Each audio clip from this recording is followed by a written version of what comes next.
Hello! Hello. Welcome in, chat players, to today's episode, today's chapter, the Megasode, Bound by Night. Last time, the session started with a conversation.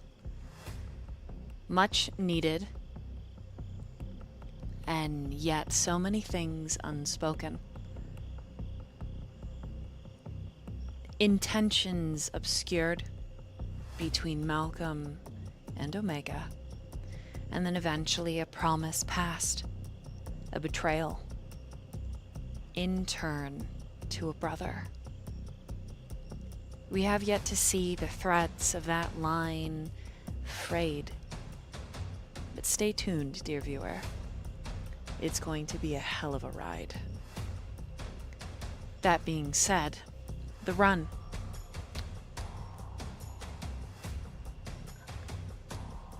A beautiful, connective, meaningful experience.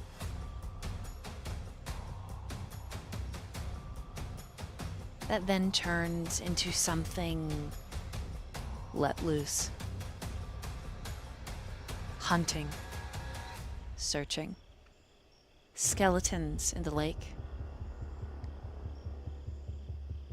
entities made of flesh that drip like half-dried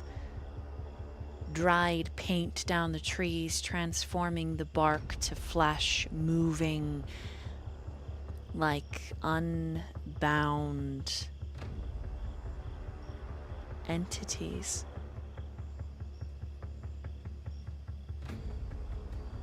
Each kindred, each wolf experiencing something else in the woods and the lake behind Daniel's home. Only for it to end.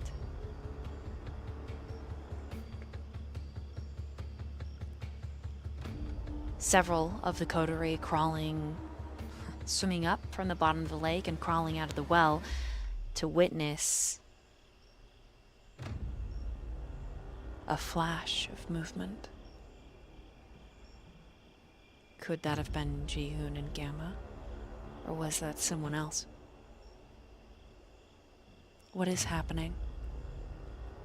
And the better question, why is it happening?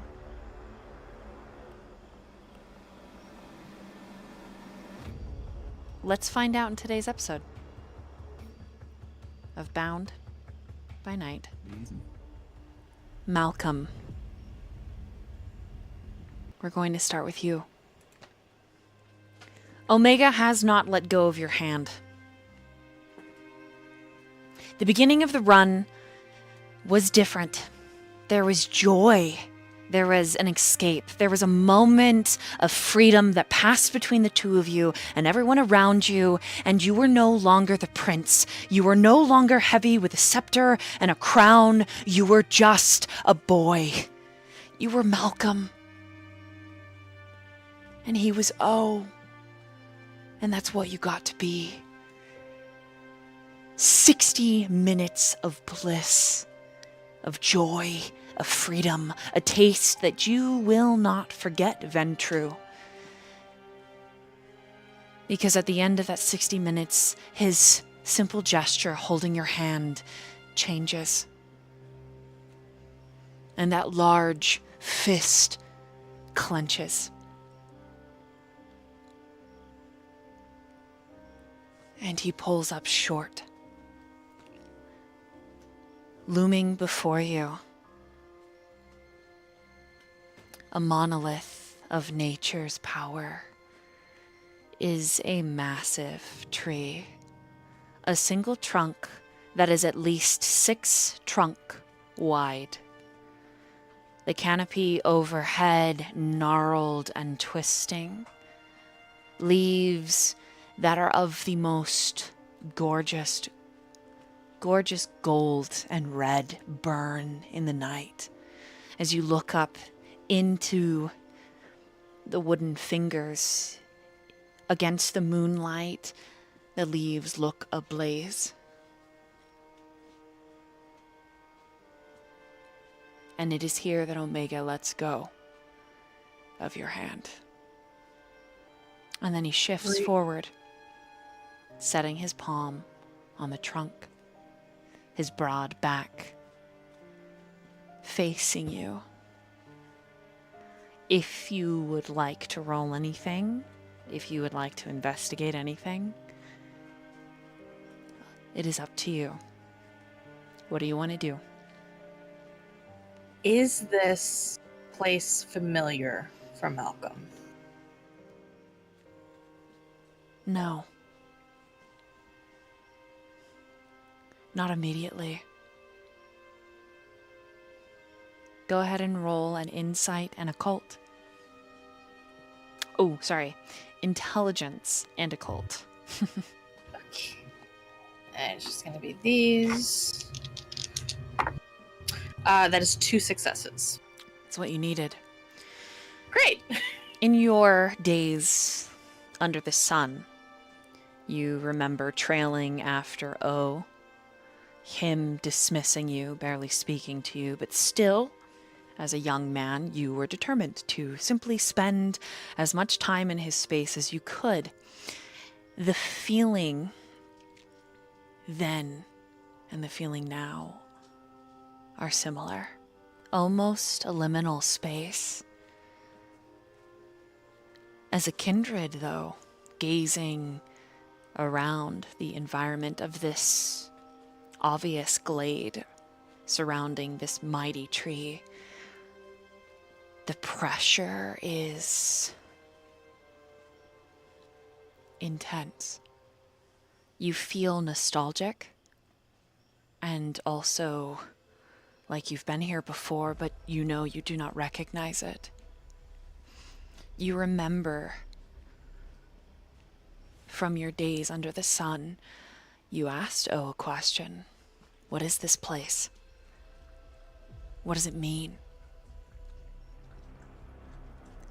Back then, O had a tendency to smoke. Whether it be stress, social with his brothers, his voice was gravelier then, and very tired.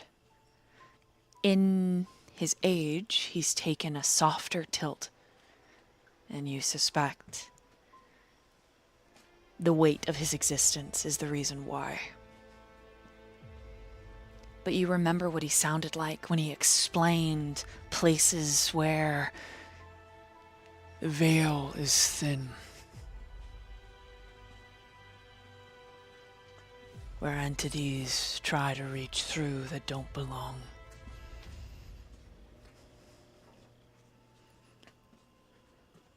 You remember distinctly the smell, the asphalt that July day, as O straddled his Harley, pulling on his helmet, explaining to you, and seeming like he was also going to leave you at the old, abandoned, middle of nowhere, overgrown, what he called maybe a silver mine. But then he did something that surprised you, and he handed you a helmet, and he scooted forward. You'll never forget that moment. You're surprised you remember anything that happened before you climbed on the back of the Harley and held on. You remember the smell of his aftershave and his cigarettes.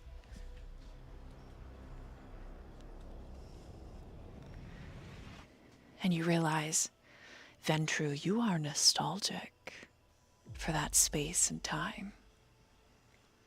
There's an ache that fires off in your chest. And you realize Omega's been talking to you. You hear your name, Malcolm. Are you all right?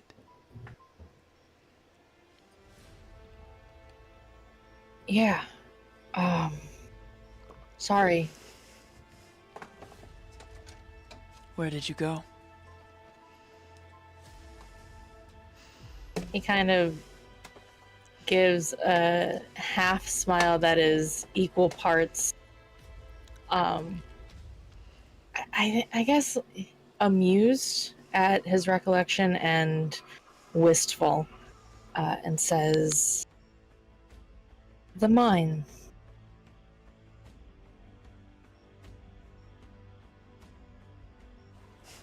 I haven't thought about that in years.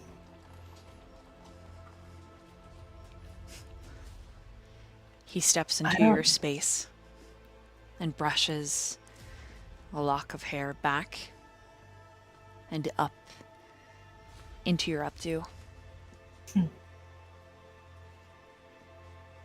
He leans into it. Why here? I was called. I think Malcolm tenses a little bit at that. Looks a little more serious. He grabs your biceps, kind of pulling you up against his, well, he's not wearing anything because running. No, that's not true. He's wearing like some kind of boxer. But he's almost bursting out of them because the muscular structure of his thighs is thicker than some of the trees.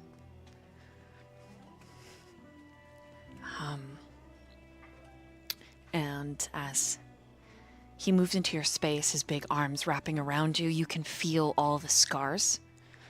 They are ridge lines across the deep planes of his muscular structure. It's very obvious he has not eaten well for a while. The dehydrated ridges are not something that Omega usually bears. Usually there's almost a soft padding around the mounds of muscle. But at this point, he's more lean. Still wide. Still a wall. A mountain, even. But as your fingers brush any of the scarring on his arms, his chest, his back, each cut is another tick of how tired he really is. You don't have to worry about anything. Not anymore. I will protect you. And he takes your palms and he puts them on his abdomen, then he slides it slowly up his chest until you can feel his heart. And the way that it's beating is interesting. Roll wits and awareness for me. Okay. Wits. Awareness. Let's see, that it's 1, 2, 3. That is 4 successes. There is a triple beat.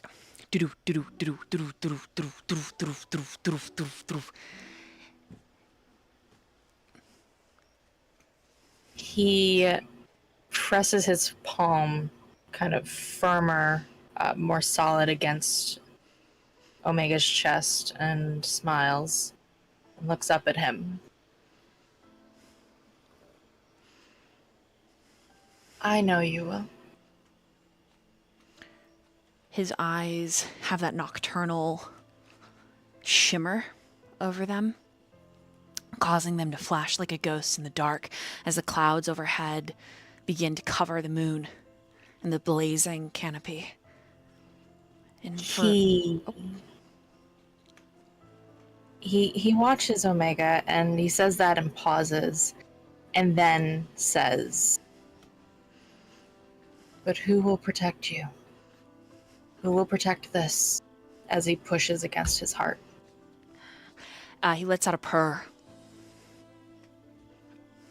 And then suddenly one big fist is gently around your throat. And he bends close to your mouth. And he says, "You."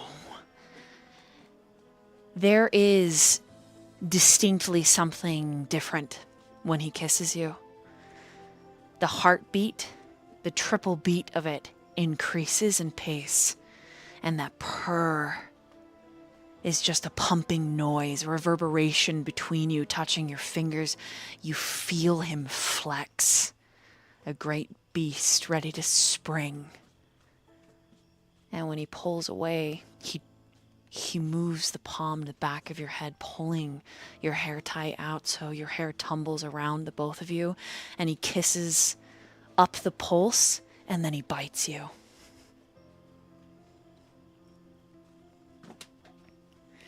I need you to roll resist frenzy. Okay.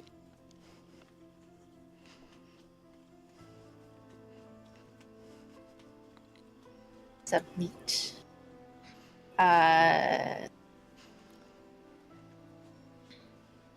2 successes, I think is how that rolled in roll 20. Okay, you begin to frenzy. There is a power emanating from him, and the growl thickens, and then there are 3 different, distinct growls all at once. And when you try to break away, he grabs your wrists, and he holds you, and he bites harder.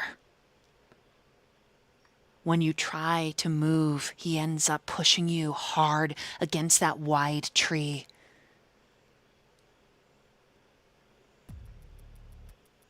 I think because Malcolm is frenzying, he would push back.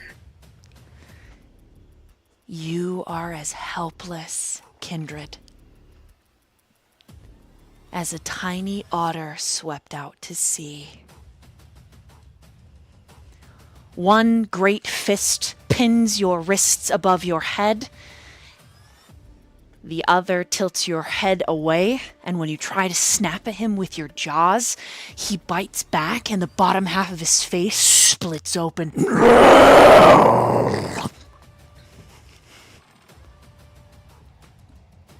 And then he shudders. And he swallows. And you realize that you're bleeding.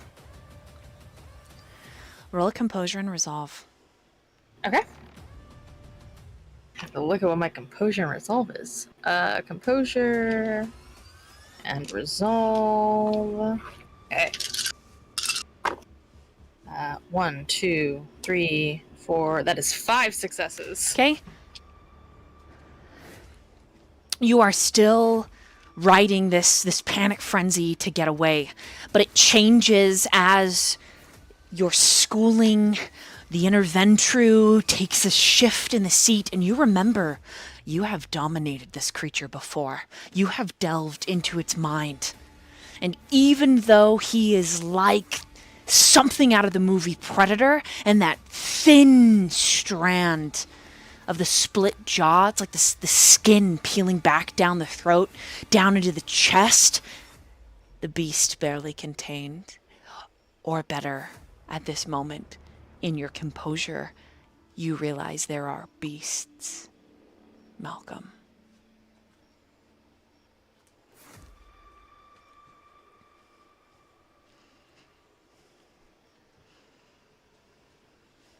Said beasts plural. Plural.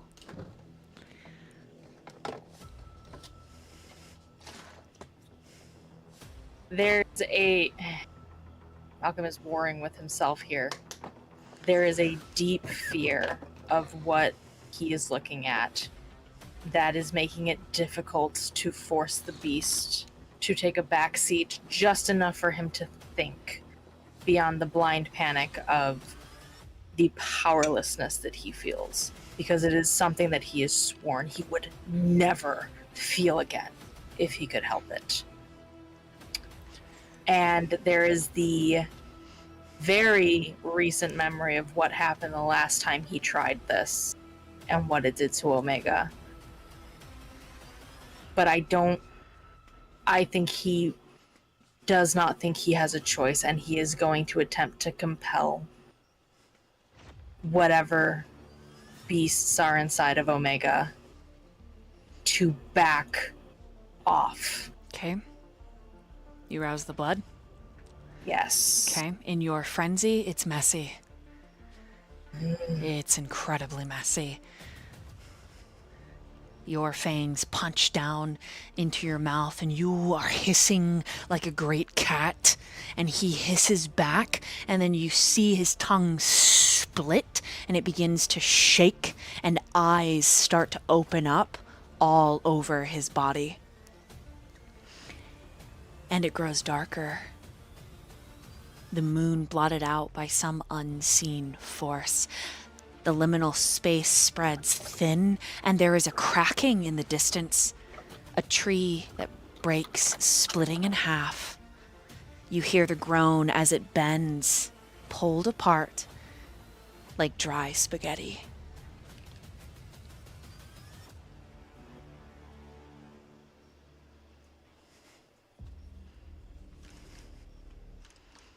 What does he got to roll?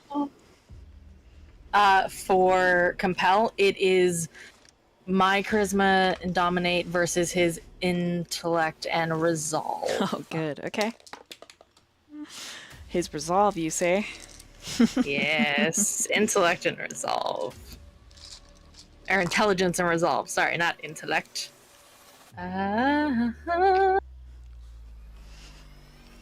Is there anything that I get if I rouse the blood? You get your blood potency and an extra dice. Cool. Mm-hmm. I get a total of this. So you should be rolling about 3 to 4 extra dice. Okay, and I also roll the hunger die with this, right? Correct. Okay, just making sure I swap those out.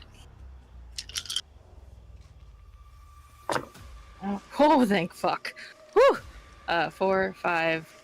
That is 6 successes. I got a crit. Okay, you barely beat him. The eyes flash white all over his body in a concussive rhythm from the top of his face all the way down, disappearing into his shorts, and then what you see snaps shut. And you're looking at Omega, but the eyes are piercing white. And he lets go of your throat, but not your wrists, but it's more gentle. And then he licks where he's caused you to bleed. Slow and languid. You feel his thigh press between your legs, and he rolls against you. And there's a scent in the air, heaty and dark. And then he rubs the bottom of his chin over your forehead, and he lets you go, stepping back.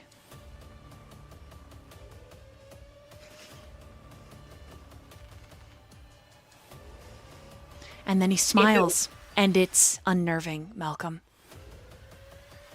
Do I get the sense that this is truly Omega, or if there is something else looking at me through Omega's eyes? There are multiple eyes watching you from the face Great. that you love.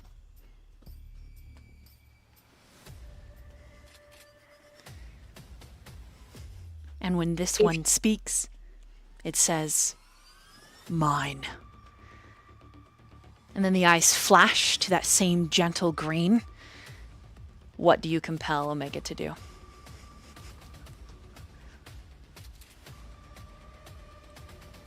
Initially, like, the impulse when he compelled him would have been to back up. Okay.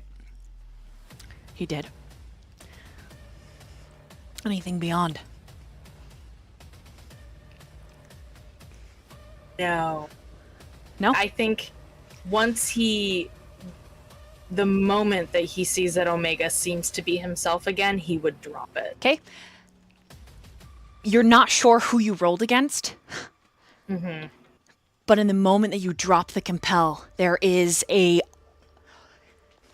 dawning and very guilty realization as Omega tilts to the side and his eyes roll into the back of his head. He hits the ground with a hard clap and the body begins to seize. It's exactly what Malcolm was afraid of. As he begins to seize, the trees around you begin to drip paint. I don't think that Malcolm would notice. I think he would have shoved off of the tree to get to Omega the moment he dropped. Okay. As you rush to him, his jaw is clapping and one of his teeth, you watch it bust and fly out of his mouth. His hands curve inward, his chest convulses, and the heartbeat is very, very erratic. What do you do?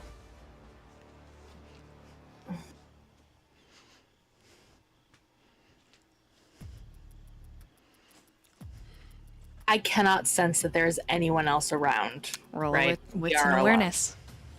Alright. Wits. And what's my awareness again? 3. Okay, 2 of these. Give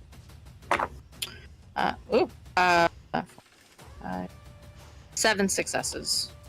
You are not alone. Whatever was in this liminal space with you, whatever Omega answered the call to, begins to come into your world as the tree behind you splits open. And a hiss and steam begin to pour into reality. There is another great snapping, sounds like spaghetti, as another tree bursts, and bubbling flesh-colored paint spills out onto the forest floor. And you're not so sure it isn't just flesh, as Omega continues to seize. You do not sense your coterie or any other wolves at this time, but you are not alone. You are not alone.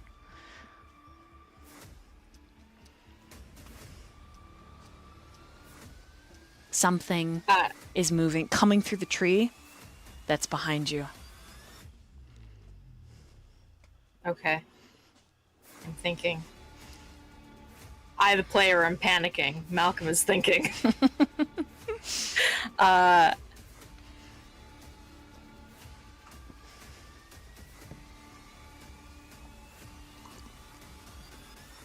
Refresh my memory. The last time this happened to Omega, feeding him helped the seizing. Correct. Right?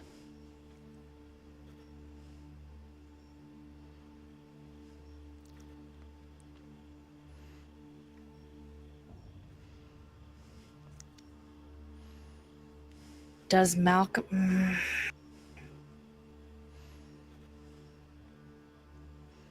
Sorry, I'm like, ooh. This feels very much like a decision that, like, if I choose wrong, Malcolm will die.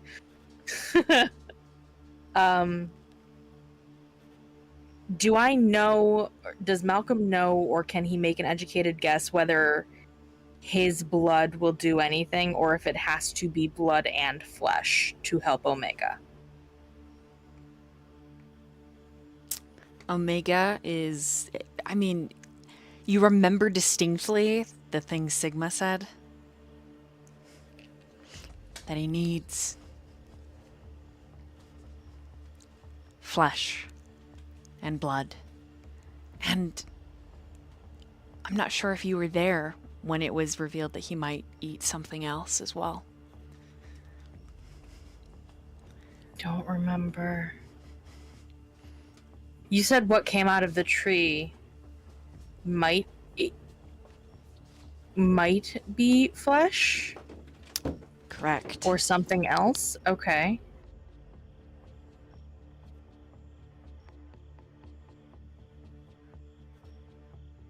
Malcolm, first hates this idea. Would try to get to that pile of flesh to try and feed it to Omega. That first. So there is something behind you coming out of the giant tree. Yep. And then all around you, trees are splitting open. So I guess what I'm asking is, do you turn around?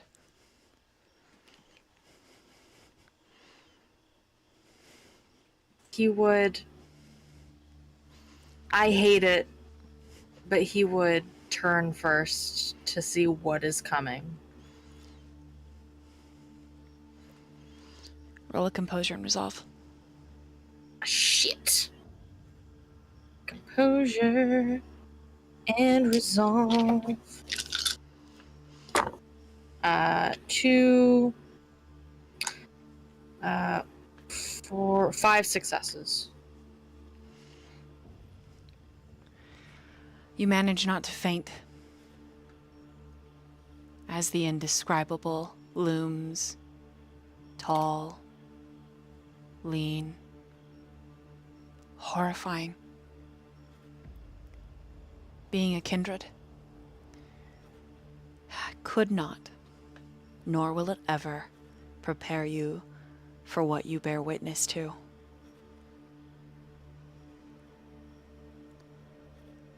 Tears well in your eyes, little Ventrue, as something that could be considered a head tilts with a snapping sound, and the flesh drips to the floor, sizzling as it strikes the dried leaves and pine needles.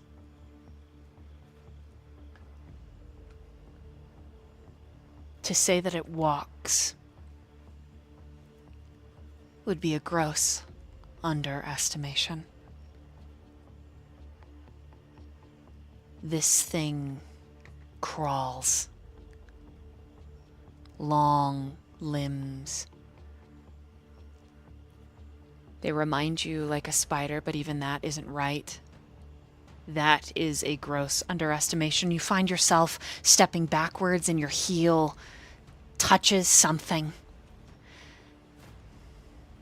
As twin streaks of your vitae slip down your cheeks, your mouth open agape.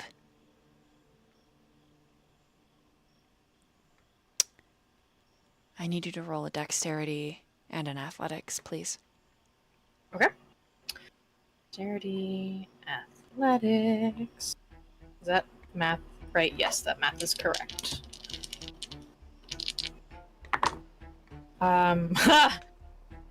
That is 3 successes. The highest I can roll without a crit, y'all. When Omega stands and he grabs you by the collar, shifting you behind him, and all around the shadows form just the longest tendrils, eyes open, and this massive, taller than the trees beast, his war form, steps forward. The sound of chains and screams is all you hear. The battle begins in an array of blood and sinew. Not once does Omega whimper as this entity begins to devour his skin, peeling large swaths of fur and viscera. I need you to roll another resist frenzy. That worked so well for me last time. Let me roll. Ha! Great! That would be a 0, DM. Okay, you begin to frenzy, and in your frenzy, these living flesh sense your distress, and they move towards you. As they do, there is a revelation. You are going to die permanently. Once they reach you, you will be nothing. Consumed instantly. You are not set for this foe. You never will be, Kindred. This is beyond your understanding. This is beyond anyone's understanding. And you begin to panic, Malcolm, a squeezing sensation. You remember fists raining down on you over and over and over and over again, and you are begging to be sent back there.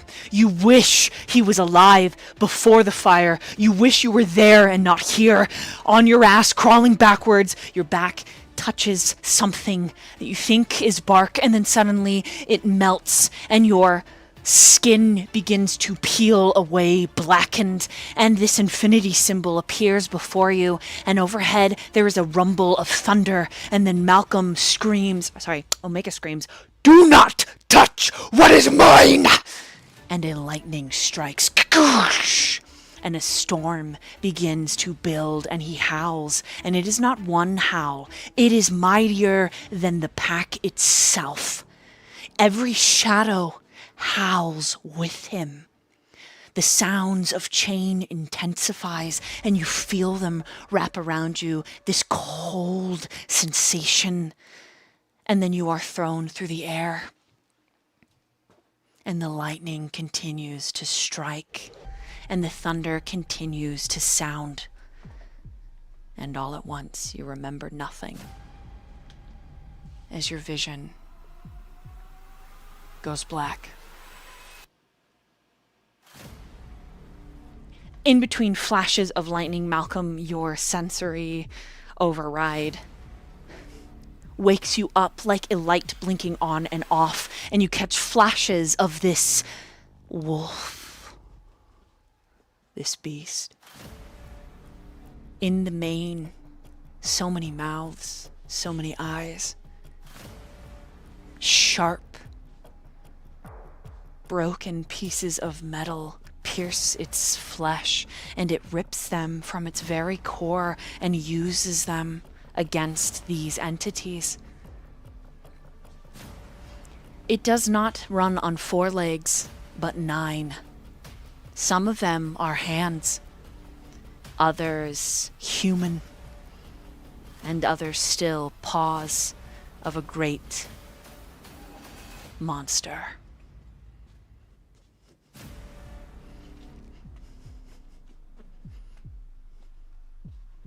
You bear witness to the fight in moments.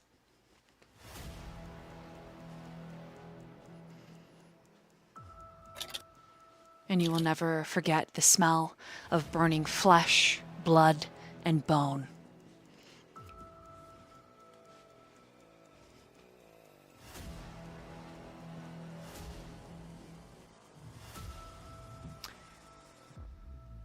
You're going to roll for me. One last roll. This is going to be your stamina and your wits combined. And wits. And then let's swap these out. Okay.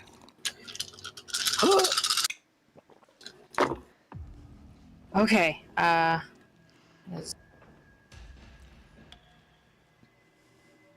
That is 7 successes. I got a messy critical on that one. How many successes? Sorry. What did I say 7? 4, 5, 7. 7. Yes. Nice. Okay. With 7, at some point, the lightning stops. The howls cease and the screams change. That beautiful, heady, dark smell is back. And it smells like the depth of winter. But it's enveloping you, but no longer do you feel the arms of your lover or the chains. You feel like you're on a soft bed of flora. And in the distance, Omega is murmuring. You hear his voice. It sounds raw, like a rasp. He coughs occasionally with this sickly, wet sound. And there is another voice. It speaks lyrically, like the wolves do to each other. But at your neck, there is a tingling sensation where he bit you, and you find you can understand parts of their conversation.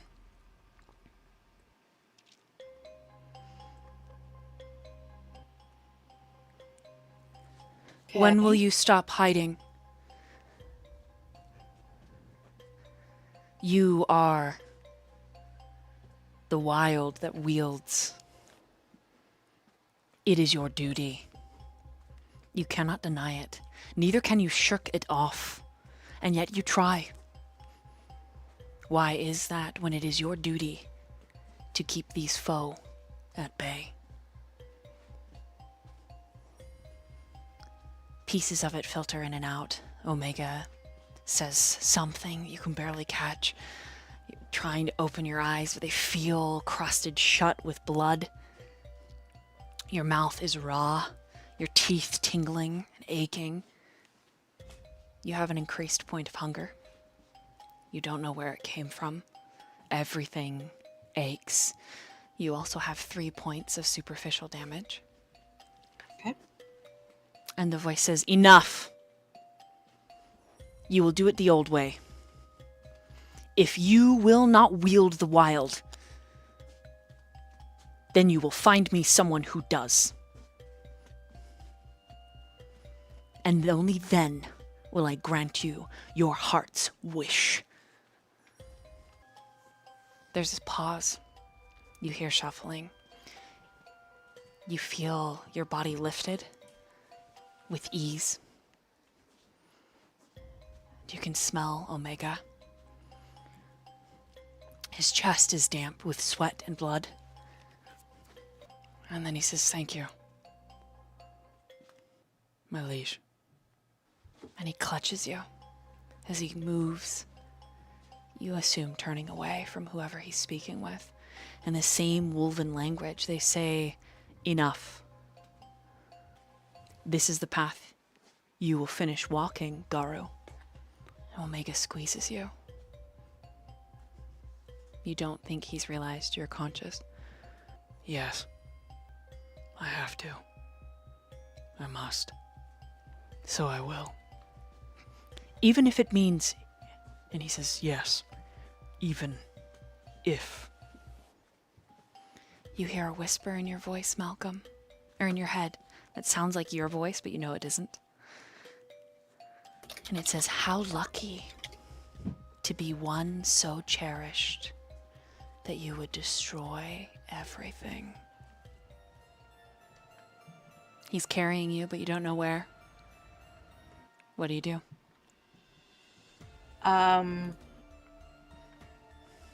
Malcolm wouldn't make any conscious movements until a few moments after the conversation he heard. And then he would kind of...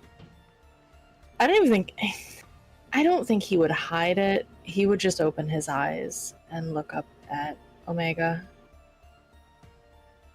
to see the damage that he can feel, the blood and the sweat.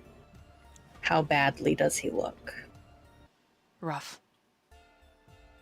But he seems, underneath all the gore and the bruises and the cuts, there's a glow. He would reach for one of Omega's hands where he's carrying him and just squeeze his hand. "You're awake." Yeah, feel like I was hit by a semi, but you look worse. "Don't worry about me." And he grabs your hand, kisses fingertips, and you hear the sound of a lakeside. Rico.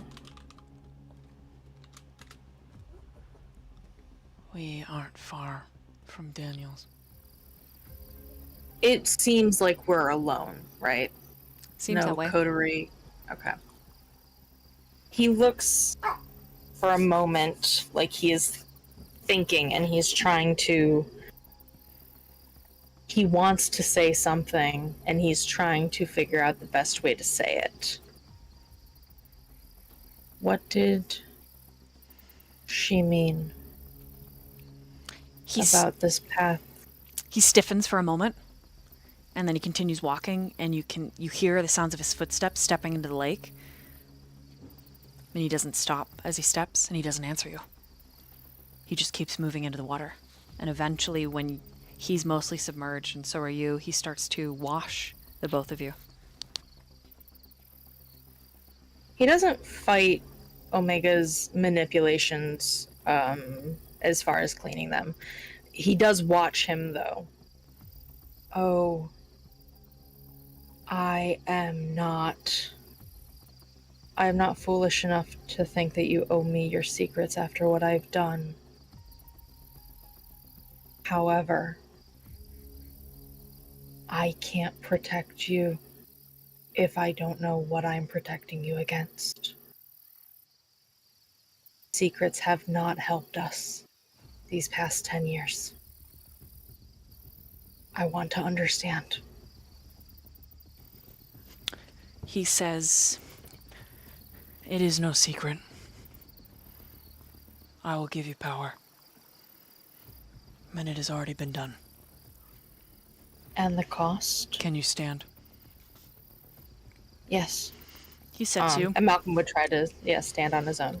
He holds you for several moments, and then he sinks into the water. And as he does, there's just black, ichor blood that fills the already dark water darker. And when he stands up, his long black hair looks like a spilled ink pot. And then as the water finishes dripping, it starts to curl.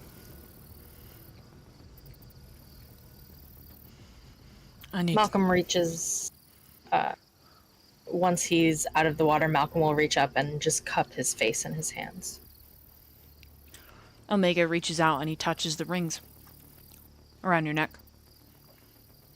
You won't need Octavian. And overhead, in the far distance, there is a rumble of the storm. We should go before it starts. He kind of has a small smile. He returns it, and Malcolm will lean up and into his space and pull Omega down to meet him so that he can press his forehead against Omega's. He closes his eyes briefly. I need to make sure everyone is okay. I think I can get back to Daniels from here. He pulls you out of the water. And he hands you something else. A small folded leather strip. When you open it, it looks... well, it looks like something out of an old horror film. What's this? Carry it. And the rings. Yeah, alright. And Malcolm will fold it closed again. What do you do? There's a moment where Malcolm debates if he wants to push this or not, but he's tired and he's hungry. And there is a part of him that knows that he is not a boon to Omega right now. He is a liability. And so he will lean up to kiss Omega's cheek before stepping back to make his way back to Daniels. You move away from Omega and he calls. You are worth any price. Always. And when you turn around to look at him, he's gone. Not even his footprints on the beachfront are left. But you don't feel like you're alone. The necklace warms. And that strange strip of leather feels electronic. He smiles, even with Omega gone, and bolstered by the sense that he is, if not protected, then watched, will turn to make his way through the forest. All right. We're going to meanwhile right there. Allow me to present to you on stream our first ever merch, courtesy of the Natchan. Bound merch, baby. Yeah. Yeah. Here we go. Look at that. Merch by night. Look Love at it. Oh, that. Oh, so amazing, Nat. Oh my god. I gotta Look at put it. this It'll on zoom all in a my little bit. shit. Logo by Striker Sly. Check it out. Look at that. Never run alone again. Find your pack. What? These stickers will be yes. available to purchase on Etsy by the end of the eve. Yeah. Malcolm Okay, Malcolm. so we're going to take a small BRB, and then we're going to come back. We're going to do more of the story, and we're back. All right, Evan. Mm-hmm. What do you remember from where you were last? That I was walking along the basically lakefront, and then some sounds came from the woods that he decided to follow and investigate. And keep in mind that this entire time he's butt naked except for his watch, and he's using Silence of Death. And then there was a large tree in the middle of this kind of open that he was going to investigate. Okay. Using your stealth, you can move yourself all the way to the edge of this grove. I need you to roll a wits and awareness at this point. That is an 8 messy. At this point, there's a strange, nostalgic feeling that spreads out. And it seems like its centrifugal force is the very tree itself looming before you. These natural stones stand erected in a pattern. But for our viewers and players, this is not the same location as Malcolm and Omega earlier. Because you are well and truly alone, Evan. But with 8, you feel undoubtedly like something is watching you. Would it feel like a menacing presence of sorts, or just like something's watching? To divulge any intentions, you may have to witness whatever it is that's watching you. I would assume it's uncomfortable. Not outright violent, menacing, or malicious, but unnerving. He's already come this far, so he'll take like a quick look in the open around him, and then continue towards the tree and such in the middle. Okay, as you approach, the feeling of being watched, the unnerved eyes intensifies. It increases, and you feel in the back of your mind a different presence. But it's a vague memory, a blurred shape. It's really hard to pinpoint, but the closer you get to the tree, the more clarity is brought to that secondary feeling. What do you do? Who, if he's picking up on that, he'd actually just go up to the tree and like reach his hand out. Your palm scrapes across the roughness of the bark, and in the distance, you hear a rumbling of thunder. Clouds overhead occasionally hide the moon, casting you into shadows. The secondary feeling comes into sudden, very sharp focus, and you clutch at your chest. Roll a composure and a resolve. Composure and resolve. Oh, that is 2. The same feelings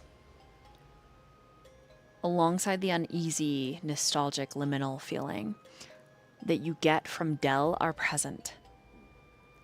Safety, curiosity, interest, hope, all of them, all mixed up. You sense Dell, but a quick glance around your left and right. It's just you, bare as the day you died. But no Dell. But you can feel her easily in this space. He kind of like has a curious look come across his face, and he goes, "Huh." And then he'll slowly move kind of clockwise around the tree, just dragging his fingertips across the bark. And while he's doing this, he'll kind of scan outwards. Okay. You get to the farthest north point, and you're looking back the way you came, towards the lakeside.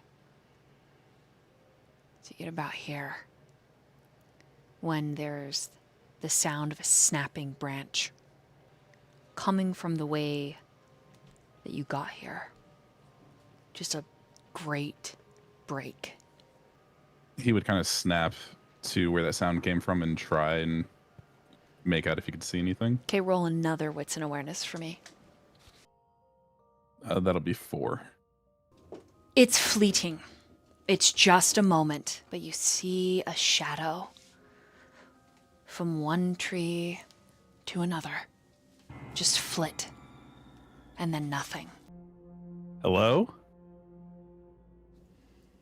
Your voice fades in the wind. It slowly begins to filter through the wood and burrow through the tree's canopy above you. You hear the bark scraping against itself, and it smells like a storm is coming. And then underneath your palm that's still in the tree, something moves. It rubs against your palm. He glanced back at where his hands touched in the tree. Do you pull your hand away at all?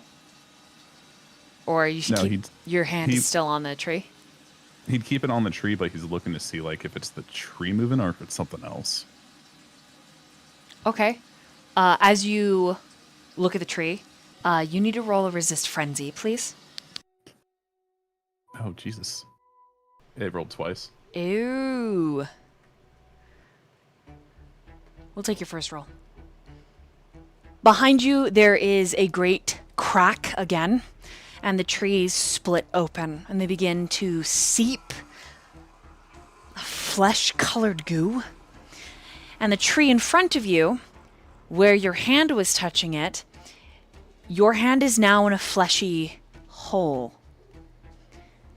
It reminds you of a throat, but there are tendrils, like sea creatures, wrapping around your wrist and your fingers, pulling you in. With a 3, you manage not to frenzy, but your arm is swallowed up to your elbow. And the tree convulses and shudders. You feel your fingers begin to go numb as an incredible burning pain flashes through your arm. You will take 2 points of superficial damage. What do you do? He would try to pull his arm out if he could. Okay. Now, just so you know everything that's going on, the branches above you are snapping and turning soft, being enveloped in this like almost velveteen covered flesh, like a deer hide. And they're starting to move and reach for you. And all around you, trees are splitting open and spewing and seeping. The wind is kicking up. The smell of a kiss of winter rife in the air, and your own vitae, as the tree is going to try to bite your arm off. You are going to try to pull your arm out. So you will be going against the tree, and the willpower that you gave to the trees I will be using for the tree if I roll poorly. You'll be rolling a strength and athletics. Would I be able to activate fleetness for this as well? Does it take a rouse check? Yeah. You can certainly try.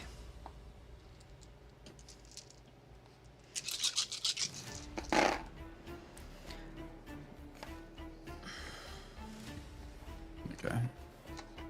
So you allow me to add those dice to this check? What's your rouse check?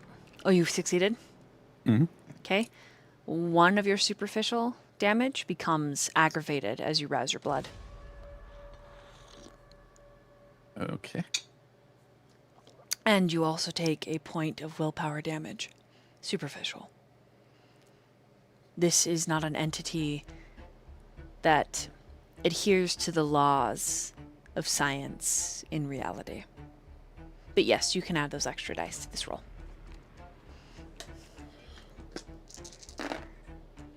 Right. I also have enough dice for this. You said strength and athletics. Mm-hmm. Plus that. Do-do-do-do. That is a messy 9. A messy 9? Yeah.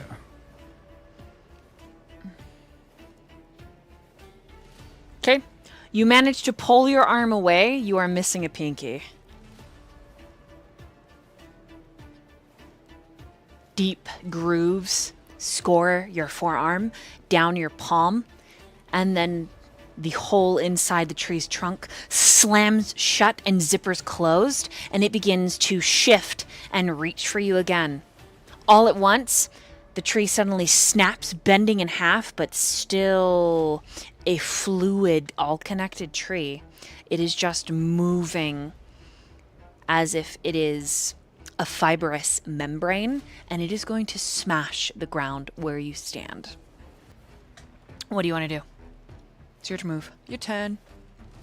Can he blink out of the way? You're going to roll a dexterity and an athletics. And am I allowed to still add fleetness to it? Yeah. That is a 5 with a failure, though. It's okay. You beat my roll. You manage to blink out of the way. And as you blink back, lightning strikes the center tree, and it lets out this hissing sound like a potato in a microwave. But it's still moving. But you're several feet back. Oh, Evan is just going to start booking it. You run? Yeah. Okay. Using your fleetness roll, you're going to roll your stamina and your dexterity. That is 5. Okay. You will take 1 more point of superficial damage as you rush back towards the lake. All around you, lightning is dropping out of the sky, striking these fleshy, mounded trees. Each one lets out a hiss like there is an incredible pressure waiting to pop.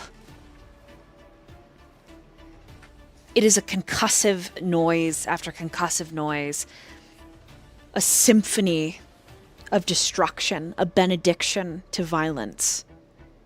You make it back to the lakeside. The water is still, but you catch a glance as you're running, Evan. And I need you to make a wits and awareness to truly make out what you're seeing dancing and moving across the lake. That is 7 messy. You get your answer as lightning strikes the surface of the lake, and several hands that look like they're made of seagrass reach up, trying to crest the surface, and they're instantly evaporated by the lightning. The wind is howling, pushing dense floral forest floor up against your bare feet. It skitters into the water, and then it's destroyed, exposed, and evaporated instantly. Cuckoo, cuckoo, cuckoo. And there is somewhere in the distance with the 7 that you hear this bellow. It is not a roar. It is not a scream. It is not a howl. It is a bellow. It is the thing of nightmares. And yet, it comforts you.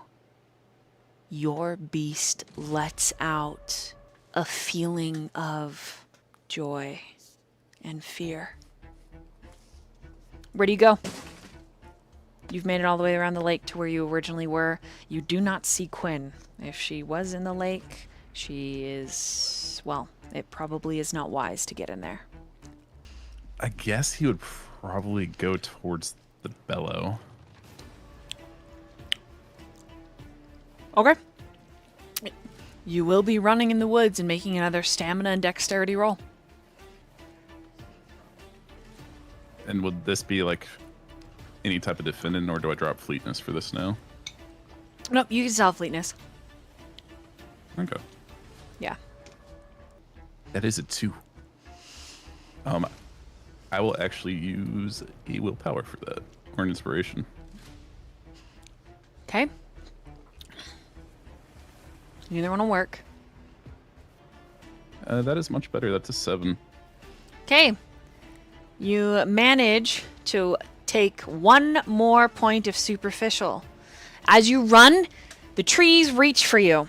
And each time they reach for you, lightning strikes them and they implode, sending ash and acid out in front of you. And you are not wearing a stitch, so you are getting spattered by every flesh amalgam that is destroyed around you. You make it into a clearing, pulling up. You stop, and what you see before you is a living nightmare. It is both that hollowing sound of a tornado with the concussive winds of a hurricane. You see something in the storm. That wind kicking up, threatening to even rip your eyebrows from your face. He kind of like raised his arm to kind of shield his face a little bit. You manage to keep a lot of the debris that are whipping up and all around from you. You catch a glimpse of claws glinting like slices of moonlight, ripping into something. And then there is a flash in this living tornado. And backlit in the flash of lightning is a wide cut, red as blood, with a membranous, capillary-filled skin. It's a great opening, but it's held thin. And the storm is bringing something back to this tear and forcing it through the membrane. It defies description. Wholly and absolutely, Evan. You actually, because you are fully conscious when you witness this, and you are not protected the same way some other coterie may be, you lose a willpower.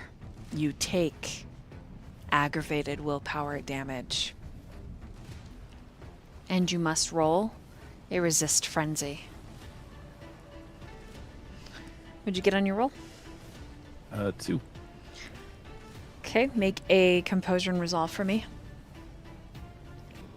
I'm going to use another inspiration on that one. That is an 8 messy. That is much better than the 0 I rolled before. Okay, you manage not to lose your shit, literally. You manage no vitae leaking functions as fear wholly and truly grips you. This is beyond your scope as a kindred, and your beast is screaming in the back of your mind, shaking your ribcage like a scared and frightened animal telling you to run. And you hear it. You roll so well on your composure and resolve that you hear this music, Evan, in the storm. This beautiful, deadly melody. This dirge, a hum in the wind. And then branded beneath your feet, a huge infinity symbol. A giant black worm that twists in on itself forever and ever and ever. Overhead, the chains explode outwards in a violent slash, cutting into hundreds of these creatures, wrapping around them and pulling them into the storm. And in the center of it, you catch a flash through the lightning that's striking inside this storm of a very large man, hair whipping wildly, hundreds of eyes open in the storm, and the bellow. You hear it up close. Your eardrum on their left side explodes. Your vitae begins to drip out of your ear, and it's this high-pitched kneeing sound. You're driven to your knee, but you roll well enough on that composure and resolve that you're still in charge of your facilities. You get to decide, do you stay here and perish, or do you run? He's gonna run. Okay. Using your fleetness and blink, stamina, and athletics. That is a 9 with a failure, so 8. Okay. You blink out of the clearing. The lightning follows you, but it seems like it's not trying to strike you, but every time you get close to these trees, the lightning strikes them. It strikes the ground, it strikes pieces of these large flesh-like entities, sending them scattering. Behind you, all you remember, the melody, the harrowing sound, the bellow, and the smell of blood. The smell of the deepest, darkest solstice of winter, of death. How long you run, you don't know. Driven by fear and a desire to be safe, your hair mess, your eyebrows sticking out, your body covered in soot and your own blood, and pain. You break through the woods, and in the distance you see a home, a garage, a giant fence wrapping around the perimeter. You recognize Daniel's, but you're looking at it, and you should feel safer. It's right there. But you realize, Evan, everything's kind of gray. A little hazy at the edges. Make a wits and awareness, please. 4. Okay. You see a few members of your coterie standing, looking at Daniel's home. Among them, Zeta. And she turns, and the only color in the image are her glacial blue eyes. And they slit as they look at you, almost reptilian. It's an unnerving, frightening experience. And then the pupil expands. And the moment she sees you, you can tell, because her face goes from one of deadly and prepared for violence to a little more relaxed. She slips out of herself. Her body still standing there next to Daniel, but now she's moving. She's ghosting towards you. And the only thing that has any color are her gaze. She moves to you as an apparition. And she reaches out a hand. And you realize she can't see you, Evan. She can only feel your presence. And you are not in reality. Wherever you are, when you chose to go after the bellow, you are no longer in the here and now, but somewhere in between. What do you do? He would go and try to take her hand with his uninjured one. Okay, I need everyone in the coterie except for Jihoon to roll a wits and awareness, please. Well, shit. We're all like, Oh yeah, Malcolm too. Malcolm too. Yep. Suckers. Ah. Okay, so I don't have to roll? No, you do. Ah, damn it. Okay. So you said wits and awareness? Correct. Okay. 4. Need them posted in the Roll20? Yep, either way. If you post it. Okay, so we're gonna do it in the Roll20 for now. After you post in the Roll20, after everyone's got it down, I want you to say out loud what you got, so the audience knows what character got what. Okay? Gotcha. Sounds good. Roll for death. Dun dun dun. Par for the course. Dun, dun, dun. I got a 3. Roll it in the order you posted it. I mean, Sorry, my say it bad. out loud in the order you post it. Sorry. Quinn got a 7. Malcolm got a 5. Noah got a 3. Okay. So Noah, your eyes are laser focused on the home in front of you. Quinn, yours are not, and Daniel's also would not be. So Daniel and Quinn, you turn, and as you do, you see Malcolm stepping out of the woods, looking a mess, but for the most part, completely unharmed. Before Malcolm has a chance, because Malcolm, you see the coterie, but you do not see Evan. Quinn and Daniel do. Before Malcolm has a chance to hail any of you, or you him, there's this glacial wind that crosses against your face. And Zeta's eyes roll into the back of her head. That's something Daniel would notice because he's standing so close to her. All at once, Quinn, it's like a rubber band snap sensation. 1 second he isn't there. The next, there's this awful smell. Like putrid earth combined with sludge. Soaking wet, naked as the day he was made a kindred, Evan is pulled through this membranous pocket and he spills out onto the ground in front of the coterie. Zeta's eyes close and then open, that glacial blue back into place.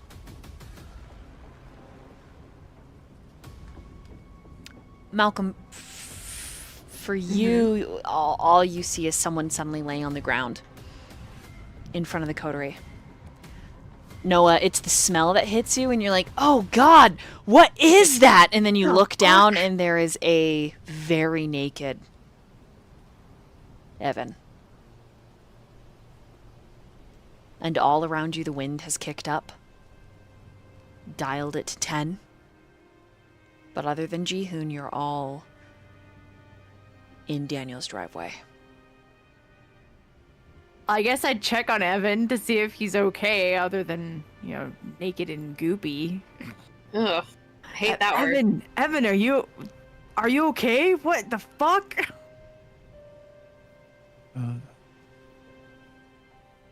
Would would they be able to see like the acid burns and such? Oh, yeah. 'Cause I'd assume he'd kind of just pass out after being pulled through. You are definitely laying there in a daze. Alright, well, not carrying these naked. Guess Noah will take him. Well, I guess should I take him inside? Should I? What? Yeah. Bathroom, tub. Yeah. I'll pick him up. Take him to the tub. Malcolm, by this point, would catch up, get closer enough to the coterie to be like, yes, and follow Noah inside with. Malcolm also looks like... You look fucked too. Not in the kind of fucked. Don't. Right, later. There's a moment where Malcolm's like, it could have gone there, but it didn't. Could have been the good kind of fucked, but that didn't Are happen. you sure that's Malcolm talking, or is that just Tyrant talking? Let's be real. Listen, what had begun was a lot of teenage fantasies, and then it turned very bad. But Malcolm just kind of waves his hand to Noah, like, I'm better than Evan. Let's get him inside. Okay. I pick him up. I take him to the tub. Get Vitae all over you, man. Fine. It's everywhere. Just lick it off. I've been so almost this whole chronicle so far. I have been bloody, covered in something. It's been bad. Just going through outfits they're going out of fashion. It's fine. I'll just wash it. Hopefully. This outfit's brand new. Quinn would like to look at the house, because I think the last time she remembers looking at it, the lights were going on and off. Like she could not see Jihoon and Gamma, but she saw that it was like creepy times in there. Is that still happening? The moment Evan is squeegeed out in front of you, Squeegee. Such a good word. Like a Go-Gurt tube. Oh god. the lights, there's a lightning strike close to the house, and then the lights just turn on. And they're steady and unwavering. But there are hundreds of lightning strikes all throughout the woods. You see those. And there's a red cast over the tops of the trees, Quinn. As Noah's making his way inside with Evan. Zeta is following, pulling Daniel with her. Zeta would stop on the porch and say, "It isn't safe for you to stay out here. The storm's on our side. Come in." I don't know where Sigma is. He was with us, and then he wasn't. She takes a breath, sniffs the air. "Then I will go find him. Come." Yes, I was supposed to not let him get drowned, and, but then things happened. A lot of things happened. Her expression is stormy. She squeezes Daniel's hand and then steps on the steps to you. "He didn't drown. He's out there. I will find him." Okay, alright. I made a promise, is all. Okay. I wish I could help you, but I don't think I can help you. So I'll just go inside. "I will uphold your promise." And then she pulls off any vestiges of clothes that she was still wearing. And in front of you, she shifts into this beautiful white wolf.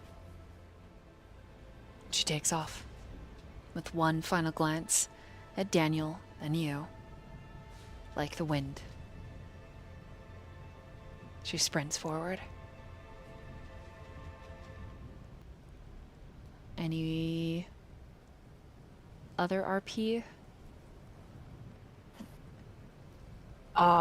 Once inside, Malcolm would leave Noah to Evan as far as getting him into the tub, but he would look for either a bag that Evan might have used or like something with clothes to replace his, so he's not naked and goopy anymore once he's cleaned up.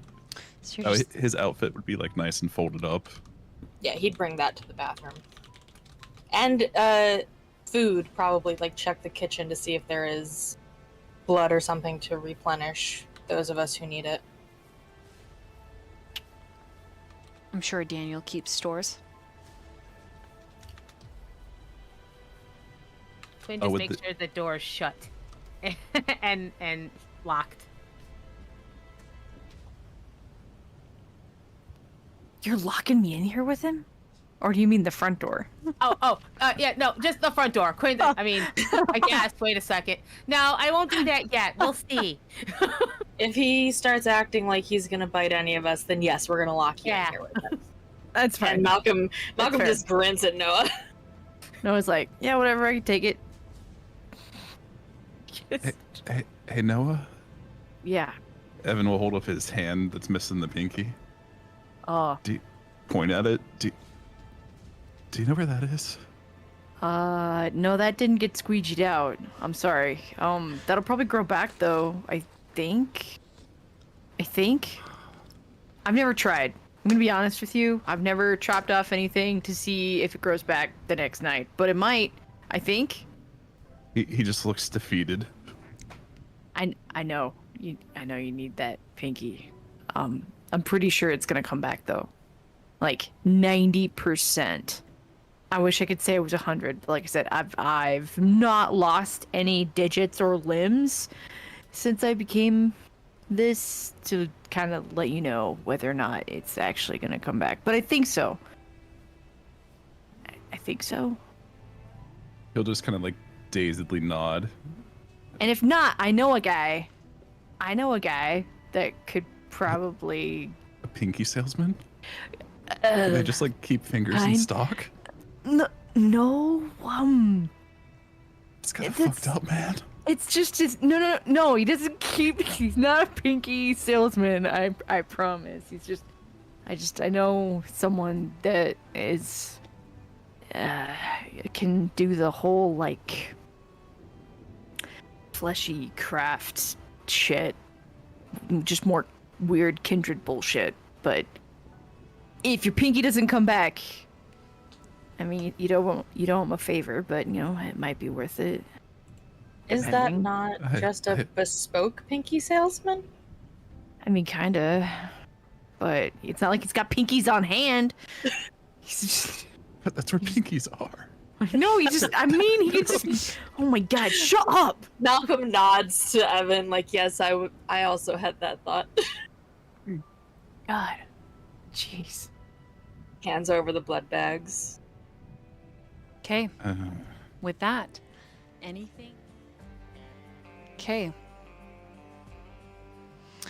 All of this being said, Daniel, are you back?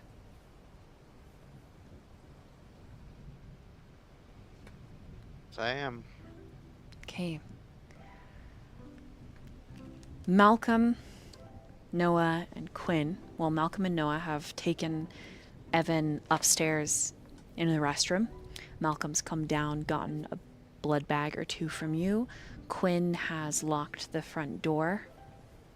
And then there is you. I assume you've stepped in to the home and you're looking at Quinn, who's gazing perhaps out the windows beside the front door at where Zeta disappeared. What are you doing?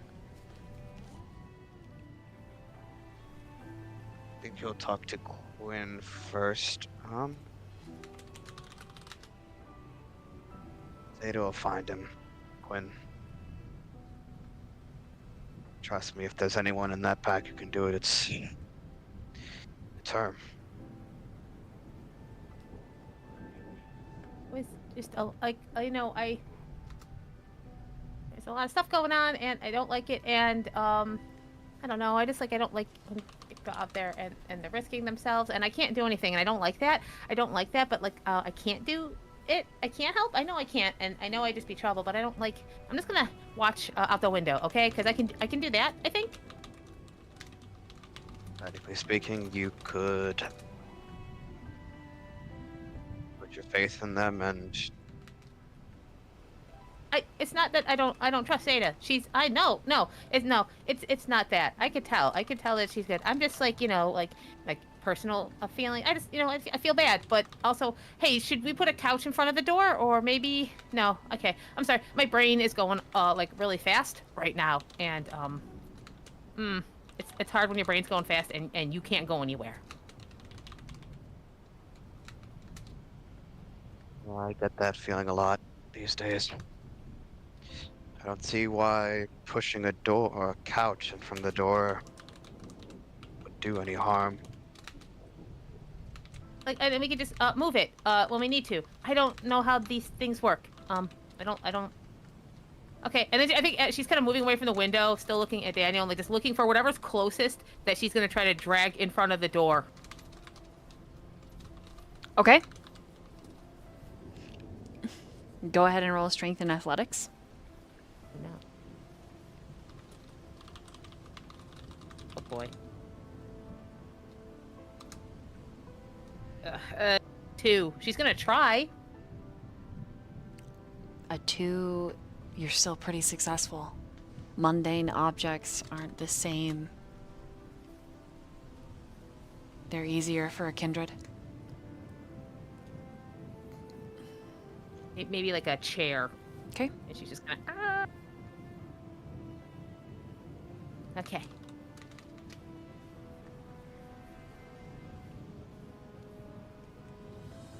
And she goes back to the window. Like just like kind of pressed against it. Okay, Daniel. Okay, we'll just keep this safe, I think. We'll do our best, okay?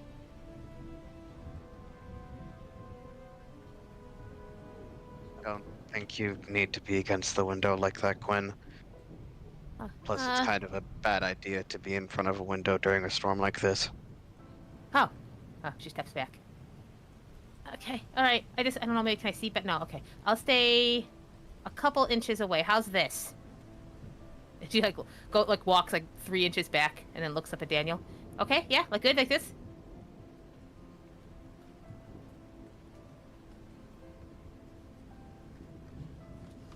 I don't suppose you have any knowledge in medicine, first aid, anything like that?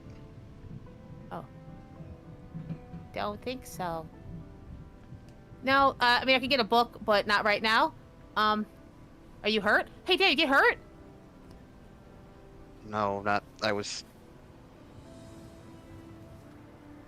more so talking about Evan and Malcolm. Oh. Although medicine doesn't exactly work the same way with Kindred, since our bodies are medically dead. Yeah, I don't think I can help there. So I can stay on the perimeter, right? And I can keep looking out the windows, and then I'll look out that other window. Not too close though, and I can do that. I think. I don't know.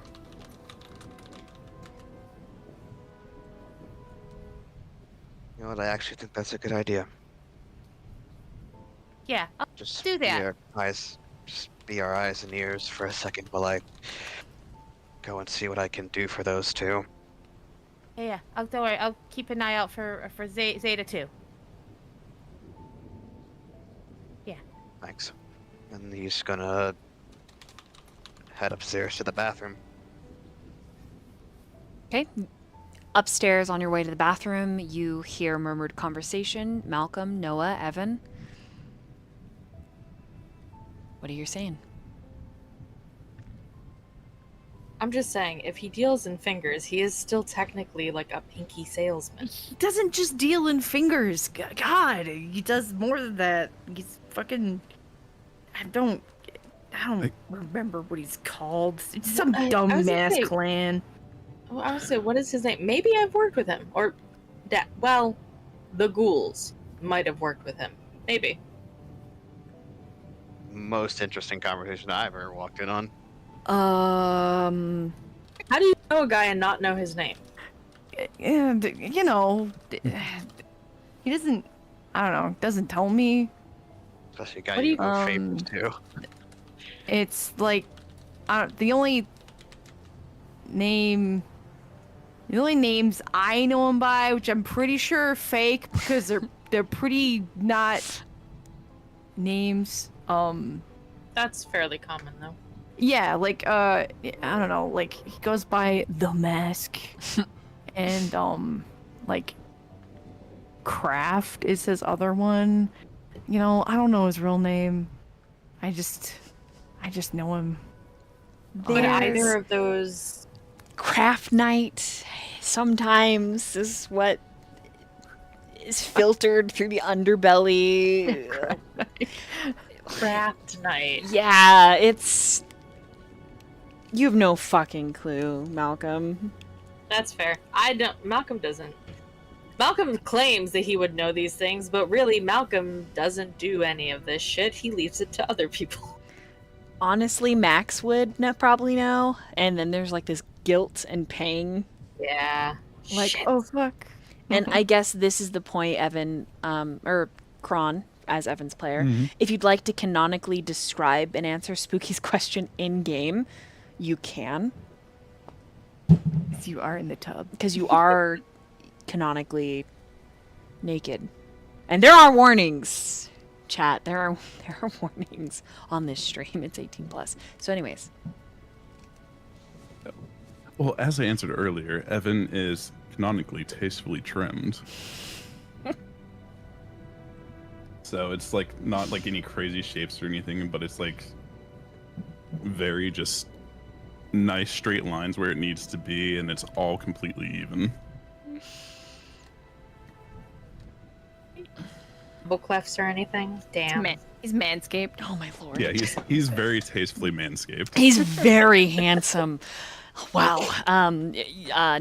Even Noah and Malcolm, you're just like a little bit of swallow. Like, whew, man. I am being totally Polite. professional about the fact that I am handling an attractive naked man. I think Malcolm is just like leaning up against the sink watching this, absolutely of no use or help other than giving the blood bags. Right. And that's what you walk into, Daniel. Pinky salesman, craft night, tastefully trimmed. Look, I'm just saying, let's wait till tomorrow night before we jump to any conclusions. It might come back on its own. It would be really cool if you didn't have to go see this guy. I'm just letting you know, if it doesn't come back and you're desperate enough, which it sounds like you might be because, you know, it's your livelihood, then it's an option. My fingers. I know, Would Daniel know if the Vitae is capable of repairing lost limbs 100%. in his 100 Yeah, years? 100%. The Vitae is capable of bringing back lost limbs. Oh, see, Daniel's old enough. He knows. You see, like, the shock slightly fade from Evan, and he just relaxes just a little bit. And he's just like, you. oh. Cool. Then you don't have to go see Mr. Kraft. Do you think that craft night also includes like yarn, like knitting? I can't say I've ever like gone and hung out on craft night. I'd assume if they have that many fingers, though. Paper crafts?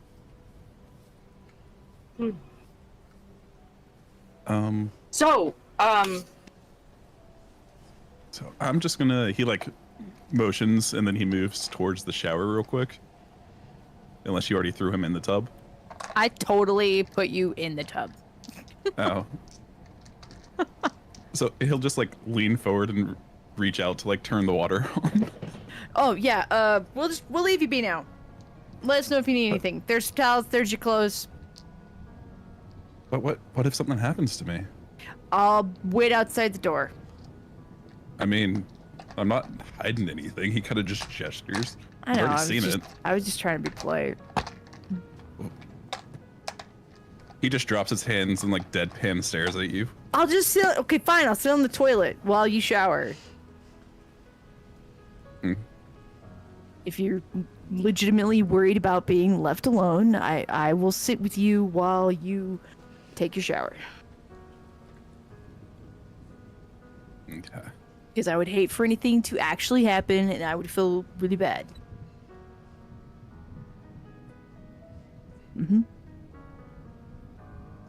Daniel, how was your walk? Well, it was tranquil at first, and then I had to go for a swim.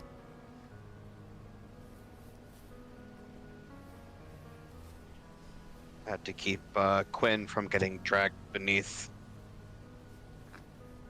the lake's floor.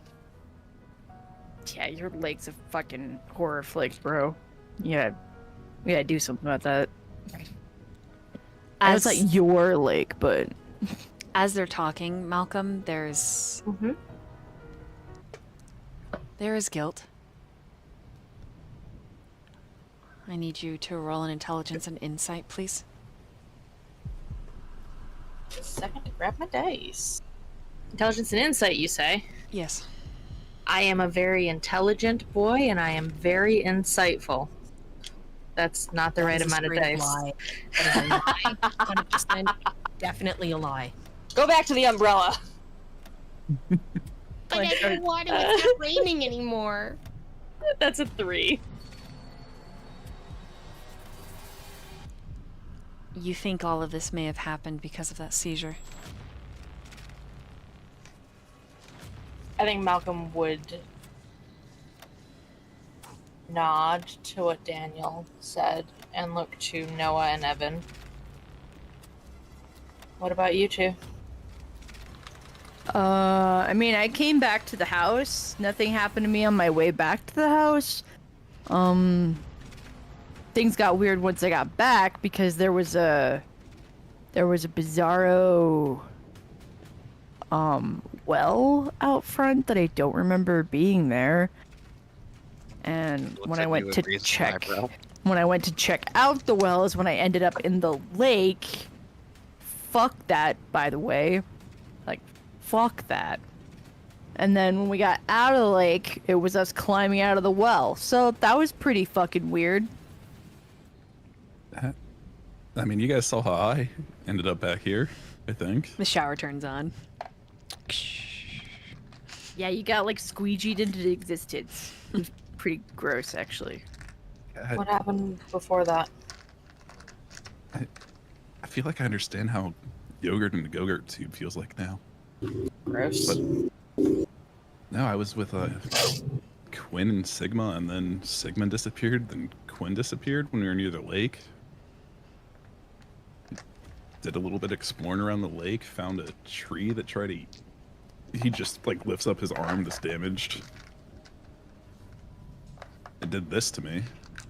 And then just as I ran, the storm, the lightning strikes, everything exploded.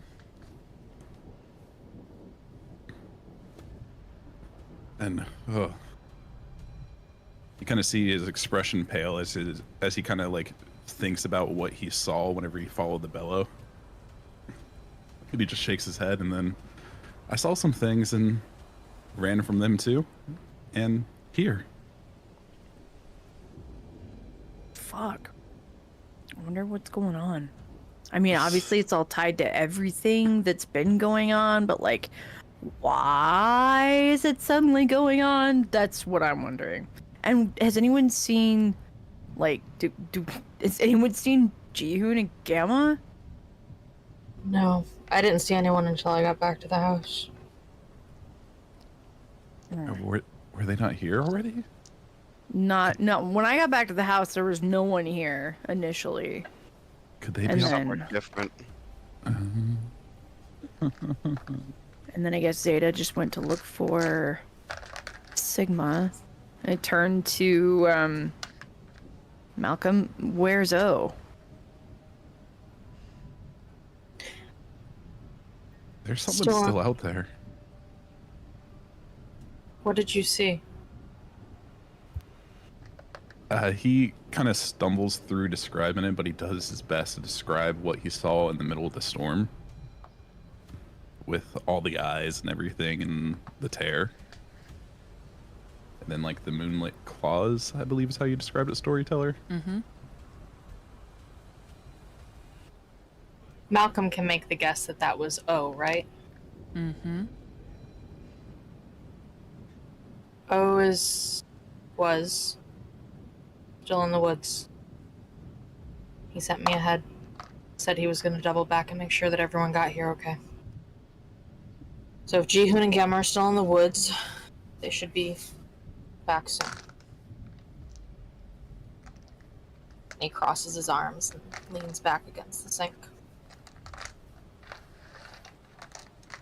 Man, what a fucking 180 though.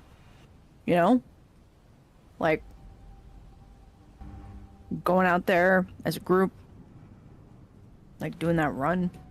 Like, that was great. And then, like, and then all of a sudden we're gonna, I mean, our existence is a horror flick, let's be real, but like, it's like someone cranked it up to 10. Yeah. Malcolm, is there any soap near you? Malcolm will look and hand over whatever is like close to him, body wash or soap or what have you. Evan will just take it and like lather up. It's a bottle of Old Spice. I haven't used this since I was in high school. Yeah, we need to go shopping. Why did like you've been around for a while, you should know of better stuff than this. Whoa. maybe that's just what he likes. Noah, you just called him old not 5 minutes ago. Bro, he is old, but maybe that's what he likes. What do you But mean? it's Old Spice. Do you use Old Spice? Are you projecting your defensiveness here?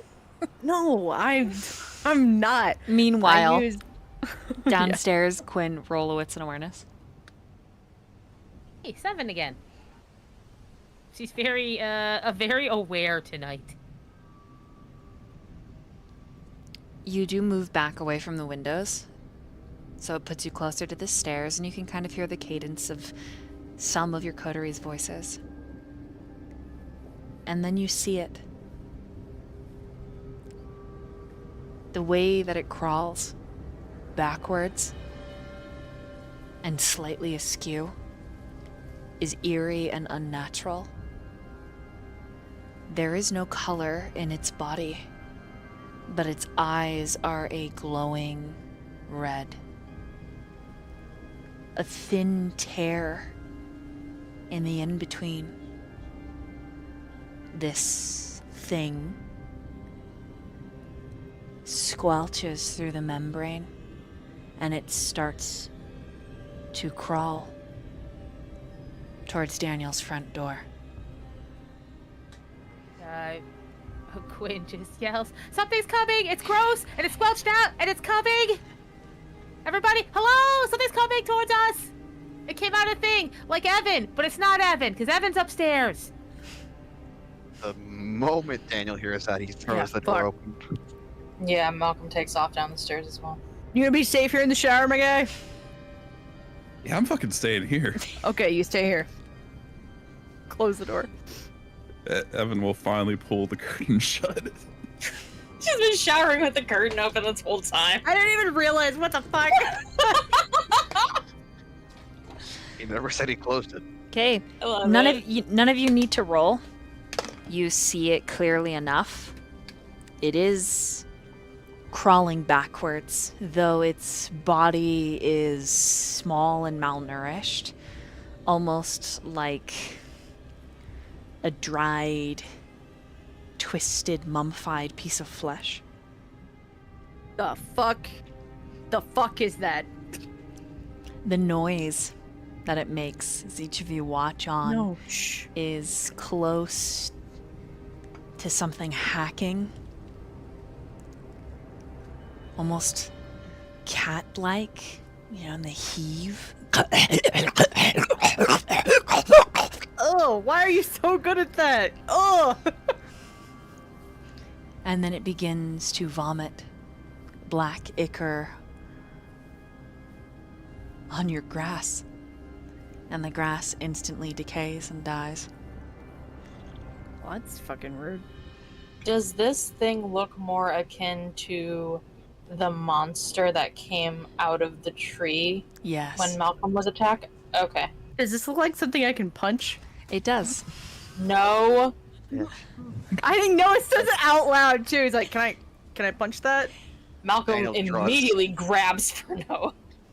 What? No. It's corporeal. No. Oh my god. And what, we're just gonna sit here and let it crawl up to the door and hope that it doesn't come in? I put a chair against the door. It's just Good the job. chair's just like standing. It's not even like leaned under the under the handle. It's just there. Well, I wanted it to Just be easy against to the door. move in case Zeta came back. I don't think a door is gonna stop that thing. I think Noah would. It because is Malcolm a grabbed him. little bastard, and then it begins to move forward. Well, going backwards. 4 spider-like long limbs kind of dragging and then skittering. Ugh. It's gross. I don't like that, guys. I don't like it. I don't like it. I think Noah would notice when Malcolm grabbed him. He's like squeezing his arm. Malcolm is Daniel afraid of this thing. He See, Daniel starts recognizes grabbing it onto and his he's holster. afraid. All right, I'm going to go around and get what everybody does. Okay? We're going to start with Noah. everything, and Noah wants to attack this thing. Oh, and it is a little bastard out there. kill it. Yeah, you got any... Hey, Daniel, you got any, like, gardening tools? Like a rake or a shovel or... Are you trying not to touch it? Is that why you're asking? I would like a chopping action. You got something I could chop it? We got an axe? I assume this home came with a shed or something. Oh, yeah. Mm-hmm. You also have a fireplace in the living room. And there's the downstairs living room that has another fireplace. So you do have stores of wood and axes, saws. There's a chainsaw in the garage. Yeah, there's a chainsaw in the garage if you're looking for something heavy. I've got my own tool as he pulls out his gun. I'm gonna, like, put my hand on Malcolm's and, like, peel off, his hand. Be like, I fucking got this, okay? I haven't been able to even see anything. I can see that, which means I can probably do something about it. I'm gonna activate celerity and run to the garage, and then I'm gonna run outside. Okay. After I choose my weapon of destruction. Okay. So that'll be... Get the that's, chainsaw! That's what you're doing. Sliding Yep. over to Quinn. What are you doing? Oh boy. Gosh. Okay. So I think. Not that her plan would be to run out right now, but I think, half not thinking, she probably unfurls her feral weapons in preparation. Should be a hunger. Okay, no, okay, pass that rouse check. So I think she just kind of, like, grows out these, like, black claws just, like, on her sides. And it's just kind of, like, waiting to see if it comes in. Okay. It is halfway across the grass. Headed towards the porch. And then she's just kind of growling under her breath. Arr. Okay. Daniel. Yeah, Daniel's... The second Noah just blinks away, Daniel is at the door, hand on the door handle.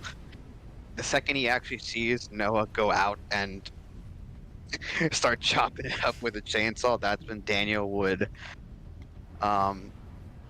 seeing how the grass sort of like burned and decayed, right? Like it was just being... He can make the assumption that that's what caused the same kind of damage to both Malcolm and Evan. Yeah. Okay, yeah. The second Noah were to engage, Daniel's going to activate toughness, Okay. and then he would open the door and fire. Evan? What are you... what are you... I'm getting scrubbed schmoes, guys. Would he hear them talking about this up there in the shower? Probably not from the shower. But he knows that there is something on the front porch, or coming towards the front porch, so... And then, did Malcolm bring up his clothes that he took off earlier? Yes. Okay. Evan doesn't have to fight Buck naked this time. He'd be like halfway through soaping and like rinsing off and just sigh. I can't let them do that on their own. And then just fling open the shower, step out, like still suds all over him. Go to his clothes, and he would pull out from his jacket a very beautifully engraved mirrored chrome 1911. Oh, wow. Fancy. Mm-hmm. And he would grab an additional magazine and just walk downstairs, still butt naked, covered in soap. Wow. Engravings. Love to see it. All right, Malcolm. Malcolm hates this everything in him wants to fucking run. Fuck the house. But everyone's squaring up. Would Daniel notice that Malcolm is panicking? There is a moment. I don't know if Malcolm doesn't let panic show on his face, but he is clearly hesitating. And his eyes are not leaving the thing that is crawling across the yard. Okay. Malcolm, you any good with guns? No. Do you have alcohol? Yeah, actually. In the kitchen, separate cupboard from the right of the fridge. Malcolm's gonna run for the alcohol and whatever rags or anything that he can find and look for a lighter. Okay. Intelligence and investigation, please. Cool. Am I good at that? Yeah. Where's You investigation? just pressing X to doubt. I'm good at that. I'm great at that. I'm a very intelligent boy. Oh hey! That's 5. I crit. Okay.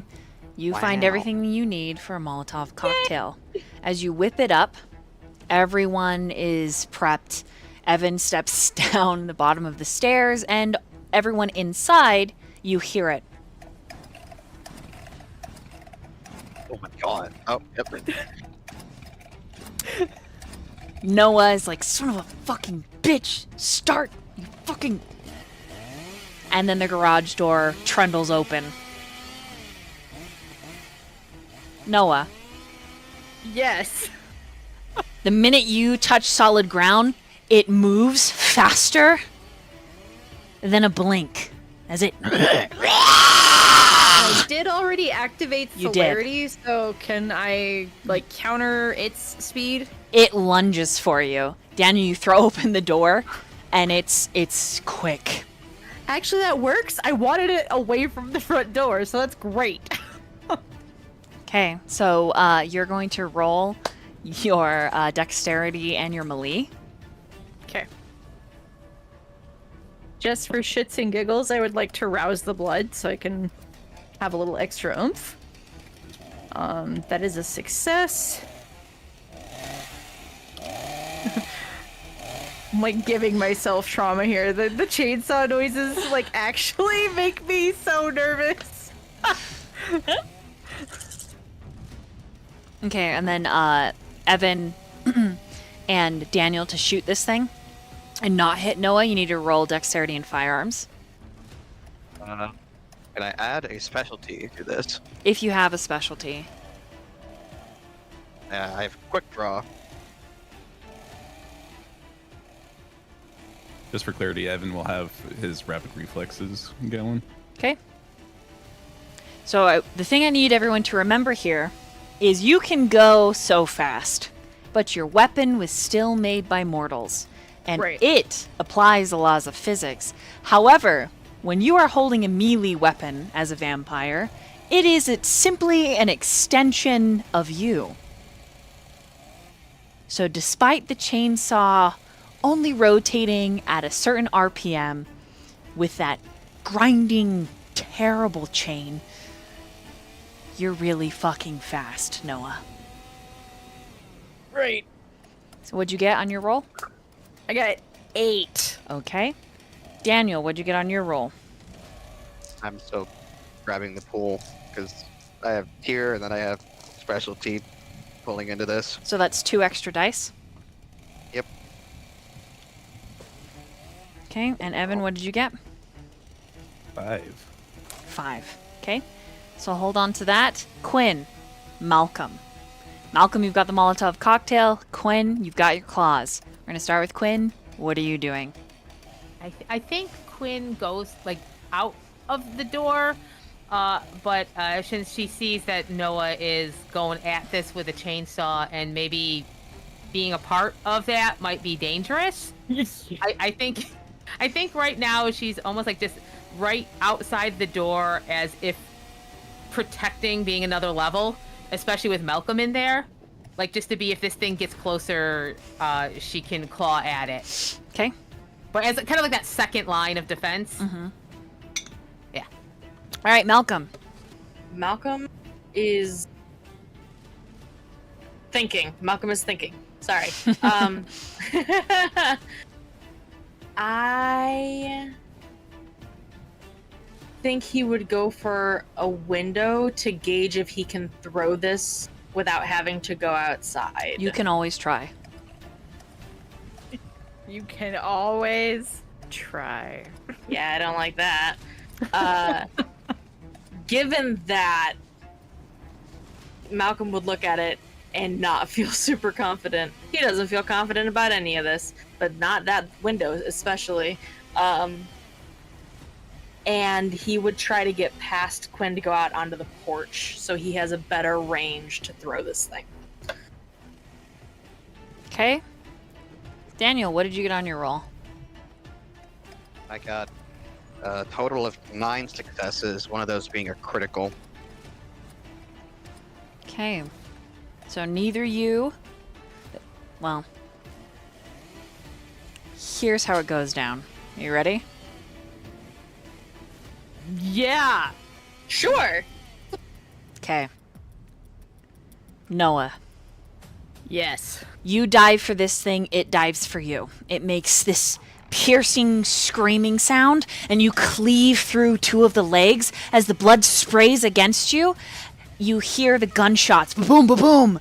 They pierce into this thing's twisted little belly, and it goes flying backwards. It doesn't move for just a moment. Malcolm, you see your opportunity to throw the Molotov.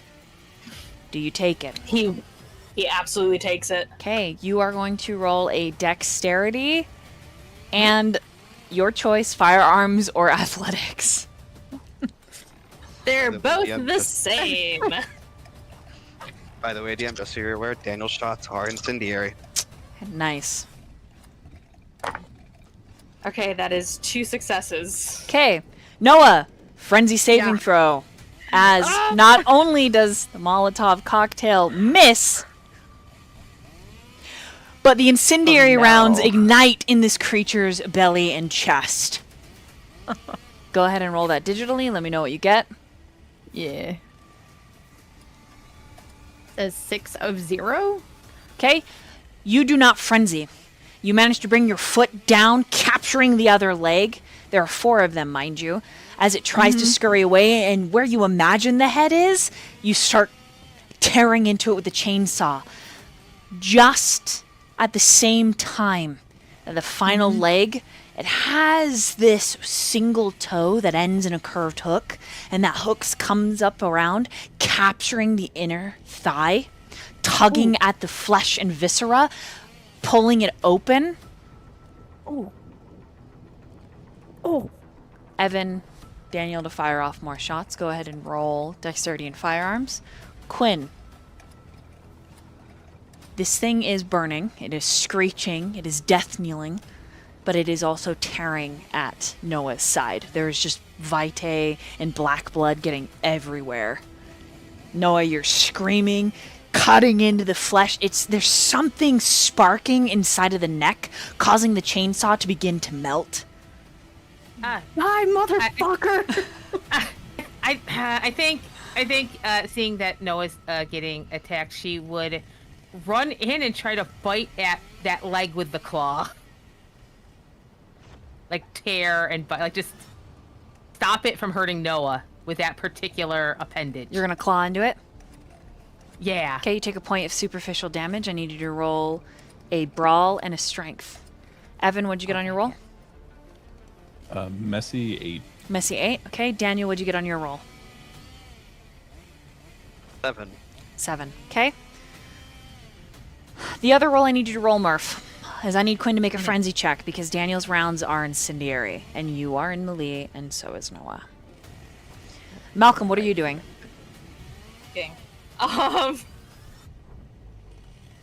I think I hate it. He would go off the porch and seeing Quinn go for the creature, follow with the intent to help Noah get free and get away from this thing. Now that he is injured. How? You're like running up and trying to like grab him and pull him physically away from this creature. Hoping that like Quinn's distraction will unhook this fucking thing. Okay, so you're gonna roll a strength and athletics. I'm so good at those. Okay, Quinn, what'd you get on that frenzy? Frenzy is 6. Okay, you do not end up frenzying. What'd you get on your strength and brawl? 2. Okay. I got a 3 on mine. You got a 3? Yeah. All right, Noah. I need you to roll a strength and melee. Noah? Sorry, I didn't realize I was muted. 6. Okay, here's what happens. In your arm, the chainsaw begins to stutter until the actual blade of it explodes, and the pressure, like a gun going off, in time with bullets flying from the porch, it gets caught in what you assume is this thing's shoulder and neck. The hook unhooks from your thighs. Malcolm manages to cleave you back, but the centrifugal force keeps it rolling. Quinn, it hooks you in the eye. Oh no! And it tugs you down as it begins to immolate. The flesh quickly is devoured by the flame, and it rolls away. Quinn, you shoot backwards, hissing. You are blind in your left eye. It is completely gone. The creature is devoured by the flames. Evan, Daniel, you watch it all. Like a piece of paper thrown into a campfire, it shrivels up until it is just a pile of burnt shit. And we're gonna meanwhile right there. Jihoon, roll a wits and awareness. Okay. That would be 2 successes and a crit. So, I don't, 6? Yes. Okay. Everything is gray and cold, and you're not usually able to feel the cold. At least for the last week or so, you haven't felt it. Not since you changed, but you feel it here. You are running through Daniel's house. You leap from a window, Gamma taking you into his side, tucking you in, landing crouched as if you weigh nothing but a feather. Then snapping back up, running towards the fence, and you think he's an idiot because there's no way that... And then you're sailing through the air, leaping up and over, and you see entities in the woods moving faster than you can really track. You catch just whiffs of their shadow, and he is rushing back into the woods. But with your roll, you hear it muffled in the in-between, but a bellow, a great call. And Gamma is cursing under his breath and then slides you onto his back, hooking your thighs around his waist. Don't let go. I don't think I want to. Hold on to me! And he's running forward, leaping from tree to tree. Behind you, once he leaves a tree, every time he touches it, it shifts into that fleshy paint again. He says, shoot anyone that get close! It didn't really do anything last time. Are you sure? Just try it! You shoot, I'll claw! Okay, I can't really let go. Can you just bite my hands, please? Please, just please. He bites your wrist, and as his fangs, duller than yours, pierce your flesh, there is a shiver. In this intense moment, surrounded by the storm, the smell of winter solstice and death. And I don't mean the decay of death. I mean If silence had a smell, it would be this. You experience a connection, Jihoon. Something so primal and deep.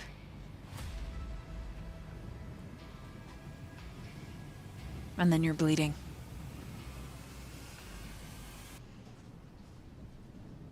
Roll an intelligence and firearm, please.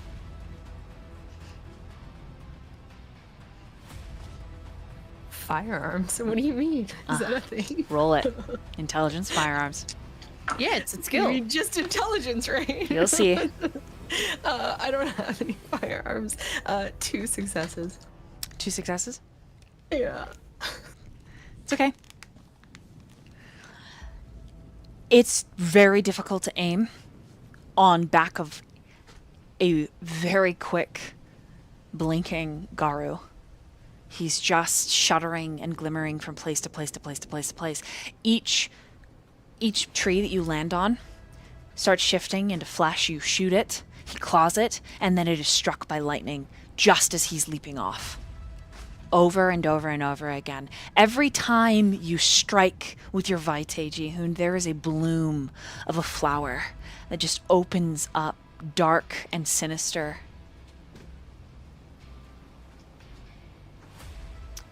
I need to roll a dexterity and athletics.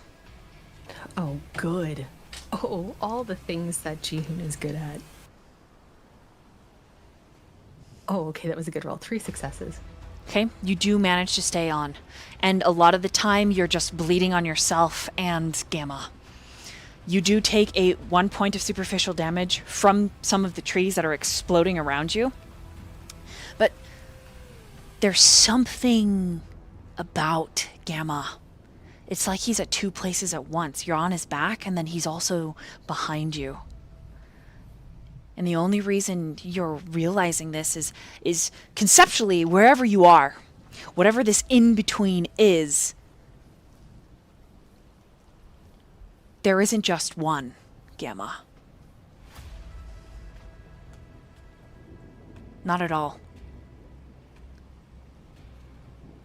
And with your wits and awareness, as you get closer and closer to that bellow, you realize that there are 2. An astral projection of the great black beast, and then the young man that you are clinging to. Both work in tandem, but are undoubtedly separate. You make it into the center of this glade, and I need you to roll Resist Frenzy.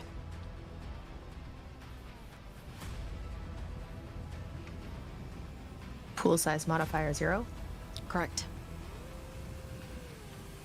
Difficulty 2.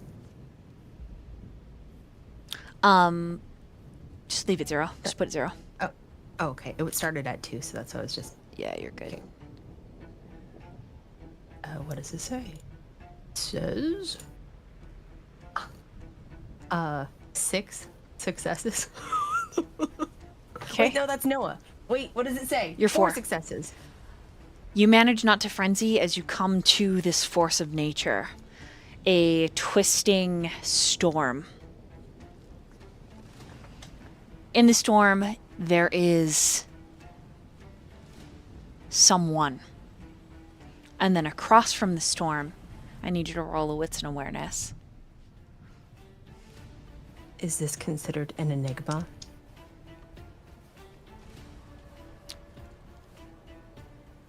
Do you have Sense the Unseen? I don't think. Yes, I do. Okay. So you can add an extra dice to this roll, and then higher cool. tier is another extra dice. 5 successes. Okay. The opposite of the glade that you're standing in with Gamma, you see a flash of kind of deep blonde hair, and then whoever that is, they're not wearing a stitch. You don't really get a good look as all the debris and the spinning dirt is causing this black tornado. One moment they're there, the next they're gone, running away. You just catch a flash of flesh. that's not connected to the trees, and more of the lightning strikes. Beneath you, Gamma says, "Fuck." And he turns around, and you see the decimation. These things, gray, other than when they open their mouths, there's this burning temperance, this inferno inside. You see these dead creatures everywhere, struck by lightning and burned away, and Gamma starts to run back the way you came. Didn't we just run away from there? Why are we going back? We're not gonna go far. I can't risk you. Risk me? You told me not to let go. You told me Just keep holding on to me, okay? And then you hear another voice that's deeper. It says, "Don't worry. We've got you." Hello? You feel this big werewolf palm just touch the back of your hair. Huh? Ignore him, Gamma says. Just focus on me. Isn't he you? Gamma, what the fuck is happening, man? What is going on? It's Omega. Are you where? This is what Omega does. What, the storm? Yes. The wind? Okay, then you have to go and help him. I can't. Why? Because he'll rip me apart. And I can't So what are risk you you getting supposed hurt. to do? Just take me with you. I can't. I'll help you. Continues rolling. What are we gonna do?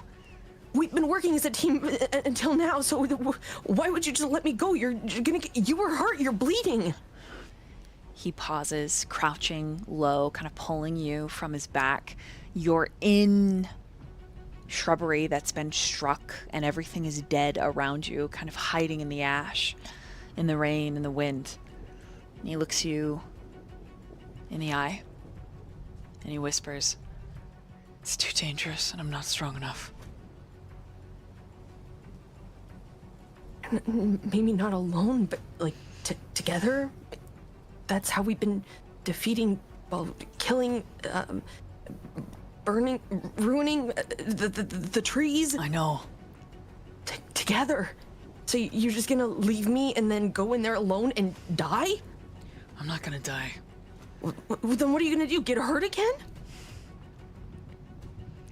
I can't tell if he's lost control or not. and you see Gamma looking back towards the glade where there's that torrential storm. I have to stop him before he hurts anybody.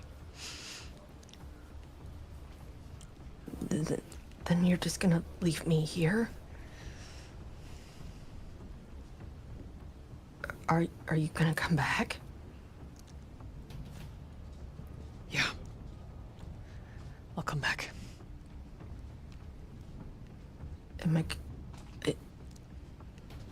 Promise? Roll an intelligence and insight. Is this a detect lies or motive situation? Yes. Yes! I love shit like this. As the Very two of you are helpful. talking, he's drawing in the ground, biting his finger and bleeding into it. Jesse, I don't want to tell you, but this is a disgusting roll again. That's a crit, 4, 5, 6, 7, 8, 9 successes. He doesn't ever say he'll be back because he doesn't lie. But the truth is he doesn't know. And you can tell that he doesn't know. Okay, I know he's, like, important, so, it's fine. But just... I don't want to get lost here, okay? I don't know what's going on, and I have a lot of questions. You won't be. What? Won't be what? Lost? And he nods. And he's I'm- furiously scribbling this circle around you. I need you not to move from the spot. You don't want me to move? You just want me to stay here? Yeah. And then And he you claps guys- his hands together and he smears the blood, and then he puts both palms on the circle and it begins to radiate shadow. They twist and move. What the fuck is happening, Gamma? What are you doing? I want to protect you. Is this some kind of jail? I want you to count to 2,000. 2,000. And if I'm not back, then I want you to run. Run where? I don't even know where we are, Gamma. You told me to hold on and don't let go. And He if I points. let go, I was gonna die. Look. He looks. Look at the trees. Each one. It has one of those symbols, flowers. Can you see it? Yeah. You'll follow that trail. It'll take you back to Daniel's. It'll take you back to the lake. And what about you?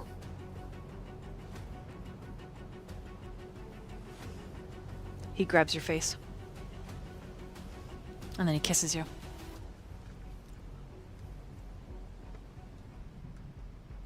Don't move. The ward doesn't work if you move. Do not break the circle. Can like no moving at all? Like even if I have to scratch something?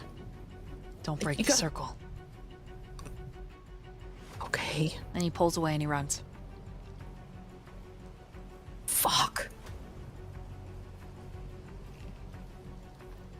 Jihoon Korean squats.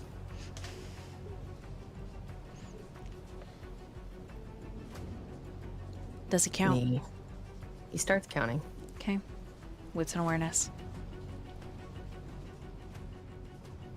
4 successes. You hear this battle. It's the best way to put it. A what? Battle. Okay. Each strike like thunder. Howls, yips, growls, barks. Lightning crashes every which way. And all the while you count. Several of the crawling backwards creatures that I just described rush past you, Jihoon. Headed for the baying and the bellowing.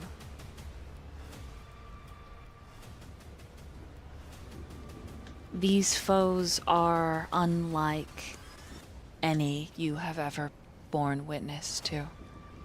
Even in your comics and the cartoons your sister loves to share with you. But not once do they appear to sense you. You count to 1,015. When the shadows encasing you stop and the wind dies down. It is only a distant rumble of thunder.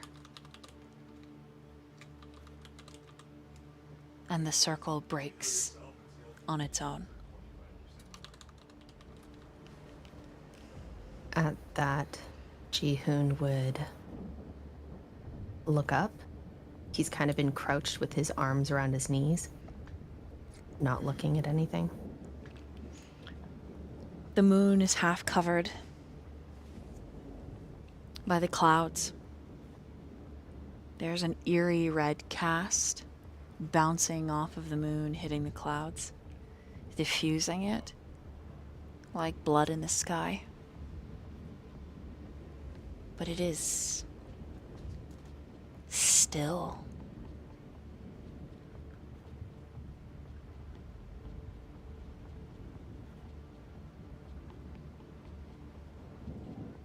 Hello?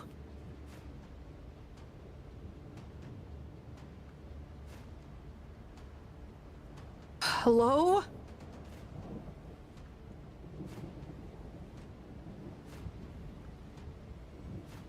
Fuck. Fuck. Fuck.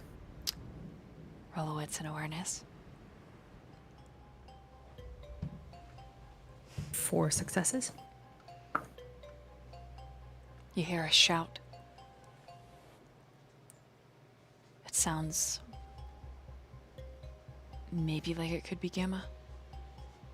Coming from the glade. Then when you look, the flashes of lightning have receded, and so has the wind. The next thing that you would notice, looking that way, the color is back. You're no longer in a grayscape. And the smell of death and silence has receded, replaced by pine and autumn. What do you do?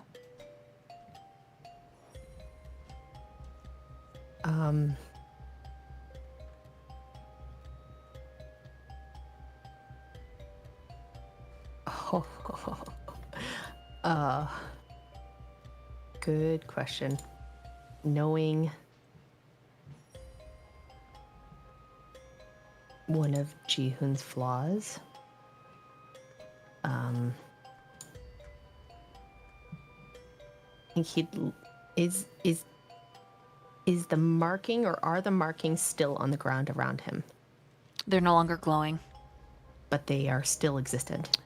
They have broken themselves, yes, but only Okay. in one part are they smeared.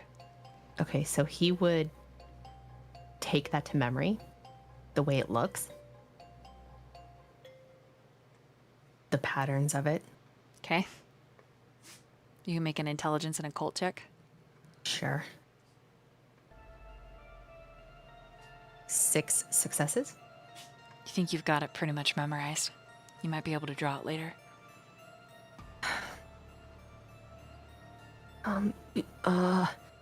Hello? Can I move yet? There's no answer.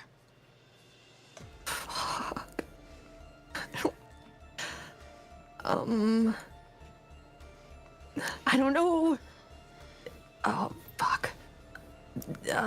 He digs in his pocket, sees if he can find his phone. It is there, but it is cracked. Fuck off! Does it work? Yeah, you turn it on, but the screen is like a bunch of scribbles. Like there's interference. Oh, fuck. Fuck. I didn't count to 2,000, but the circle is gone, so I'm gonna leave the circle now, okay? And he looks at the trees around him. Is anything happening? A branch breaks somewhere in the distance, and a rock gets thrown at your feet from behind you. He looks behind him. There doesn't seem to be anyone. What the fuck? Do I run now? I didn't count to 2,000, and then the circle's broken, but everything seems okay, I guess, maybe? Oh, fuck.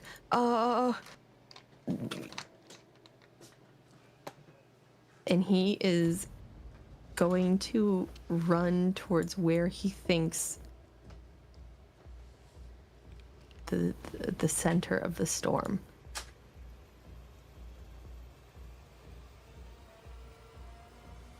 You run and you hear something chase behind you.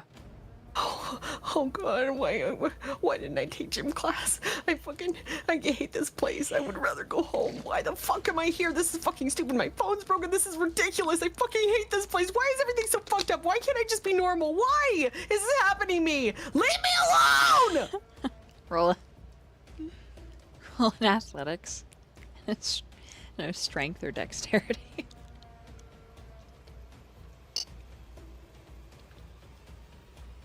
One success. Tell me it's not fair.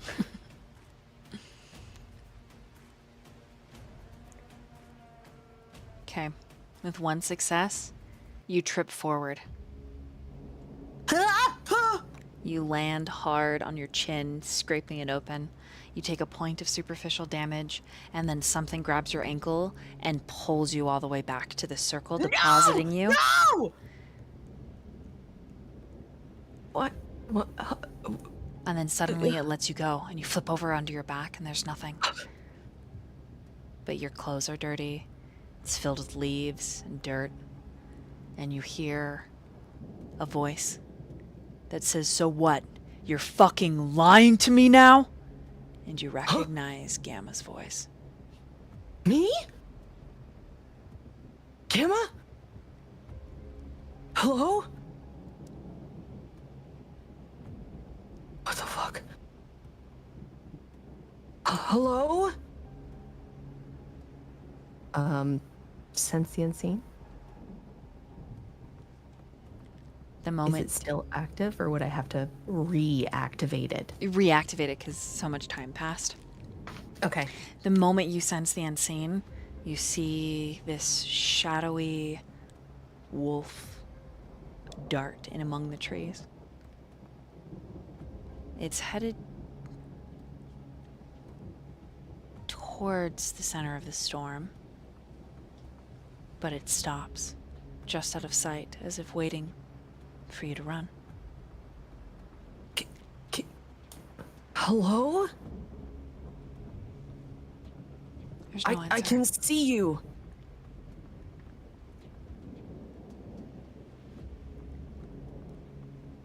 Come out here, dog. Please. A rock is thrown, and it hits the bottom of your shoe.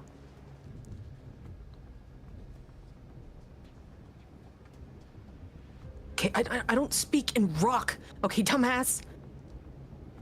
Could you just like talk to me, please? Somewhere in the distance, a tree branch breaks. I don't speak in broken trees either.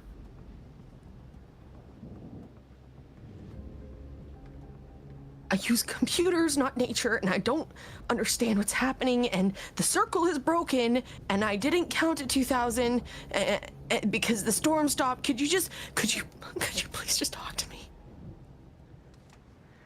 Roll a persuasion, an animal can. Sorry, charisma, an animal can. Okay. Sad days. 2 successes. Nothing answers you. You get another rock thrown at your shoe, as if telling you to run. Where? Run where? A branch snaps in the distance, towards the storm, towards the glade, where you saw the indescribable. You want me to go in there? I tried, and you pulled me away. Another rock hits your shoe. Do you want me to follow instructions? You want me to go where the flowers are? No rocks hit your shoe this time. I'm so confused. This is the stupidest fucking communicating with fucking rocks. Okay, here's the deal. Here's the fucking deal, you whatever the fuck you are, crazy. Okay, if you want me to run towards the fucking flowers, no, 2 rocks, okay? 2 rocks. One rock for no rocks for the glade, and two rocks for the flowers. Okay? So do you want the flowers or the glade? No rocks are thrown. Well, fuck me. This is the fucking stupidest shit ever. And he gets up and he goes again. You hear a voice right by your ear that says, "Run." I'm trying. And he runs. Strength and athletics. This is the worst day of his life. 2 successes. This time you get further before the shadow slams into your back and you stumble forward. Ah! But when you hit, the wind is knocked out of you and you're in these bushes and you hear You hear a conversation.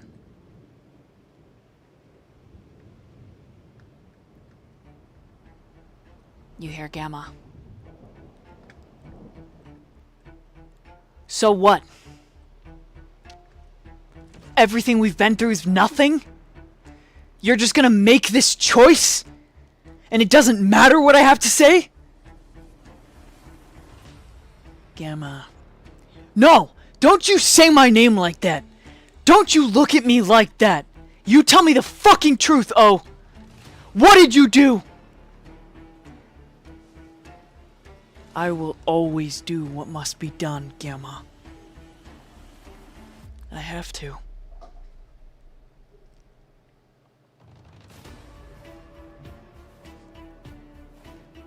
There is a snapshot in time, a still moment. Gamma standing, covered in sweat and dirt, glowering up at his brother. Both of them bare chest. Both of them feral. The one is on a knife's edge and the other is the silence of winter. So you're just gonna throw it all away for someone who abandons you for a decade? Suddenly I don't matter? Suddenly no one matters but Malcolm?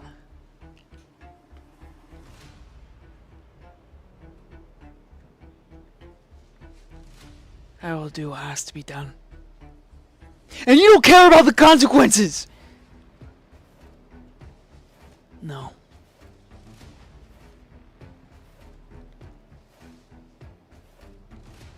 At that point, Gamma makes a futile, growling groan, and he shoves at Omega, and Omega stumbles back. He's like, "You're a fucking bastard!"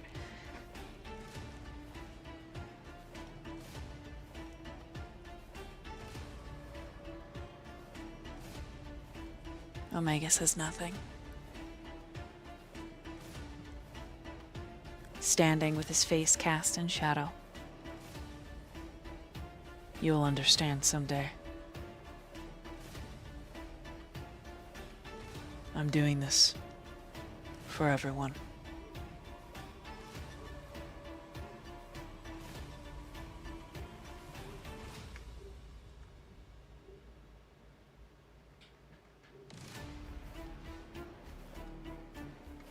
What do you do, Jihoon?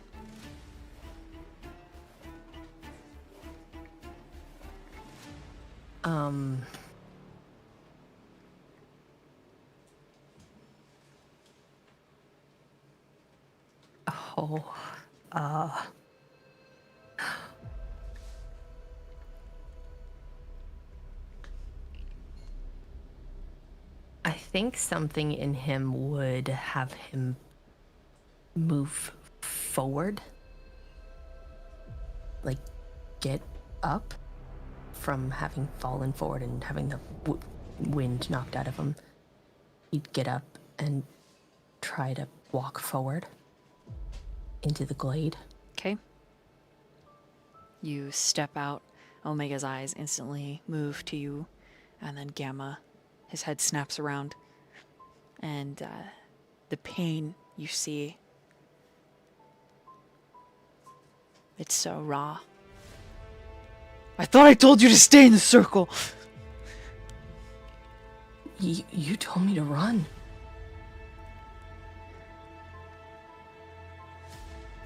Looks at Omega. He mops at his face. You can see that he's working his jaw, and then he turns away from Omega. And he walks up to you and grabs your hand. We're leaving. Don't leave your brother like that. Please. Family. Listen, I don't know what's happening. I don't know what he did to make you so upset, and I'm really sorry, but family's everything, Gamma.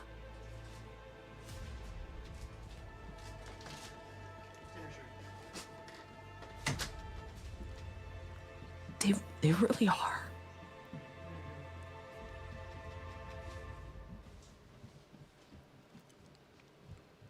And you can't leave your brother like that.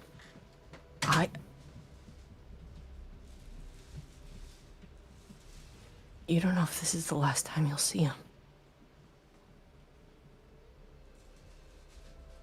Please? He is trembling with rage, barely contained. Jihoon grabs his other hand.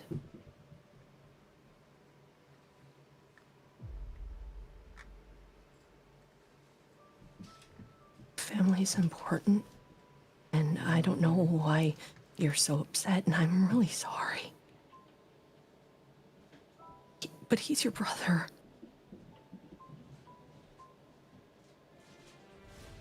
You told me how much he means to you. You watch as Gamma swallows. His eyes don't once meet yours. His gaze glowering at some distant point, back turned to Omega. Jihoon lets go of his hands and brings them to Gamma's face. He has to reach up. The moment your fingertips touch him, where he bit you on the arm kind of sings. And his gaze drops to yours, his eyes filled with unshed tears, his nose running, his cheeks red, his eyes red, like he's been yelling and crying. Jihoon's thumbs kind of stroke under his eyes to brush away the tears. I'm not the one who broke the promise.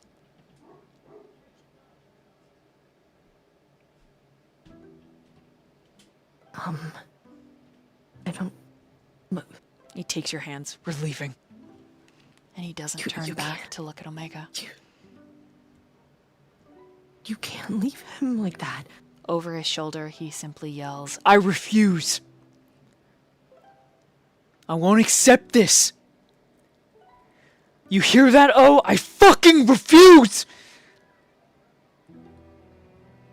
and Omega calls, Some things you cannot make mend with your fist, Gamma. Violence is not always the answer, and neither is laying down and dying! and he turns, kind of moving you to his side, partially behind him. Rolling over? Exposing your throat? That's what you're gonna do? You're just gonna let everything that we worked for, you're gonna let it die for someone who doesn't even care. All he wants is power.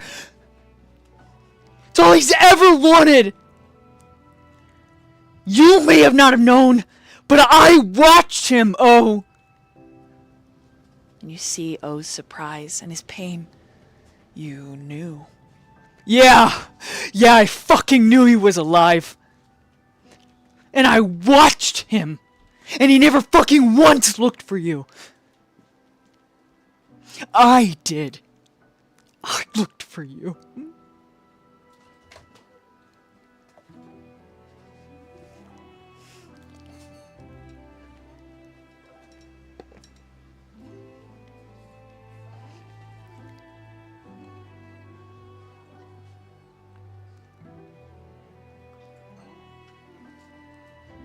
I'm sorry, Gamma. I can't change it now. And Gamma screams.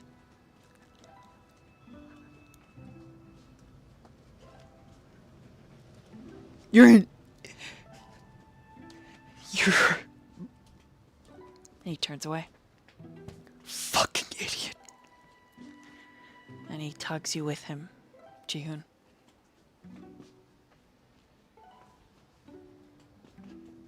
Jihoon looks over his shoulder to Omega. He was standing at his full height, Jihoon. And you watch his shoulders simply roll as the weight bows his spine.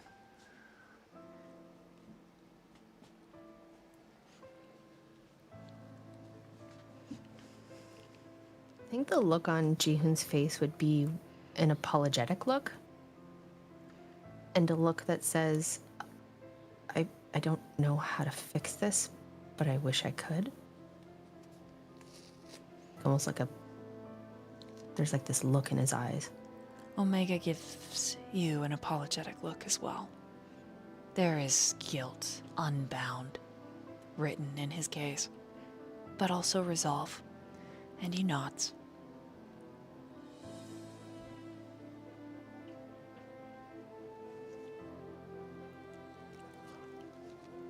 I would turn back and follow along with Gamma. His steam is short-lived. He ends up stopping and letting go of you to punch and shatter a tree. And then he falls to his knees, and ash and dust plume up around him, and he curls forward. And the sound of his anguish is not something you will ever forget. You've been there yourself. When your soul cries.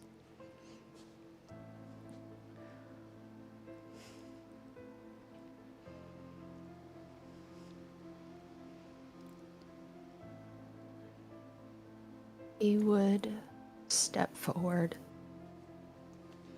and get on his knees and just pull him in like he did his mom. Into his shoulder. Even though he's small, he'll just hold him. He doesn't really know what he is supposed to say, but just hearing the pain. It's like he relives that in his head.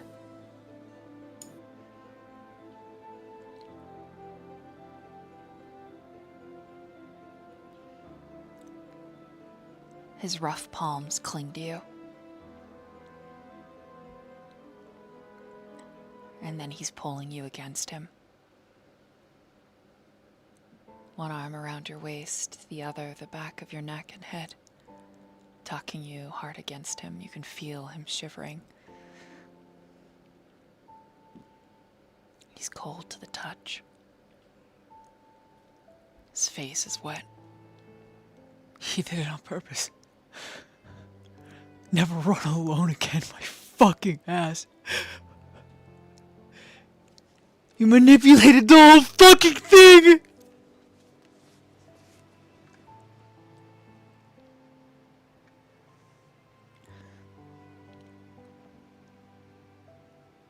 What happened?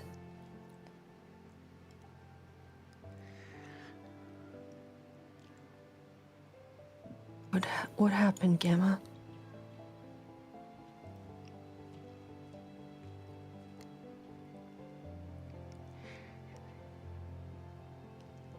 He starts to shake How his can I head. help? I can't. Can't what? I'm so tired.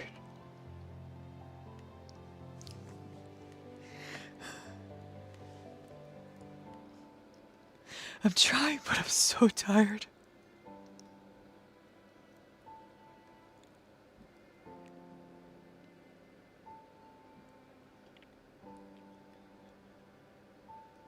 What are you trying to do?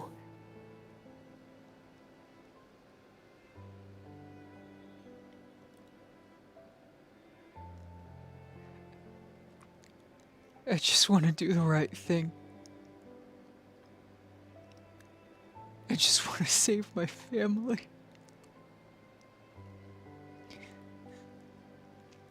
I just want to do what my mom asked me to do.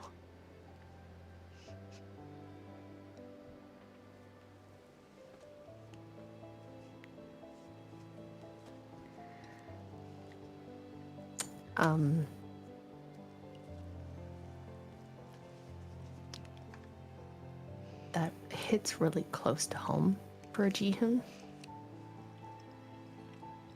And he just pulls him even closer, and he's just stroking his hand down his back. And he just says,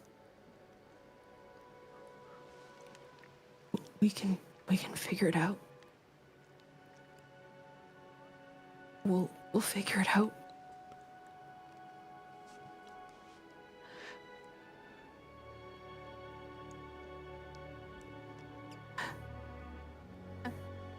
We can figure it out.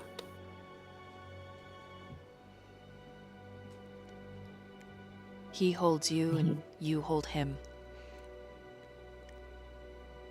Jihoon is also silently crying. His words dry up, but his pain does not. It bleeds into you. This strange connection with a stranger you've known for days feels suddenly like you've known him a lifetime.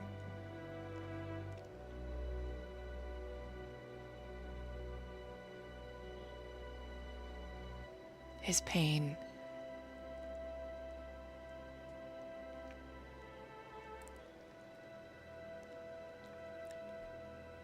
it tastes like spring water. Cold, bitter,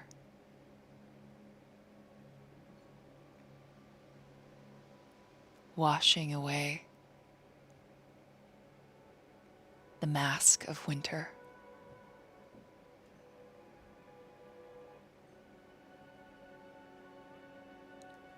It's winter's frost down the side of a mountain. But all it exposes is raw, cut earth.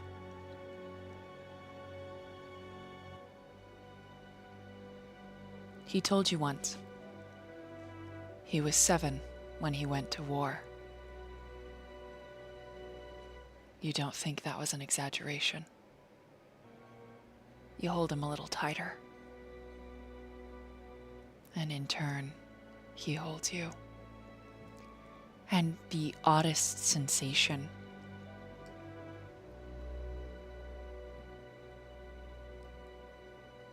as he reaches down and he grips your feet, Jihoon. Jihoon reacts to that. He just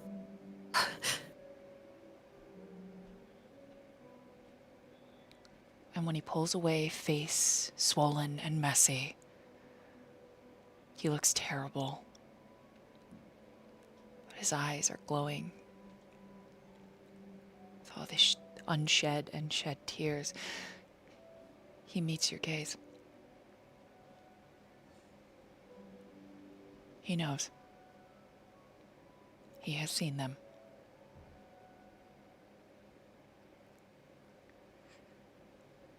And there's something about your pain and his pain that connects you in an unexplained phenomena. He once again reaches forward and with his small, delicate hands brushes away the tears on his face. And he just... You look like shit. It's a little... But there's a wiry, side smirk. you're still kind of handsome, I guess. Just stupid wolf dog. Then he looks away.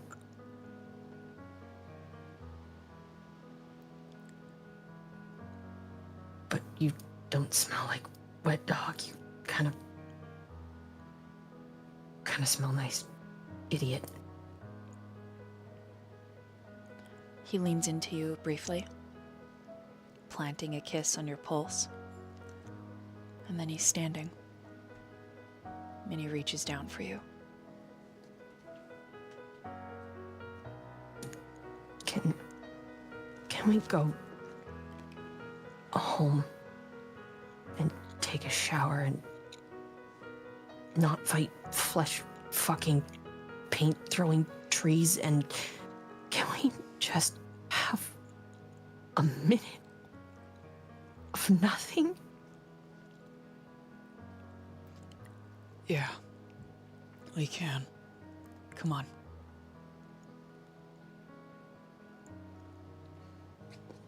I can't carry you back. Can we just walk side by side? Is that okay? He nods. Reaches down, takes your hand, helps you up. He doesn't let go of his hand. If anything, he like puts his fingers in between the fingers. You know what I'm talking about? You lace them together. Mm.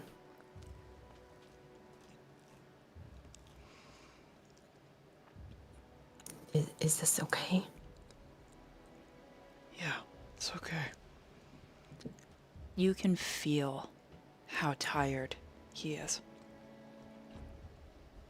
When we get back, we can just take a nap. Okay? Okay. There's something hollow in the way he's replying.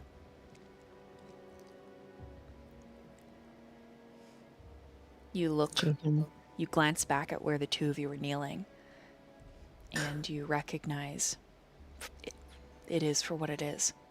A part of him broke. Irrevocably in your arms. Oh, okay. Before we walk away,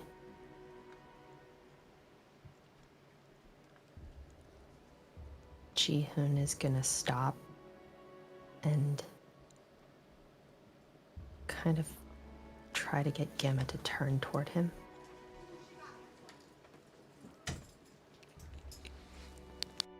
And he's gonna squeeze his eyes shut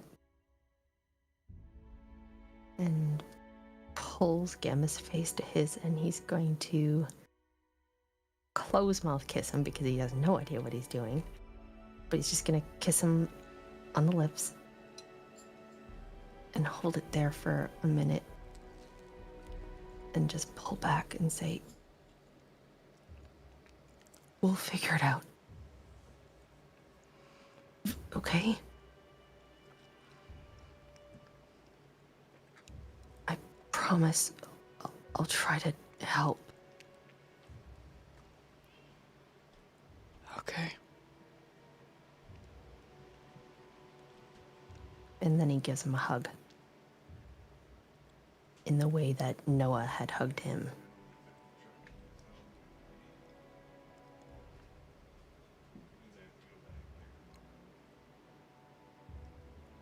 Let's go back. He moves with you. Like a ghost. But he never lets go of your hand.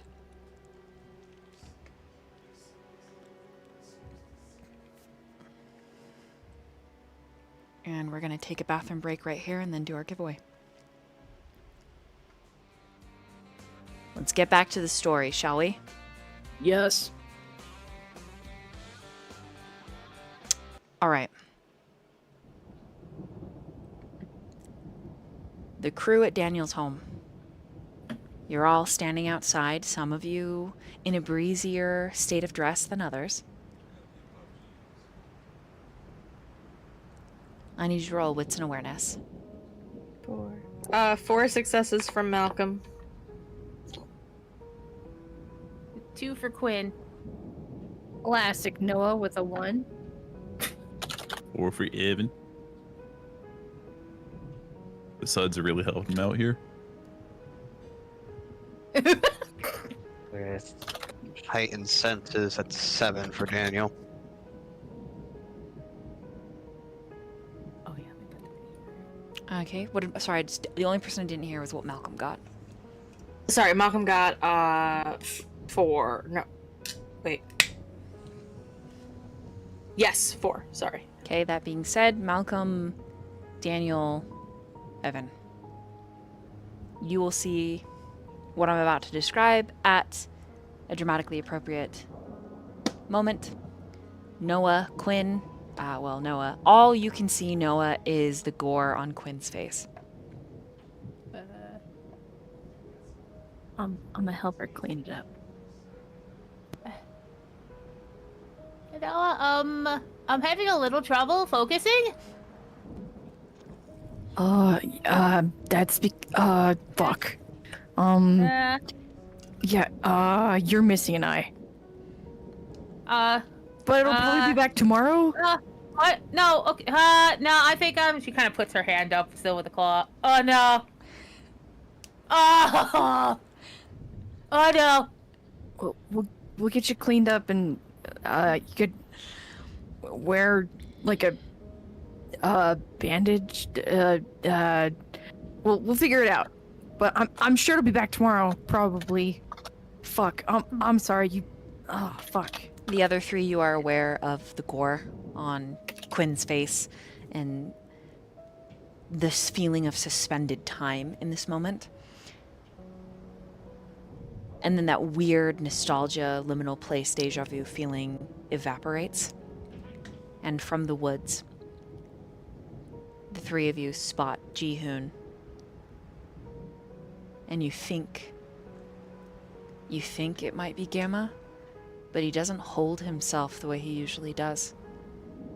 In fact, you wouldn't describe that as Gamma at all. You would describe it as Ji-hoon holding on to a ghost.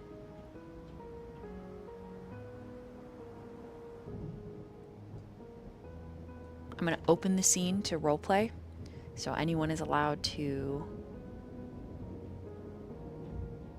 speak, and then I'll come back around and I'll call on you. What do you guys do?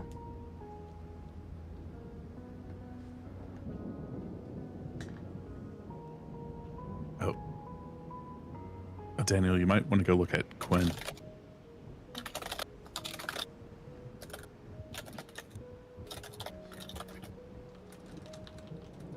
I mean, I got her. The only thing that can really be done right now is I'll just friend. we'll get her cleaned up. I'm just gonna sit down for a little, I think. And she just kind of collapses out the ground. Yeah, I'm just gonna sit for a bit, I think. Okay. I'm gonna run inside and get like a washcloth and we'll get you cleaned up. Sorry. Okay. Yeah. And she's just kind of like rocking a bit, I think, while she's sitting with her like still clawed hand holding on, kind of covering her her left eye socket. Yeah, and then I would return the chainsaw to the garage. Probably not like put it away, just like set it down. And I would like go in and try and get it like a couple of like cloths from the kitchen, get them damp, and come back out and work on cleaning up Quinn.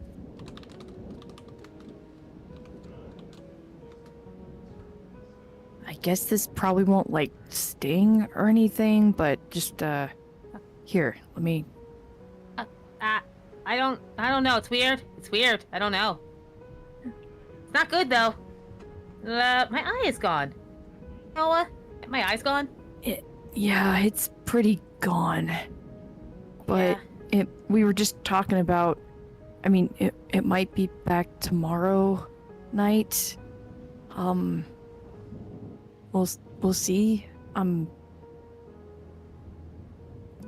sorry. I feel like I'd recommend getting some blood in her. It takes a lot of effort on the Vitae's part to repair lost limbs. we'll get her some. Yeah. Thank you, Noah, Daniel. Thank you. I feel weird. If it's anything, you looked really cool. Did I look cool? Yeah, it was pretty fucking cool. Huh. Hey, you look pretty cool too. You had a chainsaw. Nah, I probably looked like a psychopathic maniac, but that's all right. That's thanks. cool though. That's what you needed to be in the moment. Hey, we killed that thing. Yeah. We did. Hey, and so kind of look around. Hey, we killed that thing though. We did it. We We killed that did. thing. We Yeah, killed, yeah. we killed Yeah. it. Fuck yeah. Yeah, Daniel's house is still standing, right? She like looks over to the house. Yeah, we're outside, so Yeah. we didn't touch the house at Yeah. all. Yeah. Fuck that I like thing. to look. Yeah, I like to focus on the positive sometimes, especially like the last year or so, like especially like the last like 8 or 7 months or so. So like this is the positive. Okay. Yeah. Yeah, I'm you're in a right. positive mood. It's fine. Everything's fine. At this Okay. point, Jihoon, holding on to a specter, steps into the lawn.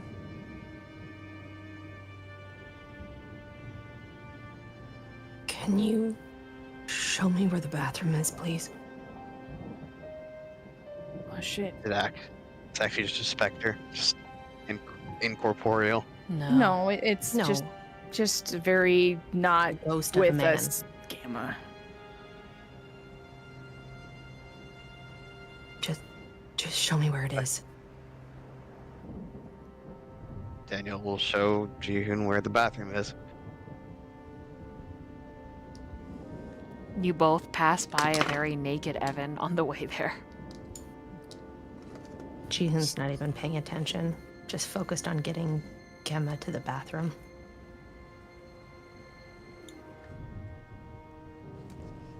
Daniel, I mean, just sorry. I need you to roll a wits and awareness for the specifics.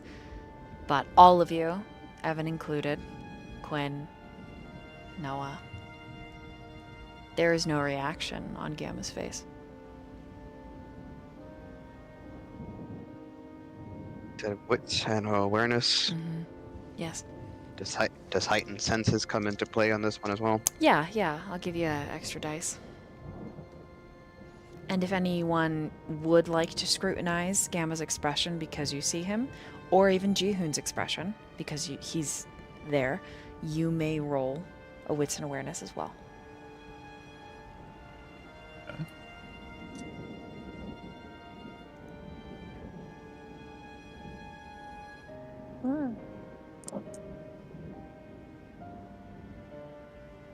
I got a 3.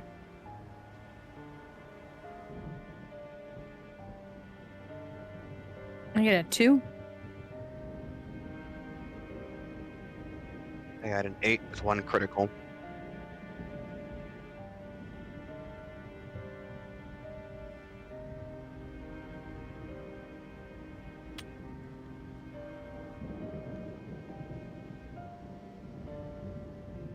Quinn or Malcolm?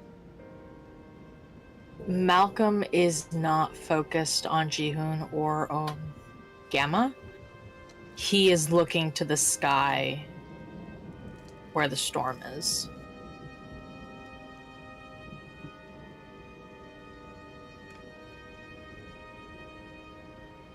Quinn? Oh, 3. I'll put it in the thing.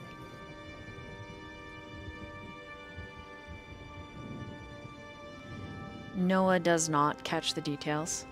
Yeah, that's fair.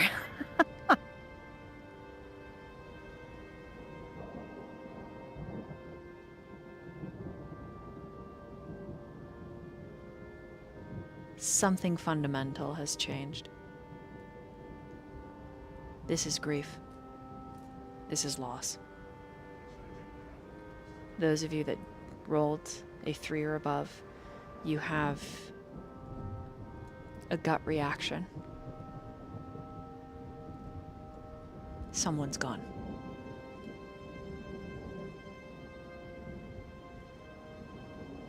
Gotta be.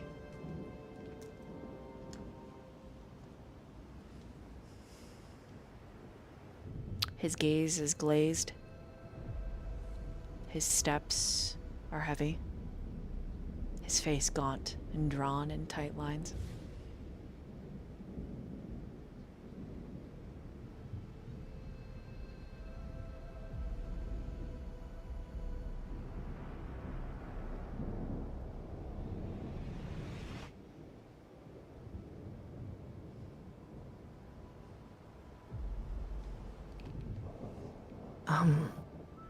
If you don't mind, Daniel, can we have 2 towels, please? And maybe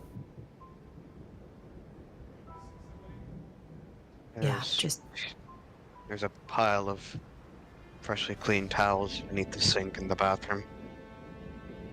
Take as many as you need. What would the coterie see for Jihoon, Sly? Even as he's talking to Daniel. There's like dried and cracked blood that has been dripping from his eyes. Concern wrecks his face. His hands and arms are covered in blood, still dripping because he hasn't bothered to do anything. He's just standing there. Dirt. Sticks, leaves. Like he's been dragged through the mud. And he had, like, it's a serious look of concern on his face. Concern and pain.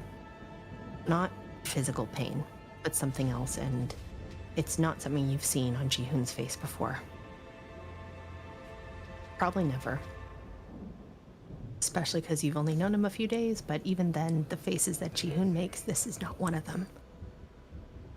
Not even when he's freaking out or having an anxiety attack or upset with himself. This is something else.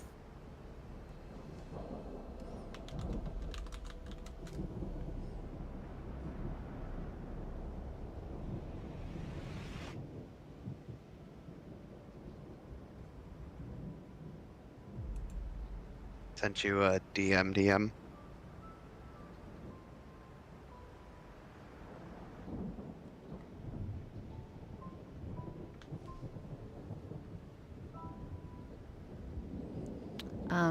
For that, you'd go ahead and roll a resolve and composure.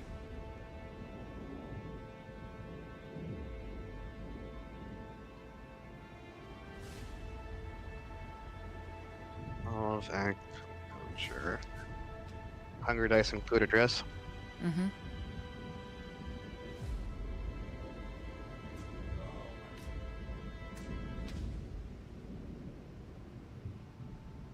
Okay.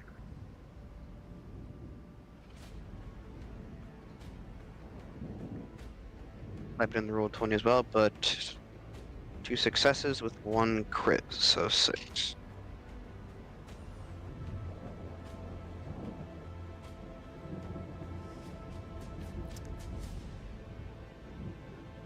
It is lingering, but it is something you can choose to control.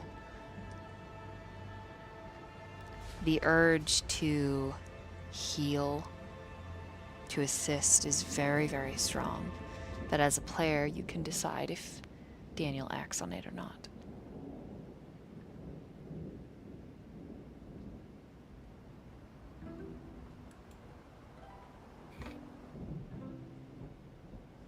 I would say, given in my opinion as the player, that his particular compulsion calls upon the remnants of his humanity, and as seeing as he has gained a point of humanity since last session, I feel as though the call is even greater than before. So yes, he would act on his compulsion.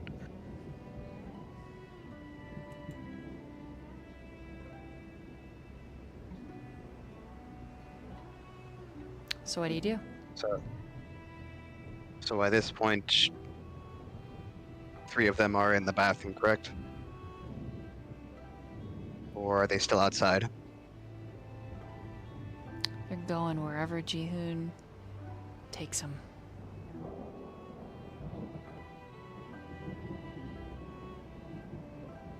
He's So, literally I guess- walking into the bathroom. If that's where you were showing him, he's Yep. on a mission to get there. So once Daniel leads Jihoon to the bathroom, lets him know that there's towels beneath the sink. Welcome to use as many as you wish. And then for a second, Daniel seems to pause. Kind of shakes his head for a moment, then looks at Jihoon. Is there anything else you need at the moment? Fresh pair of clothes, something to eat. Um. I. Jihoon looks at Gamma, and he kind of like you pulls injured? on his hand. Do you want something to eat?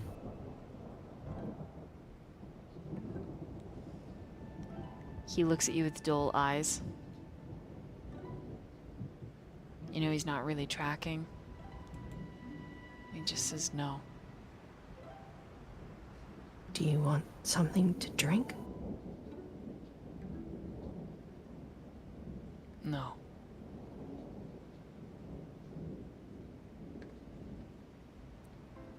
Okay. Then he starts to take off the remainder of his clothes. Jihoon looks quickly at Daniel. Maybe just a glass of water, I guess. And, maybe my clothes. There's some clothes in my room. Well, your room. The room I was sleeping in. Could you bring that, please? Yeah. Okay, and Back in 2 seconds. I'm gonna close the door though. Is that okay? Could you just leave it right out the door? Yeah. Oh, Yeah, I can do okay. that. Thanks. I guess. Thanks, Daniel. Gamma doesn't let the water heat up and just steps into the freezing downpour. Jihoon closes the door with him still inside the bathroom, and he's going to take off the sweater he was wearing and step into the water with Gamma with his clothes still on. And he's going to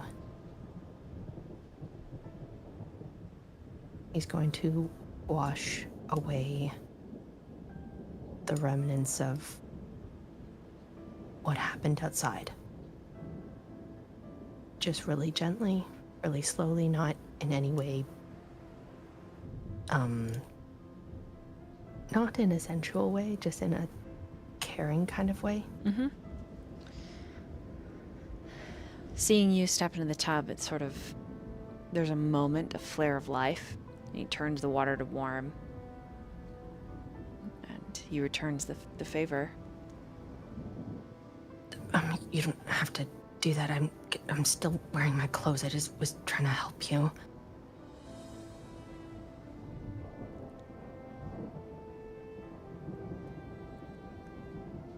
He's Unless- really slow in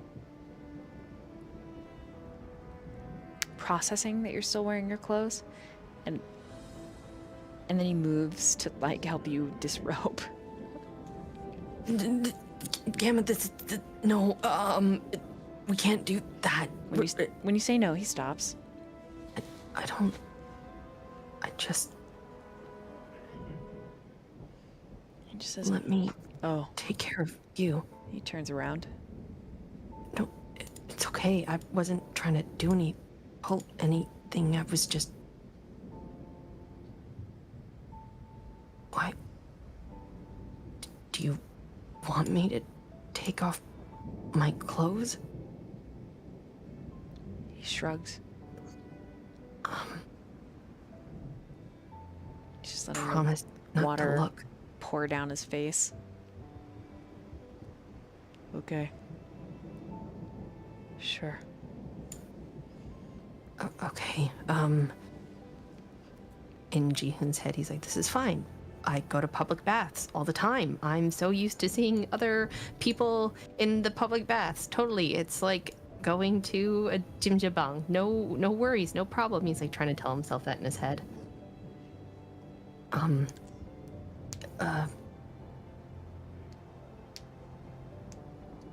Could you maybe help me with my shirt? It's kind of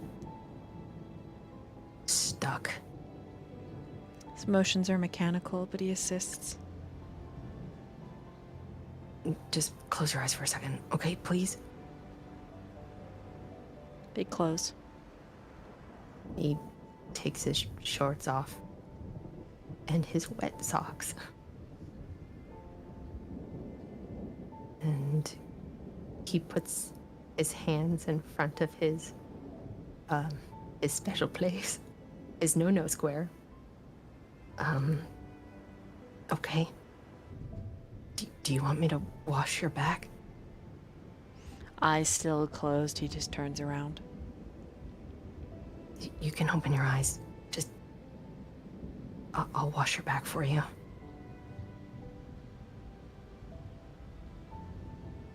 Then he will gently take the soap and roll it in his hands and get it all sudsy and wash his back gently.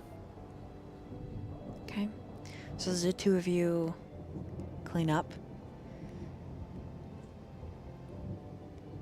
it's just driven home how not himself he is. And meanwhile, Daniel, you go gather clothes. You leave them outside of the bathroom. Where do you go from there?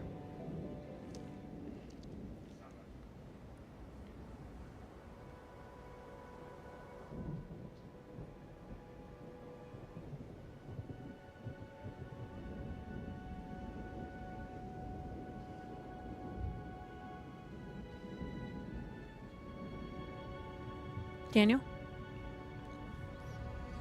Alright, I did not hear my name called. Please repeat. You get the clothes, get the towels, leave them outside the bathroom door. Where do you go from there?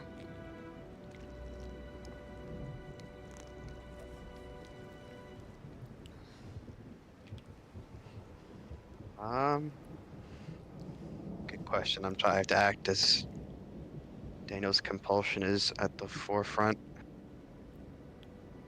There's a lot of turmoil right now. Oh boy. Okay. I will head into my room actually. Okay. Once I've dropped everything off for Jihoon.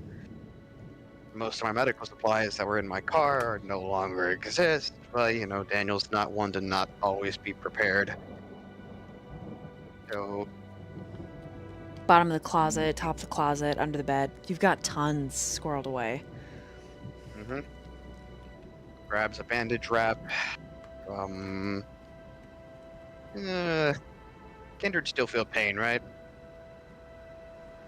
Even though they're dead. They can, but sometimes they do not.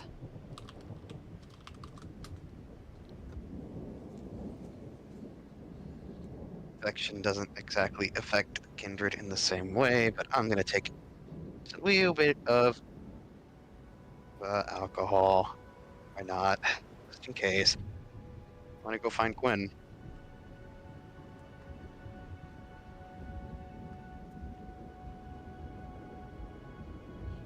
Okay. We'll do a small mini meanwhile because Quinn and Noah are together, and so you'll. I'll let you know when you get there into the scene. So Noah, Quinn, you guys are in the kitchen. Is that right? I don't think we'd actually even gone back inside yet. Or you saw outside? Oh, she's still sitting on the porch. Yeah. Okay.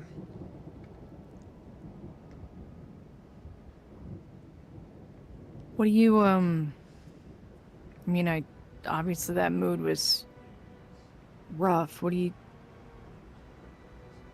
think they're okay?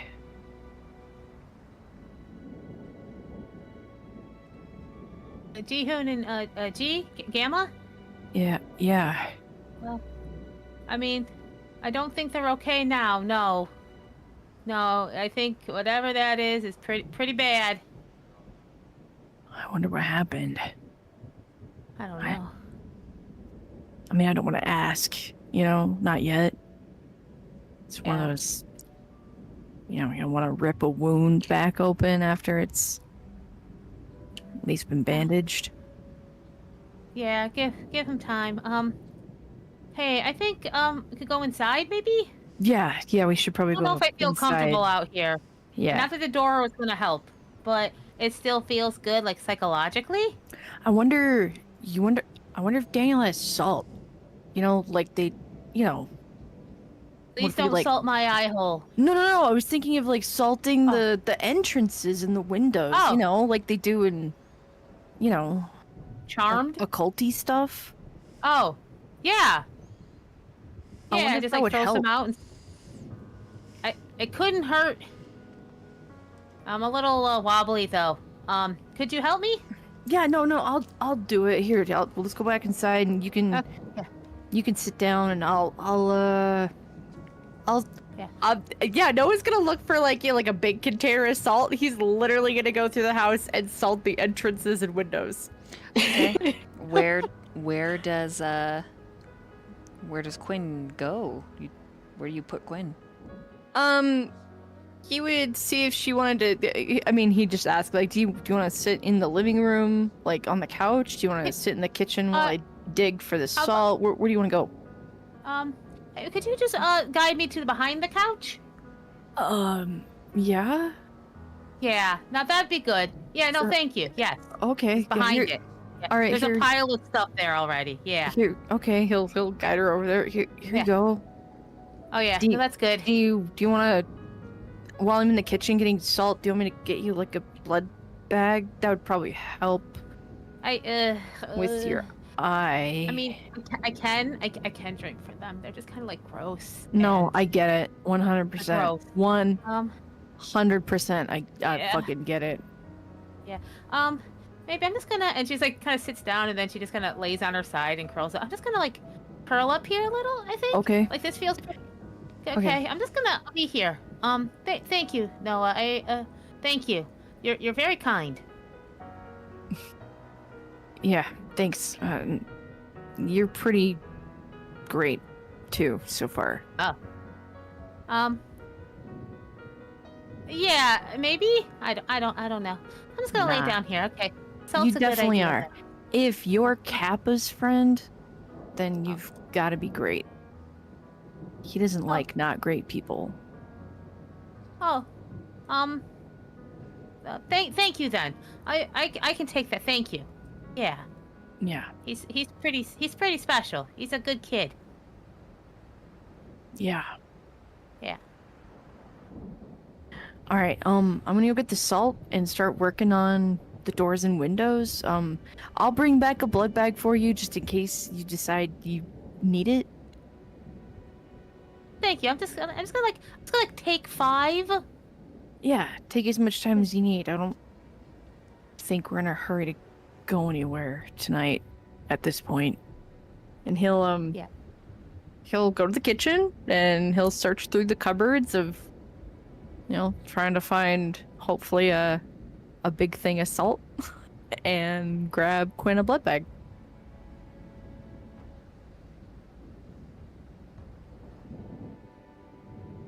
All right. That being said, we're gonna meanwhile over to Evan. kind of backtracking a little bit, and then right before Daniel gets to the Quinn Noah thing, I just want to know what Evan's doing. Because I can slightly assume that Malcolm's gonna wait outside. But Evan, Yeah. I don't know.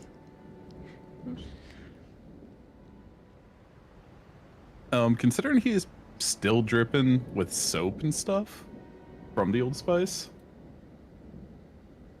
he'd probably want to go and finish a shower, but seeing Jihoon and Gamma go in there, he might go adventure for another bathroom. If there is one in Daniel's house. I said it was a 4-bed, 3-bath, so you could probably find one. The second one on the second floor, and there's a 1 full bath on the first floor. Take your pick.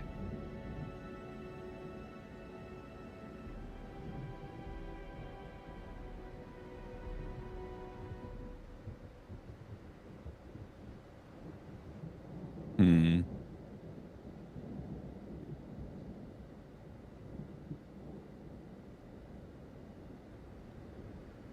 He'll just wander around, leaving like wet footprints until he finds the closest one, I guess. Okay. It's downstairs. It's a little bit hidden.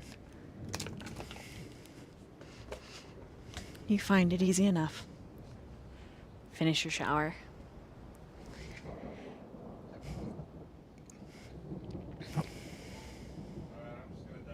Anything else in particular for Evan?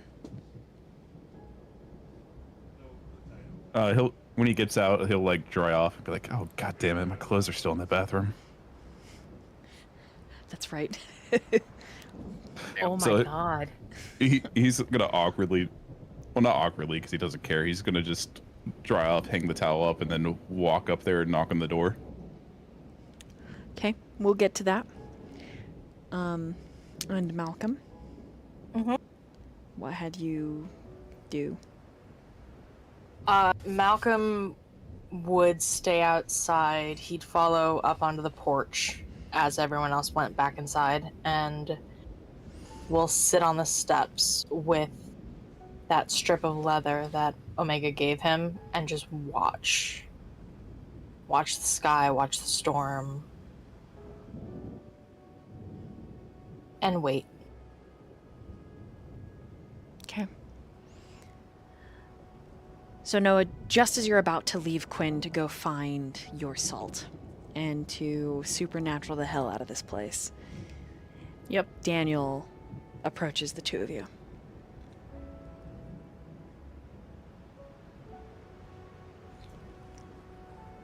Hey, Daniel. What's up?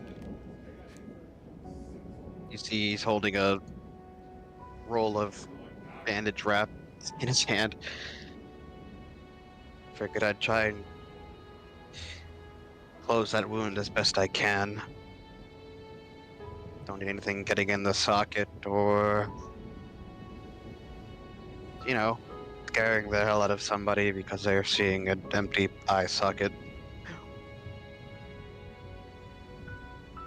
That would be a bit rude. I think I'm bleeding on your floor a little. I'm sorry. I'll clean that up later. It's not that big of a deal. Okay. I'm assuming I catch Noah just as he's walking away. What are you about to do? I was gonna go dig around in the kitchen and find some salt. And I was gonna salt your doorways and windows just in case that works. He shrugs. Figured it won't hurt. Would Daniel know how effective salt is against the supernatural? Some things it is effective against. We've just seen a lot of very different spooky shit tonight, and I figure if, you know, those nice Wiccan ladies down at the crystal shop recommend it, then it might actually do something to something. Well, I have to agree, it's better than nothing. Check under bottom cabinet close to the fridge. You'll find a full sack of flour. But I'm looking for salt, not flour. Sorry, not flour. Sorry. player mixed the two up. I'm. Oh, It's okay. bake us a cake while you're at it. Gotcha. Alright, cool. Yeah, I'm gonna go do that. Thanks take care, again, bud. Noah. Yeah, no, you're welcome. Of course. Totally forgets that he's also injured. BT dubs. I Doesn't noticed care. when I noticed that as well, DM. I feel like I Because would have. I just remembered. Yeah, his whole inner thigh and like around the back's all cleaved open. It's split kind of like a honeyed ham. But as long as he doesn't rouse the blood, it won't gush anywhere. Hey Noah, Huh. whenever you're done salting the place up, come and find me. Okay. You know, for the gigantic gash in the back of your thigh. Oh, he like turns to try. I forgot. There's a whole skin flap just hanging down. Oh, sick! I look like an 80s horror flick. Nasty. I guess that's been the theme of the night, though. And then you look at Quinn and you're like, Holy shit. Oops. Daniel actually chuckles a little bit. Just come and find me when you're done. Yeah. We'll do. And Daniel will turn his attention to Quinn, kneel down in front of her. Alright, Quinn. In some cases like this, normally I'd have to shave your head to get the bandage properly secured. No, I'm not actually going to shave your head. Oh, okay. I just feel like that'd be one more thing. It'd just be like one more thing. I don't think I could handle this one more thing. No, I'm sorry. It was a bad attempt at a joke. Oh, wait. Ah! Be able to. God damn it. Should be able to angle the wrap just right to be able to keep it secured, even though your hair might get in the way. It's fine. Okay, watch the ears. They're sensitive. I will be sure to avoid them at all costs. Thank you. Now, let me take a look at that eye. And he kind of raises your face so he can look at the eye. Has it already been cleaned, DM? yeah. Noah did a pretty good job. But you could probably roll an intelligence in medicine. I will absolutely do that. Intelligence and medicine.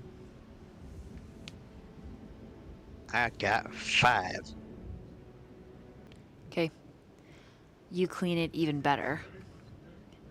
And get it wrapped and patched. As he's cleaning it, he's like, alright, this might sting a little bit. Quinn, just bear with me. He's trying to prevent infections here and all that jazz. And he pours just a touch of alcohol on the cloth he uses to clean this socket with. Storyteller, what does she feel? Yeah.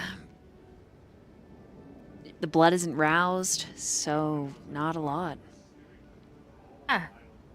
And, I don't know if this is better or worse, Daniel, but I don't feel a whole lot. Kind of making me nervous, I guess. Well, normally you don't. You know, since your eye socket is completely exposed, you've got nerve endings on the inside of your face that if I were to pour alcohol on any normal person, they'd be screaming bloody fucking murder. Because that would fucking hurt like hell. But Yeah, I in this case, don't have to worry about that. Just don't rouse your vitae, please. Otherwise, you will feel it. Okay, no, okay, all the blood, you stay where you are, okay? Oh, the blood just At stay about right that there. point, Evan walks by, headed upstairs, completely in the buff. Thumbs up, Evan! He just turns and does like the dual thumbs up back at you. Thumbs up, yeah. I can't wink! Oh my god. I mean, he can just he like winks back with the one eye. No, I'm just closing my eye. I'm just gonna pass for now, Evan, but I'm spiritually giving you a wink.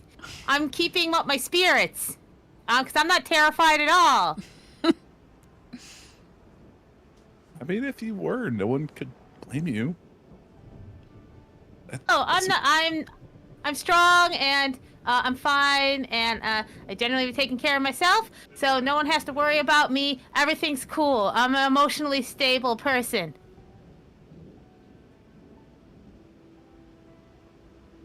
He just nods at that. Yeah, what I said just made sense. Thank you. I'm holding it together, though, as you can tell. Can we be Dazzle and eye patch for you? Oh. I mean, yeah. No, I hadn't even thought of fashion possibilities yet.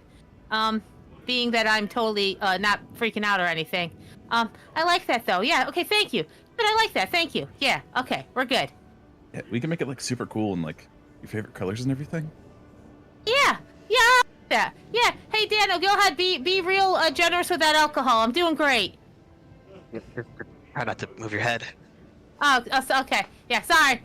Okay. I'm gonna go find my clothes. Oh, I mean, if you feel the need to. Looking good. He kind of struts out, showing off everything he has. Yeah. Oh, shit. Yeah, he's a fun guy, Daniel. All right.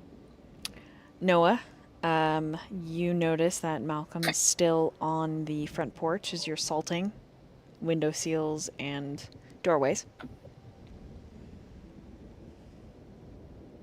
All right. When he notices him, he'll go to the front door and like open it without disturbing the line of salt that he's made. Okay, so you just kind of push it open. Yeah. Hey, Malcolm. Yes? I know that you're waiting for O, but you should probably wait inside just in case more of those things or something else comes at us. He's quiet for a solid minute.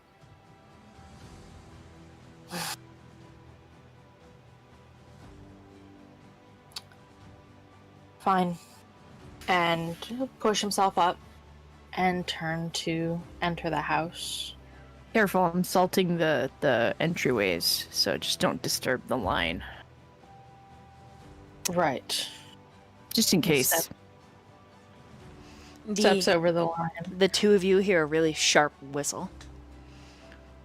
Freezes and spins back around to look. Yeah, I'm looking for the whistle. Ah, do it. He is only wearing his baby blue boots. Of course he is. Malcolm goes inside. Not waiting for this asshole. Just goes inside. There. Hey! It took long enough. What do you mean? You Malcolm! alright? What? You're not even gonna check me out? Zeta's walking beside him and nudges him in the shoulder. Not everyone thinks you're attractive. Hold on. Do you see me? I am the epitome right now. And the two of them are covered in snot. Oh. She I see laughs. you guys got gooped too. Oh, it was enjoyable. The goop was? The violence. I see you Oh. got up to violence too. And she sniffs the ground where it was burned, and she's totally naked too. Yeah. Sigma stops at Daniel's fucking mailbox and pulls out his clothes. And then puts the little flag down. Starts pulling them on. Yeah, something was coming at the house, and it was corporeal, so we attacked it. Oh. Well, we good, won. good fucking job. Yeah, I used a chainsaw. Oh. Delta's very good with a chainsaw. I believe that so hard. She's also good with the ball peen hammer. And Sigma's like, okay, you probably should stop talking right now. Shh. If you guys want to come in, I think there's a no, Gamma and G Evan's out of the. There's 2 bathrooms available if you want to get ungoopy. Yeah, I could just use the hose. I mean, yeah, I guess you could use the hose. Freaking but Zeta does a cartwheel over towards it, giggling, and like starts pulling it out of the round And he's like, hey, get it out of your mouth! Get it out of your mouth! And she like drops down onto all fours with the hose in her mouth, and he's like, and he's like, no, stop it! Stop it! I still have heightened senses active. I'm assuming I can hear this. With my hose. I mean, maybe. But no, what do you want to say? We'll get back to you, Daniel. Hold on. I don't remember what I was gonna say. You're just looking at Zeta like, oh god. I mean, he looks at Zeta, but it's like like respectfully in the way that, you know, when you're looking at someone, but you're kind of looking right above them, so you're not looking right at them, because she's naked, and he doesn't want to just like look at, like, he's trying to be respectful, but right, yeah. When you guys finish hosing each other down, I guess. Do you want to hose me down? I'd like it. I'd let you. I'd like it. Let allow it.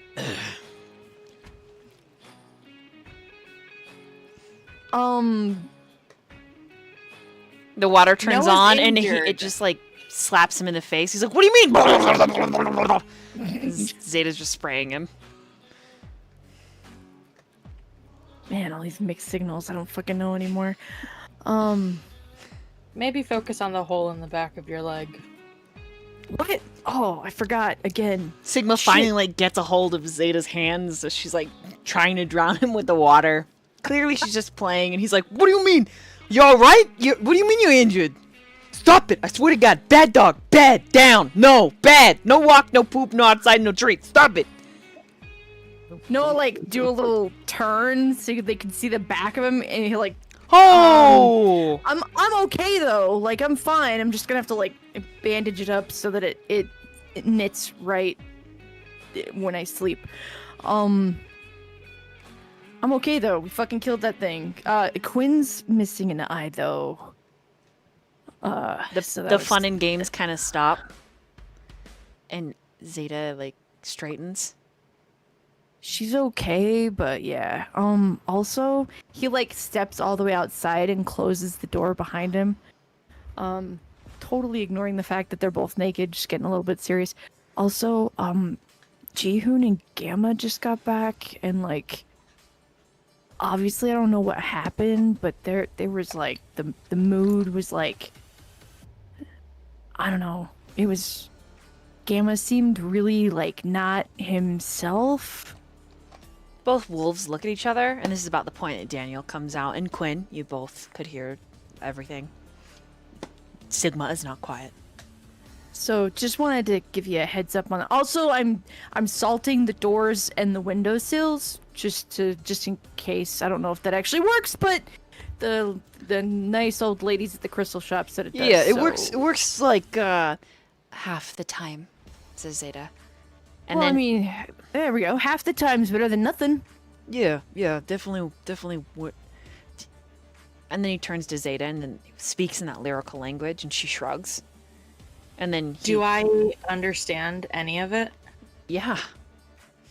Sigma's like, "You don't think O was lying to us, do you?" She's like, "Who knows? Sometimes I don't tell the truth." "What do you mean? You've lied to me?" "I did lie to you and said I like your boots." "That's rude, Zeta. You shouldn't lie to people like that. You should tell them the truth, even if it hurts. Like you do." We're not gonna have that conversation right now. Ouch. Cutting into this, Malcolm will say, "When was the last time either of you saw O?" And he doesn't hide that he heard what they said. They look at each other. They look at you. Zeta's eyes get really big, like blown up pupils, and she pounces around Noah and like leaps on you, Malcolm, shoving you up against the door really hard all of a sudden. Whoa, whoa, whoa! And she's sniffing you. And then she pulls down your shirt collar and she goes, and points at Sigma and points at your neck. And Sigma comes rushing over and he's like, "Wow, that's you. How's your ass? You all right?" Didn't get that far. We were attacked. Well, lucky for you. Course tonight. You probably would be crippled.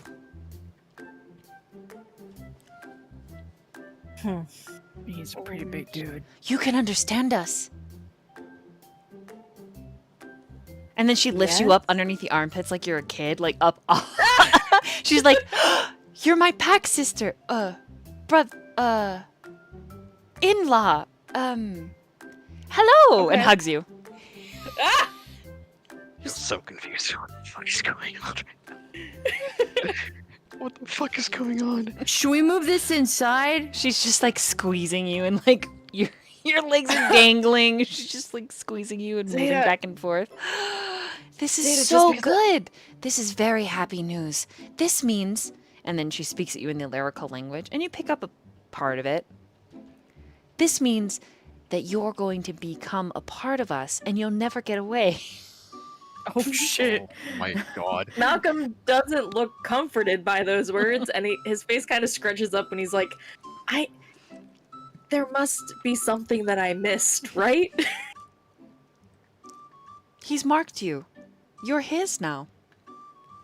And it's all of our responsibilities to take care of you. Whoa, hold on. We're not gonna like orgy it up tactile shit. You know what I mean? Like, I don't. No, thank you. I'm not a fan of the man bun.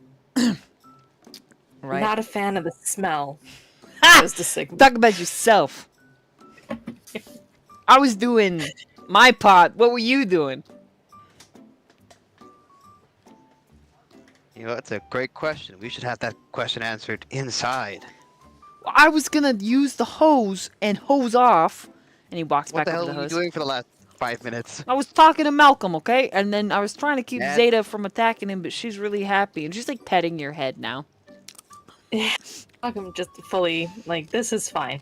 He's not in danger. This is fine. He doesn't know how to feel about this picture. Alright, yeah. Okay, here, Sigma, You give me should that hose. staple your leg. You should- Staple my leg? Yeah, that's what I do. It works all the time. What in the Frankenstein bullshit is Just that? fucking get a stapler. It There's a garage right there. I saw one. One of the Right. the air-powered ones. You Yeah, that's where I got the chainsaw. Just... Cool. Don't take advice from Sigma. So you really fucking on first chainsawed aid. something to death. That's super badass. Yeah, I was a little bit, when I think about it retrospectively, there's two things. It was either really fucking cool Yeah. or a little bit terrifying that my brain even went there.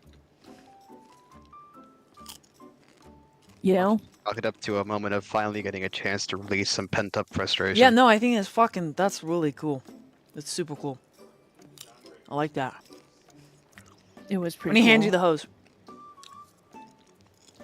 You know when you hold the hose so you can, like, kind of make it, like, pressure hose? Yep.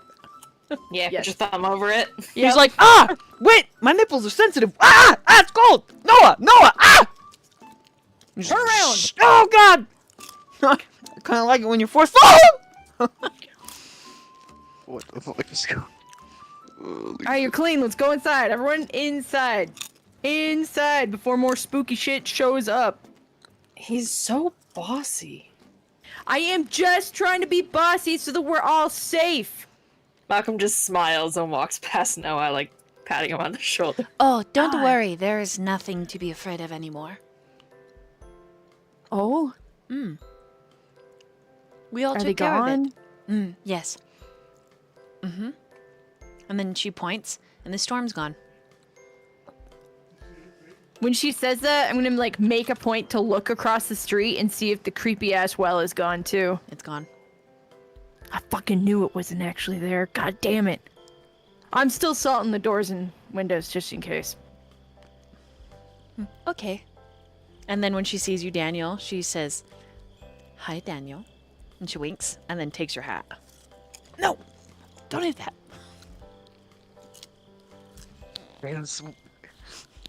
Had to take a double take for a second that his hat actually got swiped. Yeah, and then she put it back, and then now she's stealing it again. And she puts it on her head. Meanwhile, as she's, like, sauntering booty out upstairs towards your bedroom, Evan, you knock on the door. Jihoon, you hear a...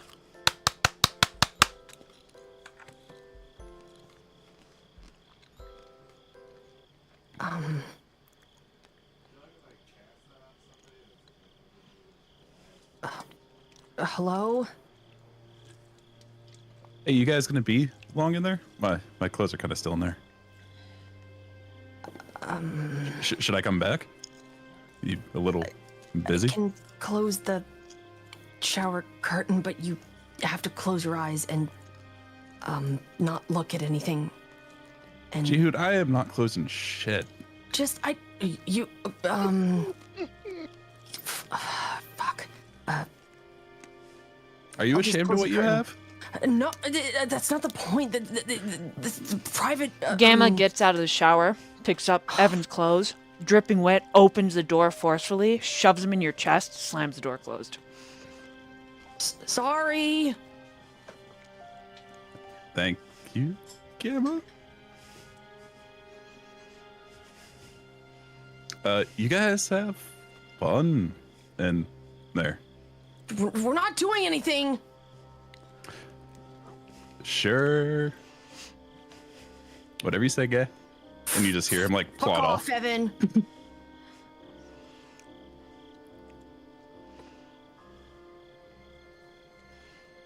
Gamma does not get back in the shower. He opens the door once he hears Evan leave, and he pulls in the towels and stuff, and he wraps his towel around his waist, takes some clothes, leaves the towel for you. Are you just gonna leave me in here? You can finish showering.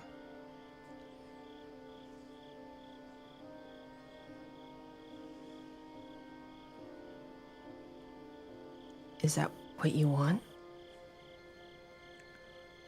I'm not gonna leave, I need to breathe. I need a little space. Sorry. He opens the door, and he leaves.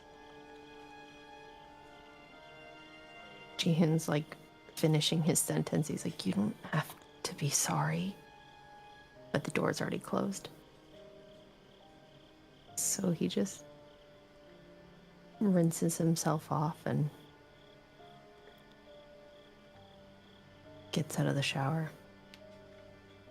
And he dries himself off and then puts his clothes on inside of the bathroom.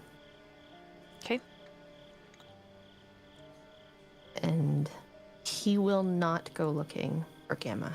He will just give him space and wait for him to come back. Okay. So you dress. Evan, you dress. Evan, you get downstairs first, and you notice in the doorway, but grinning at you, right? In his baby blue boots. Hey! What's up, Evan? Hey man, how's it going? Kind of left us alone at the Didn't mean lake. to. Didn't mean to. The hell you mean didn't mean to? Didn't mean... didn't stutter, did I? Didn't fucking mean to leave you alone. Hmm.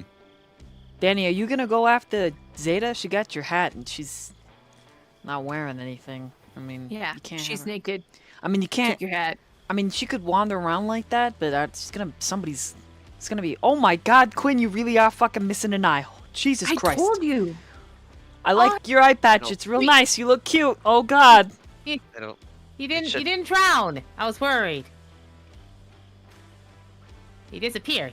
Yeah, I'm good. Sorry about that. Didn't mean to. I mean, it's okay. I just like went into the lake, and then like these hands grabbed me, and they like dragged me in. I was like halfway in it, and then I was okay though. But it's okay. Yeah, so, like, 'cause that you're okay. same thing now, happened to so- me. All the hands. Yeah. Started drowning, I don't but like- then Yeah. Didn't- Well, yeah. Yeah, I don't like that lake. Fuck that lake. Hey, do you think I can pull off being eyeless though? Like the eye patch? You think I can pull it off though? yeah. Yep. Yeah, like it'd be stylish. Uh huh. Could we put a googly on the eye patch? Yeah. Let's lean into this. Yeah, so we can bedazzle around it and just put one big googly on the middle. Yeah. Yeah. You know, you turn into the skid. A few minutes later, like less than a few minutes later, Gamma will come down the steps and like back to that room where him and Jihoon were staying. But Daniel, do you go follow Zeta? Yeah. Okay. Yeah, I do. Okay, so we'll get to there. Malcolm, you're standing pretty close nearby, but roll a wits and awareness since your gaze is still preoccupied elsewhere. Okay. There we go. I had to collect all my dice. That is 7 successes. Still no sign of Okay. but you do hear the lyrical language again. But for you, it's like a process. Like your supercomputer brain takes a second to process. So you're just a little bit behind in the conversation as that lyrical language. Sigma speaks to Gamma. Hey, you know, O said he's gonna be back soon. Did you two have a fight? Are you okay? What's wrong? Why are you acting like this? Gamma doesn't say anything. G.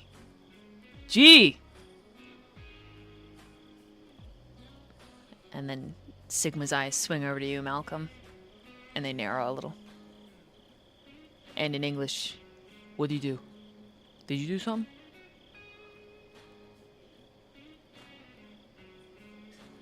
I mean, Yeah. Did you do something? when? You tell me. Squints. There's a look. Is this Sigma? This is Sigma asking. Yeah. He doesn't look defensive. He genuinely looks a little confused, like trying to parse back until he gets to that point in his memory where something did happen.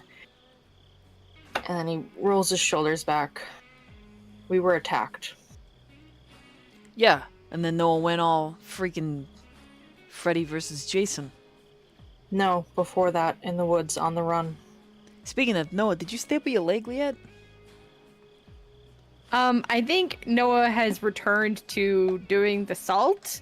And anyone who's watching him, he's like, when he's doing the window, he like takes his phone out and like documents him salting the window.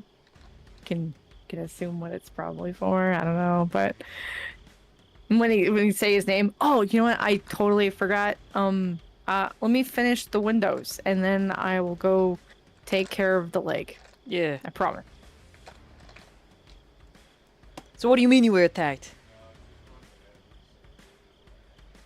We were in a glade, and Malcolm gestures at his throat.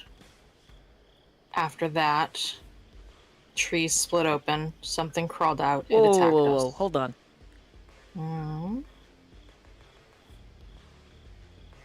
What? That's not what O said. What did O say?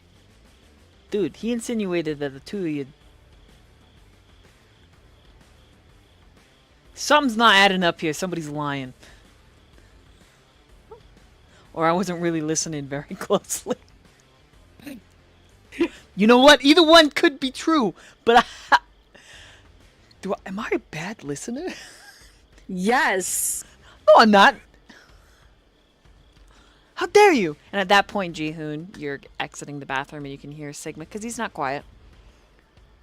Okay, so what do we do with Cyclops McGee over here? Freaking one-leg Hattie. What?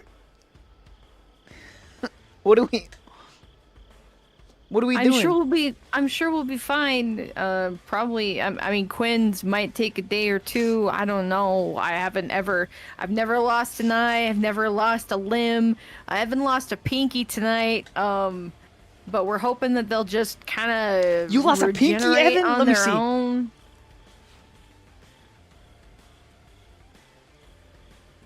Evan, let me see your missing pinky.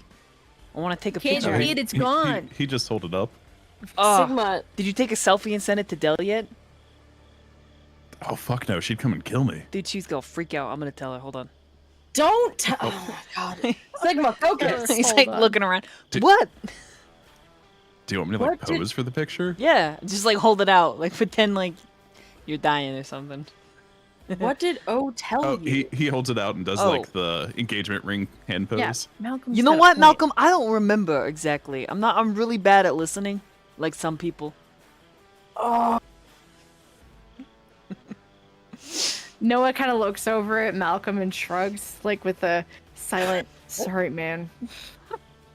He looks so exhausted. But you keep staring out that window for him, will ya? Just like a good old Yeah. widow. Oh, go fuck yourself, Sigma. You know what? I would, but I don't have any of my toys. Alright, hold it like that. No, let me see your phone. And he takes a picture of it. And he's like, oh shit, look at that. Is it really that time? And he shows you your phone, Noah. Yeah? It is 6:10 a.m. Oh, fuck! The sun will be out within 40 minutes. What the shit? And Where that's did the whole night that's go? the point that Jihoon is coming down the stairs. Fuck! We gotta go to bed? Guess I'll go staple my dumbass leg. How am I gonna reach that? Hold on. Let me help you staple your leg. Evan, Don't. You want to run that by me again, Mr. Malcolm?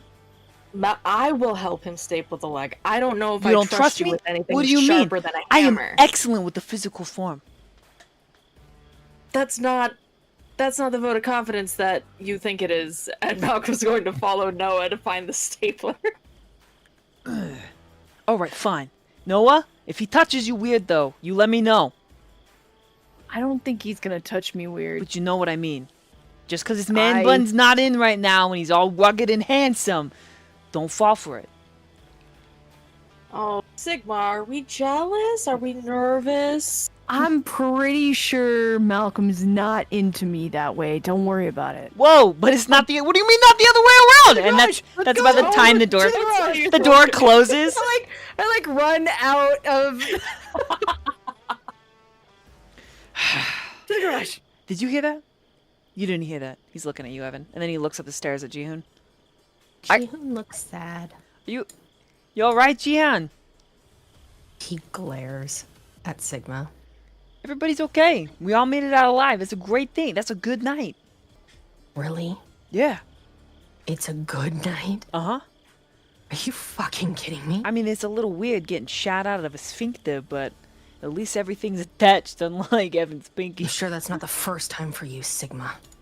Whoa, Evan fuck just off. kind of glares at Sigma with this comment. What? I'm just trying to make light of it. If you can't make light of your own losses, what can you make light of? I mean, a tree took her from me, so. What the fuck? Yeah, weird shit happened when she left us there. Damn, I'm really sorry. I didn't mean to. There's a bunch of little evil baby hands dragging me to the bottom of the lake, and then all of a sudden I was in the Umbra, and then I kind of lost control of myself for a little while, and I just kind of let the rage take me on a dream. And he's gonna sidle up next to Quinn.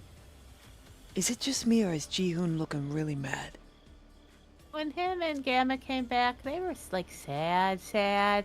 I mean, I was going through my own thing, but even I could tell that like something happened, like something big and heavy happened. Really? He Yeah. glances up at Jihoon. Fuck. I'm pretty sure O's lying to me. Oh, What do you I mean? don't like. Oh! You weren't supposed to hear that. Am I like whisper yelling again? I have that problem too. Can we talk? I need some advice, I think. Yes, we can talk. I also need to talk. I also got to talk to Daniel about something that's going to happen tomorrow, which you guys have 40 minutes until you go to Corpse Land. But there's something happening, and I got everybody needs to be prepared. So we can exchange information. Fine. Do I go first? Is that how this works? Yeah. Do you want me to change this tape so it's less? Can we, like... He looks around at everyone in the room. You don't want to share with Evan and Quinn? I don't know Want me to if I cover my should. ears? I could. Can we maybe go somewhere else? All right. Don't let me forget, though. I gotta talk to Daniel. I gotta talk to all of you. Mostly Daniel, though. And he follows you. He's just trying to find a space where there's nobody. He doesn't know the house very well. Yeah, there's like the back of the house. Like there's an office area and like this screened-in back porch. There's also the kitchen and dining room. Okay, he just walks into one of the rooms, kind of bangs his head against the wall a little bit when he walks in there. You just hear him swearing under his breath. Fuck.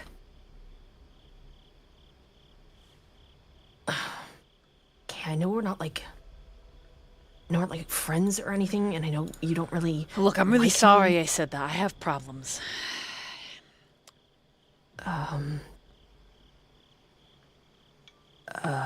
Dude, hey, we could talk about that later. Okay,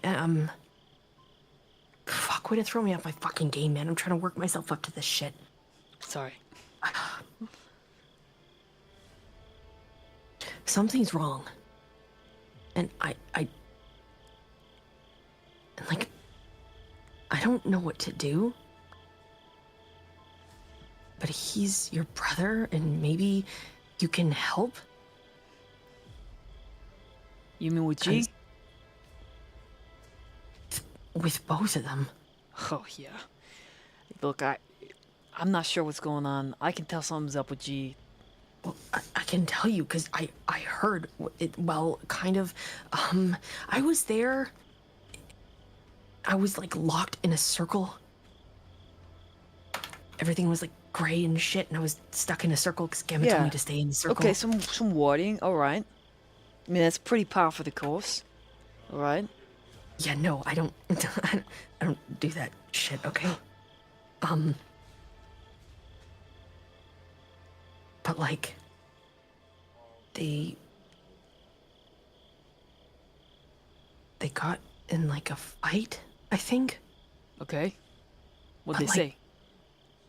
I will say the fighting among Garu is pretty fucking normal, though. Like, we Not fight all like the time. fighting that you and him had, okay? It's not like it wasn't like that. This was different. This wasn't something that, oh god. All right.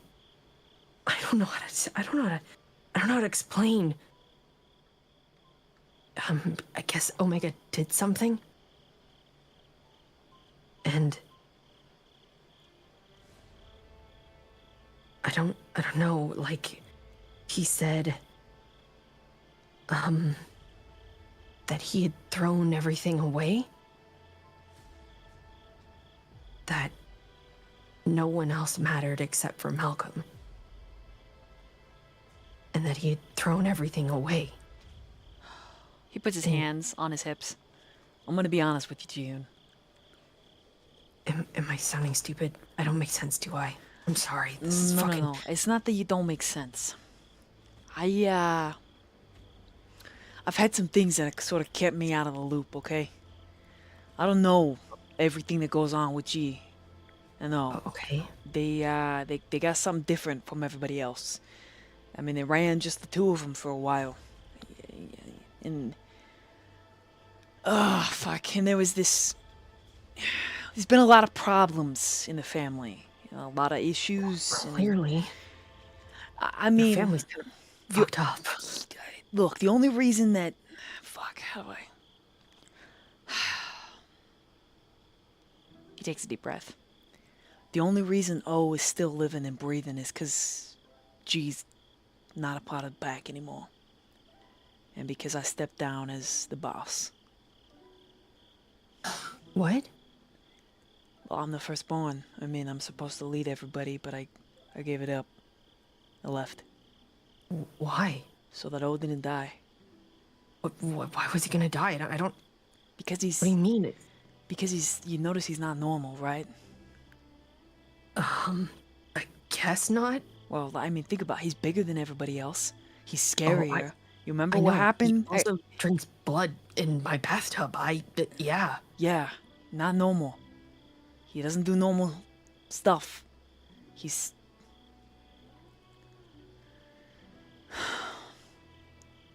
in Garu Nation, by rite of passage in law, his life is forfeit. the minute he turned. What do you mean he turned? What do you mean he turned? Look, there's just been a lot of things, okay? I mean, I was raised by my mom. Okay, my mom, great lady, super wonderful woman. But she didn't... My mom's just a person. Omega's ma, she wasn't just a person. I mean, she's G's mom's too, you know? And, like, even though I'm older, it just... The two of them are different, right? But G got lucky. He didn't break. What do you mean he didn't break? I mean, you know he's not normal, right? You felt it. You felt the other, right? What do you mean? The other. What other? I mean, The wolf? is that what it looks like to you? I don't. Do you mean like? What do you mean? Can you tell me? Can you use like normal words that make sense? There's not really. You're so new to being a kindred that I could use any vernacular to try to describe it to you, but it's not gonna work. Think of it as like being born possessed. Do you mean like when he was carrying me and there was two of him? Yep, that's probably. I mean, I've when- never seen it. I just fucking get harassed all the time in my head. He's in my dome Chron talking to me, saying stupid shit. But he makes him real convincing to people. The voice, the other voice, the growly one, the wolf. He shrugs. I mean, it just sounds like Gamma to me. I don't know, but he's different. O's the same way, but O's broken. Okay, so they have the same mom. Right. Okay, so I mean, B does too, but wait, who? Beta. I mean, but it's okay. Okay, this I can't really put this together, Sigma. But can you just like pause for a second? Just rewind like a fucking VHS. Could you just? Yeah. Okay. Here's what I know. I was born the daddy-o, okay? And then he fucking left my mom. Magnus? Yeah. He left your mom? Yeah. Why? Because she's human. I'm sorry. I think, Sigma, this has a lot to do with Gamma's mom. And I don't want to pry. I mean, she's not human. Is what I'm trying to say, Jihoon. She's not human. She's What not do you even from this mean? place. What does that mean? I mean, there's entities out there that they like walk in twilight. You ever heard of that? They're No. in liminal spaces or like areas where the in between is thin. You know, it's not just spirits. There's other worlds. In fact, there's one. The really famous lady who writes, you know, fairies, but it's Faeri, whatever you spell it, and they're all hot and sexy. That fucking shit, it's real. It's real. Okay, so you're telling me that Gamma's mom isn't a human, but some kind of spirit walking thing. Yeah. Okay, so why is she dead? 'Cause O killed her. What? Omega, he killed his mom. And it fucked Gamma up. I was too late. Why did... Okay, this is confusing. Gamma said he made a promise to his mom. And that he was trying to keep his promise and standing by O. By Omega, whatever. His promise is to keep Omega alive. To fix what was broken. Then I think... He can't do it. It's impossible. We've tried. There's maybe one way, and it's just, we're not gonna do it. No. We don't... What way? Because What we're not way gonna is the lose way? anybody, Jihoon. We've looked into it. The only way to do it is sacrifice for sacrifice. Well, I think that's what the plan is then, because that would be the only thing that makes sense. Like, Gamma says he can't keep his promise. Gamma starts crying in the middle of the fucking gray-ass forest, and Omega just says that he's just gonna do what's best and what his duty is. Oh, fuck What is his duty? Oh, fuck! Okay. Alright. Put your hand on his hip and starts pacing. Listen to me. Here's what we're gonna do. Okay. I'm gonna jump O when he gets back. I'm gonna call Beta. She's awake. I'm gonna call her. That's what I'm gonna do. See, Beta's special, right? Because, like, she's... Anyways, I don't need to say it. Okay, right. I'm gonna call her. That's what I'm gonna do. You got a phone? You have your phone on you? It's Give it to me. broken, I think. Give it to me. Give me your phone. Oh, okay. Oh, okay. Okay, now I gotta remember what fucking number is. Fuck. You could just maybe ask. I mean, Alpha brought Quinn here from there, maybe. Good point. I'm gonna call... No, I shouldn't call him. Fuck! Okay, wait. But Dell's with His him. number's saved if you want. Why is Alpha's number saved in your fucking phone? You two got something going on? I mean, I'm not gonna lie, but let me just put it this way, little Jihoon. I forgot you were a virgin. All right, okay, never mind. Forget everything I just said. Nothing. My brain is thinking You really didn't say fast. anything. Could you just spit out the words instead of like? Well, I was just saying, if you want to fucking be a little like polyamorous thing, you picked the wrong fucking wolves to do it with. Alpha and you want to know what Alpha's job is? You want to know why he took my spot? His job is to kill Omega. That's his whole fucking purpose. So when you say he's your friend, he's directly antithesis, or however you say that fucking word, to Gamma. Okay? The two of them are gonna end up killing each other, and the only reason they haven't is because I stepped down. Alright? I stepped down. And it was a sacrifice enough that the Chron and the whole fucking Garu Council were like, Magnus, can't kill your son.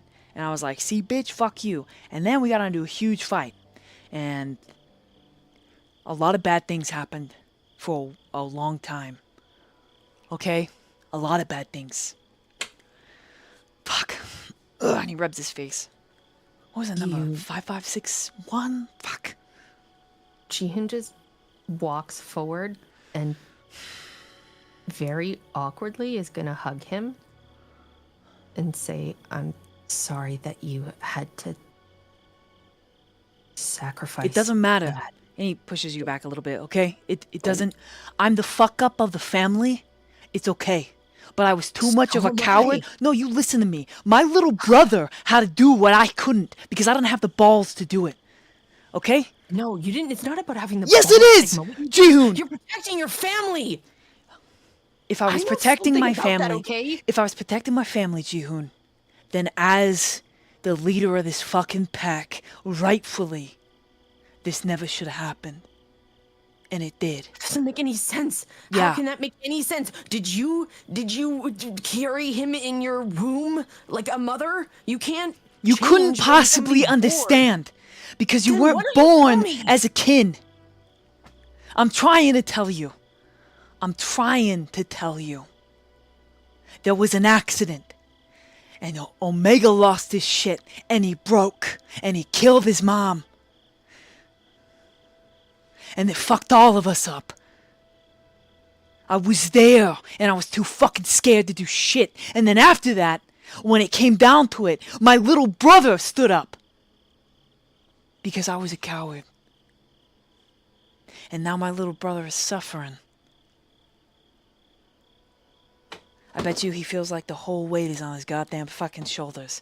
Well, not this time. I may be a fuck up, but not this time. For what it's worth, Sigma, for what it's worth, I really don't think that one mistake determines your whole existence in being a fuck up, okay? Because I can't tell you that my very existence, it doesn't matter. Don't have sympathy for me, Jihoon. I really am a Not piece of shit. sympathy, it's understanding. I don't give a shit. That's how you see yourself. Do you know how I see myself? It's the same fucking crap. And you want to know what I get told all the time by the fucking people in the living room over there? By everyone in this fucking Kindred life? That I don't get to be mean to myself. I don't get to say shit about myself because it's not me who determines how I see myself, because I fucking hate myself. But it's how you treat other people and how they see you, and I can see that people here love you. And I don't fucking know you, but I know that there are people here who care. There's a law in Gara Nation. Equivalent exchange. You can't pay for a life without paying for a life. That's just how it works. Everything has to be in balance. It's why Gara even fucking exists. It's because there's an imbalance. Because things aren't in balance. Because there's a dark entity out there that's trying to kill the world that we live in. And we're supposed to be protecting the world. But on top of that, none of us can get our own heads out of our fucking asses. Right now, the only reason I'm fucking lucid... Never mind. I shouldn't even be having this conversation with you. I've had a long fucking night, and you've got 30 minutes before it's lights out, lights up. Stop hating yourself. I know that's... You stop hating yourself. Don't fucking tell me what to do. I know it's rich coming from somebody like me, but it doesn't... Exactly. Then shut the fuck up and do what you talk about. I got like 20 years on you, kid. It's just... You got time. You got nothing but time to work on it. Eventually, I'm gonna age and I'm gonna fucking die. Or I'm gonna get ganked. Ghost busting. It's just how it works. But until then, I'm gonna... God damn it, I'm gonna try. So if what you're saying is fucking true, then I need to have a conversation with O. Because he fucking lied to me. So what are we supposed to do then? I don't fucking know. for I'm gonna yelling. call Beta. She's good at this shit. I'm not. Do I just leave him there? He's G? not even... Dude, I don't... If, honestly, the kid is taking care of himself. I tried to take care of him. He just left. I know he's had some really bad shit the last year and a half. I know he has. But I also know he's had some pretty good stuff, right? He's doing this, like...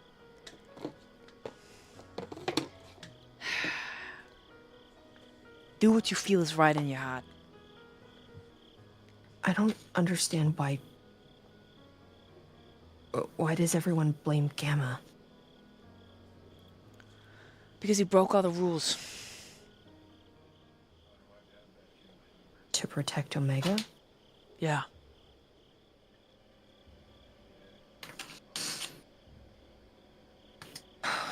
It's that simple and that complicated. And he steps away. I think I'll remember the phone number. I'm gonna make the call now. And then I'm gonna... Hey, Sigma? Yeah. Thanks. Don't thank me. I'm terrible at fucking advice. I'm the Just worst. shut the fuck up and say you're welcome. Okay, well then you're welcome. My little Chinese friend. I am fucking Korean and you know that. Don't be a dick. Can't... It's in my nature. And I could really use a hug. I'm really sorry to ask, and I know you don't like them, but I could really use a hug. He gives you a side hug, but it's like a big squeeze. He pulls you in for one, and he's like, and I think you could use one too, you piece of shit. And then he smiles. And he pats him on the back. Thanks for listening. And don't be mean to my friend anymore. I'm a terrible friend. I'm an even worse lover. I don't think I need to know about your romantic... And I am a despicable parent. But you're You're- welcome. And he Your rubs your head. dad? I gotta make the fucking phone call. Could you give me a second, Okay. please? Sorry. Okay, bye. Maybe you should go cuddle with G. I don't know. He loves Twinkies. Or maybe that's just me assuming he likes Twinkies. I don't know. We like snacks. All of us. We're all snacky, eaty kind of people. I don't know if Daniel has any Food. Yeah, well, I gotta fucking talk to Daniel after I make this phone call, because I'm pretty sure Delta told me that fucking Beta had a thing, and anyways, if she's fucking lucid, she's coming. I don't give a fuck. We gotta make... I don't give a fuck. Okay, I'm just gonna light the fire. Who the fuck cares? Lighting the fire. I'm fucking burning it all. I don't give a fuck. Who cares? Garu? Fuck him. Drama? Fuck it. Secrets? I don't care anymore. I'm fucking done. I'm done. And he just is like hyping himself up as he exits the room. And you hear him leaving with your phone out back.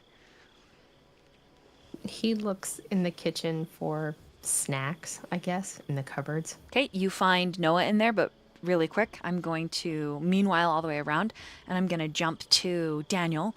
You follow Zeta upstairs, and she is going to shower in the bathroom connected to your master suite. Hey. Your hat is like Or next to the Red Sox hat. oh, Jesus Christ. Throw that thing in the fire, I swear to God. Is the door to the bathroom opened or closed? It's open. It's open a little bit.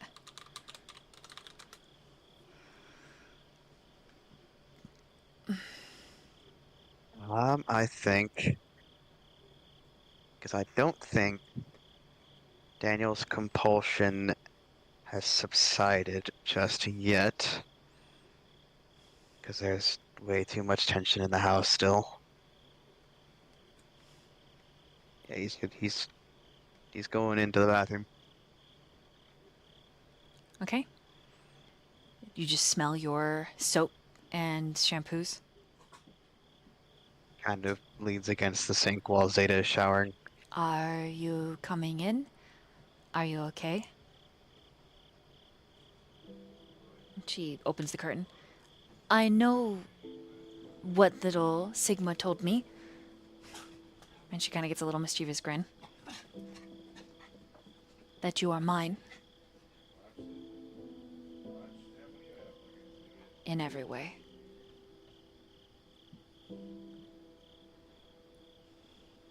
That actually, when she says it like that, Daniel actually, for once, his normally stoic demeanor is kind of,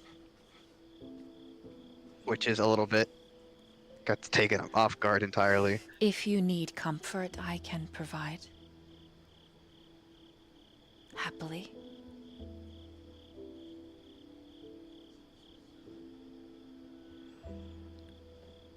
But so you are aware, I will shower, dress, and then attend to the needs of my pack. I think there's a lot of people in this house tonight that need more comfort than I do. She opens the curtain. And she steps out, and grabs your hand, and starts pulling you to the shower even though you're fully dressed. He's fully dressed and still soaked. Oh God. Yeah, he will not refuse her. Okay, once you step into the shower with her, she begins to peel off your clothes as she casually speaks with you. What happened after we separated?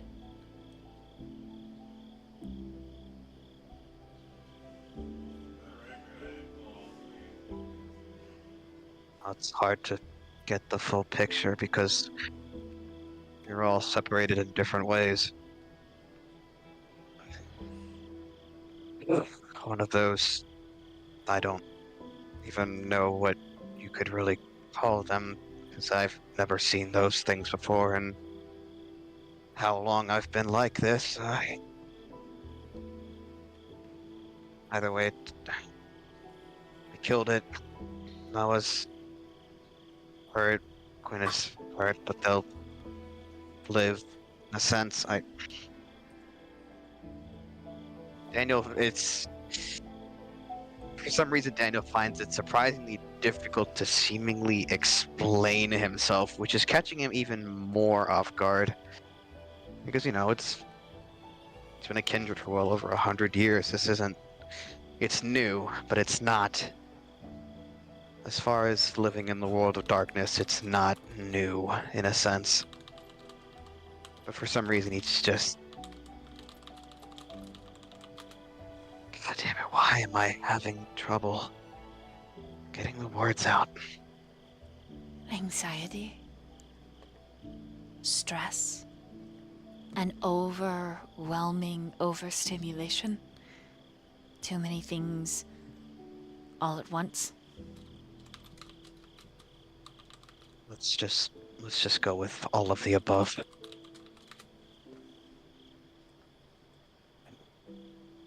Trying to figure out how to keep people together, trying to figure out how to keep everyone alive. She makes a sound and steps into your space, hugging you, pressing herself flush against you now that you're disrobed. And she nuzzles the base of your throat. Relax. As long as Omega is well and focused, things cannot get through the veil. It is only when his mind is compromised that something like that can be unleashed. But it wasn't always that way. Soon I will take my post again, and I will be able to hold the mantle, as is my duty. Daniel is a little bit speechless because this is like looking in the past almost, right? It's been so long since he's heard Zeta like talk like this in comparison to when she returned. Mm-hmm.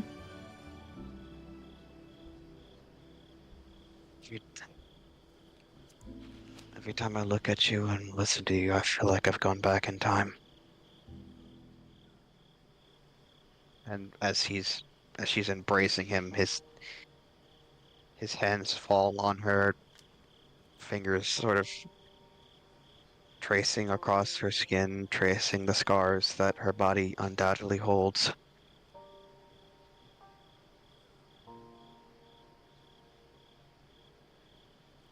I have to ask you.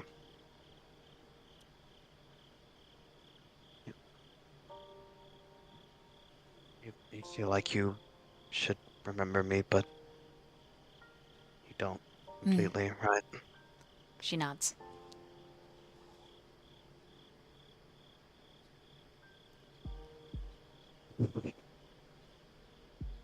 Okay. When you... Yeah, I know Sigma told you that I'm yours, but when you look at me, what do you feel? What does your heart tell you? She gets a grin. That I want to eat you.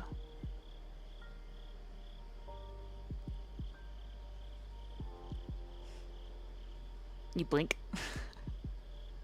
Hold, wait, what? She kind of gets a little feral giggle. In all the ways that are good. I want to devour your laugh. I want to taste your happiness. Swallow your sadness. All that is you.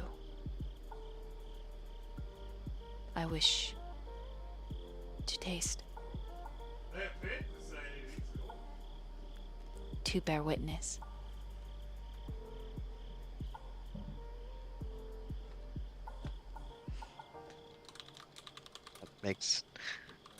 That gets a low chuckle out of Daniel.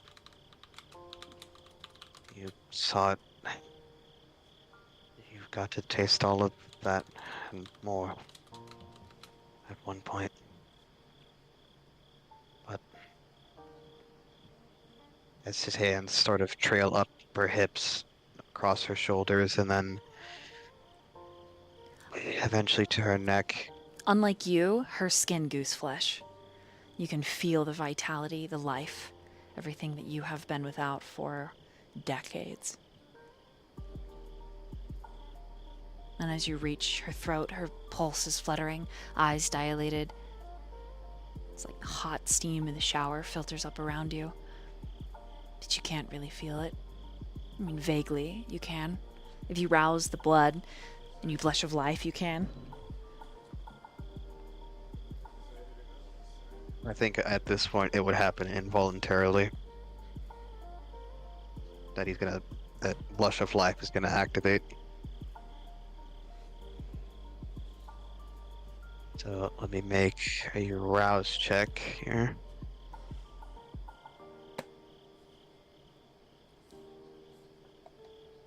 That is a success. So no hunger increase, but blush of life is now active. Continuing forward. Daniel.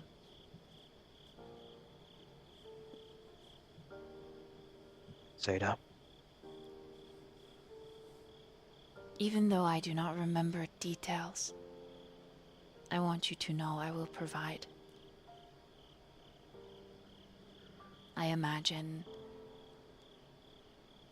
if I were in your shoes, I would still seek comfort from the one who did not remember clearly. So I will try and comfort you. It is my honor to do so. That makes him smile so deeply that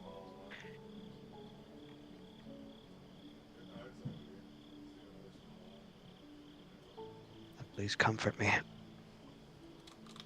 And for as long as you can, don't leave my side.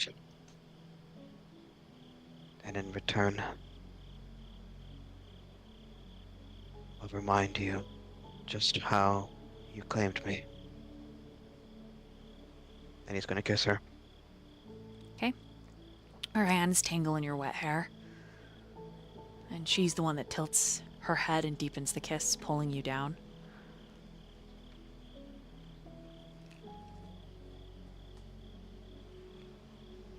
It is an invitation, should you choose to follow through.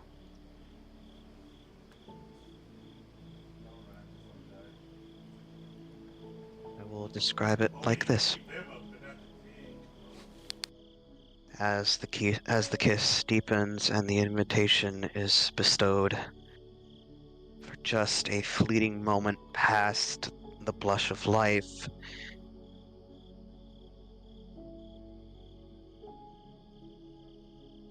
for a moment Daniel can feel his heart flutter, and the difference being that there is a tinge of pain, and in the back of his mind, memories, although still blurry and warped, memories that he thought long since forgotten, memories of who he was before he became what he is now. One in particular, a young, energetic boy on the deck of a ferry, just departing the New York harbor on a bright, sunny day. Out off in the distance, Ellis Island and the Statue of Liberty, growing ever closer. Faces all around him, although blurred and unidentifiable. They all come rushing back in a momentary crescendo as Zeta's heat becomes his own heat, and for a second he wonders if it's just the heat of being alive, even for just a moment. That's what he feels when he gained to that point of humanity. He gives in to that feeling just as he gives into the invitation. Reminds Zeta just how much she has really claimed him. Okay. Then we are going to, meanwhile, out to the garage where I need Malcolm to roll a intelligence and medicine to staple the leg. Are you sure you know how to use that? I'm. I wish this was reverse. Do you feel want? like- I feel like it would be better for you on a point of anxiety to not ask me that question. Okay. Stop wiggling. I'm not wiggling. You're making up That's- excuses. 2 successes. How many? 2. Okay, he does accidentally staple your ass because he's not expecting to be so powerful, and it does like tilt up and then just shoots out. And because the it's so fast, you accidentally rouse the blood, so it hurts. Ow! Fuck! Ow! Sorry. I told you to hold still. And then all of a Have you sudden, never there's like touched 3 or a power 4 tool in your life? 3 or 4 staples that No! go flying. Ka-chunk, ka-chunk, ka-chunk, ka-chunk. God, be careful! You could like actually kill someone. I mean, not You're me. already dead. I meant like. Okay, fine. Hold still. Let me try again. Oh my god. Roll again. There's how many staples are in this thing? Yeah. I'm gonna be real. 2 successes is as high as I can go unless I crit. Lol. Okay, look. Here, you gotta. Can I like instruct him a little bit to Yeah. maybe like You can give him, give a dice, a dice or 2 Yeah. circumstance bonus. like okay, so it's really sensitive. You have to like squeeze lightly, not so hard, because then you're not getting. Okay, try again. Okay. Would this just be like an extra dice or? Yep, an extra dice. Great. Ah, shit. Oh, hey. 4. I crit on that one. Okay. Hell You yeah. managed to staple the leg closed perfectly.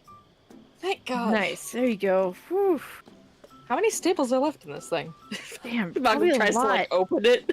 Careful, As careful. he You ain't opens here. it just starts shooting. Ka-dunk, ka-dunk, ka-dunk, ka-dunk, ka-dunk. And you have to Unplug it, duck out of turn the it way. Oh no, Malcolm has activated full auto mode. It's like, "Bah, bah, bah, bah, bah, bah, bah, bah." I activate celerity and I pull it from Malcolm and I turn it off. You need to. You know what? I can tell. You live a. Is your life pretty cushy, Malcolm? Yeah. It is. Okay. Yep. All right. You like unplug makes it sense. from like the wall and the yeah, compressor. And like, God. I'm gonna go put it away. Thank you. Thank you for your help. Like rubs his ass. Ow. Fuck. God. Good thing I'm not like. Oh. If I you were like think a we have real, to- if I were still living, I would have to go to the ER. You know that? Do you think that we have to take that out for you to heal in the morning, or should it be fine? I will pull it out myself. I don't need your help with that. However, Great. I don't actually think we should have stapled because now you said that. I think the staples are gonna heal in my leg. Yeah. There's a reason Daniel chose bandages and not staples. Well, I was gonna. To be bandage it, but, fair, you know, it's Sigma fine. is a living entity and did say Yeah. he staples himself. Yeah. So. Yeah. Well, if it heals with the staples in it, we can just rip the staples out tomorrow. Right. I'll just pull it out and be fine. Yeah, I it'll will. be fine. I will pull them out. You don't need to pull them out for me. It's fine. Thank you. Both of you roll wits and awareness. Okay. I'm gonna text Kappa about this. Do not tell Kappa that I stapled you in the ass. I'm telling him something. Don't tell. I already owe him for something that happened in the church. Do not tell him that I stapled you in the ass. I got a 3. I got a 5. Okay. You feel something in the center of your chest, Noah, that you haven't Fuck. felt in a few days. Fuck. I was worried about that actually. And you notice, Malcolm, the instinctive, he reaches up and grips his chest.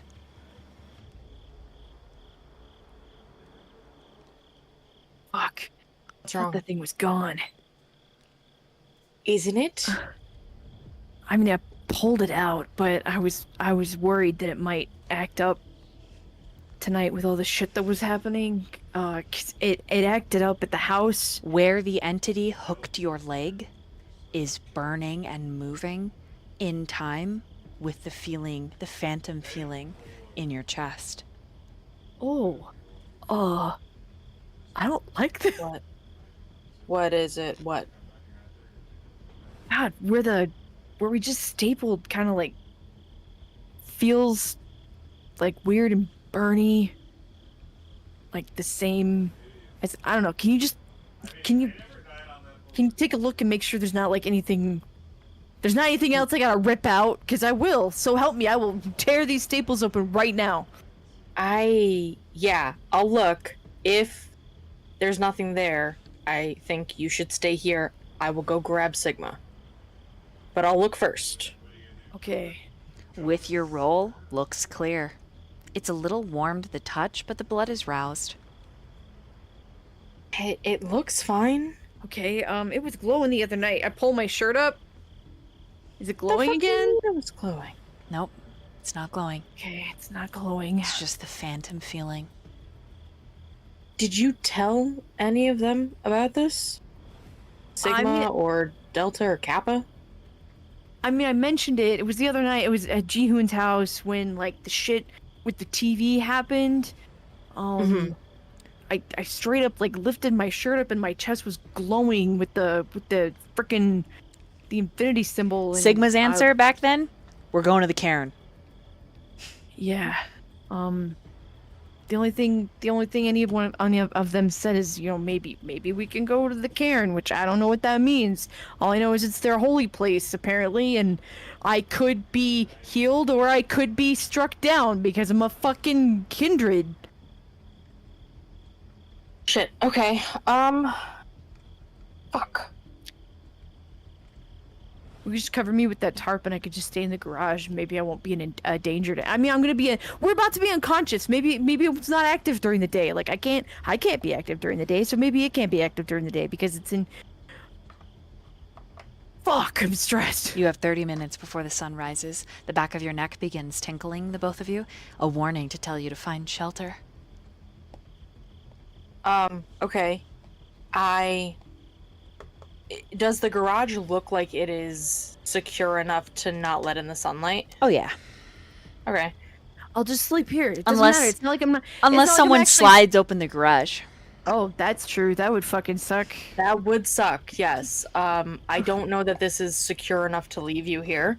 Okay, what about, Okay, we'll just find a spot in the house that... I don't know. I just don't want to be... I don't want to be a danger.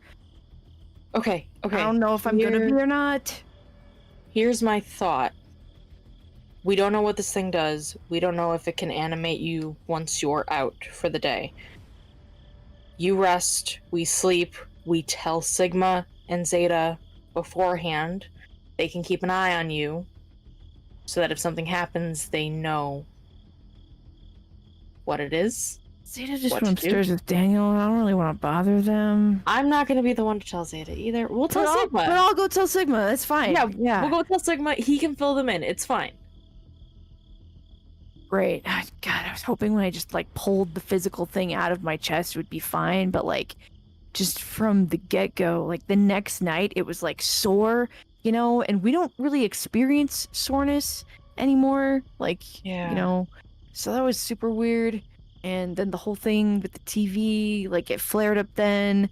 And I wondered if it was going to flare up tonight with everything that's been going on. But I was kind of hoping, the night went on and then it didn't. So, but now I'm concerned. So, we'll tell Sigma. And then, yeah.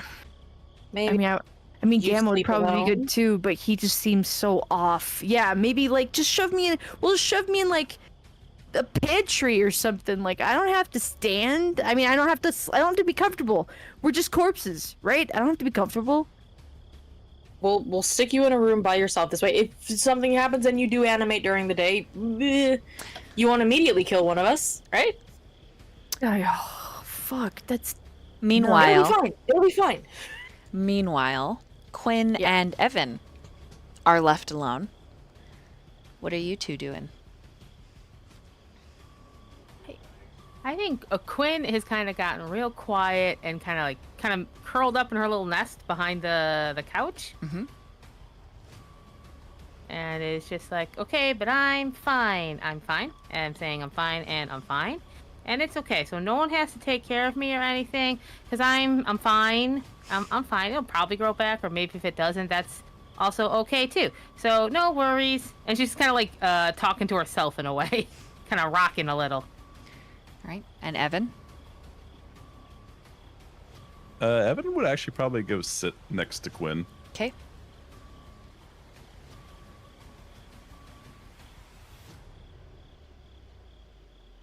Hey, oh, it's okay. You can go. You don't have to stay here. I'm okay. I'm okay. I've been okay for a bit, so I will be okay a little longer. I didn't say you weren't okay. Oh, okay, but like I don't want to be like you don't have to stay here. Like you don't feel like obligated to. It's okay. I'm okay. Do you want to be left alone? Is that what you're trying to say? What? I mean, no, no. I guess no. I don't know. It's weird to be around people. Like I've wanted to be around people, but I've been alone for a bit, so I think I'm bad at this.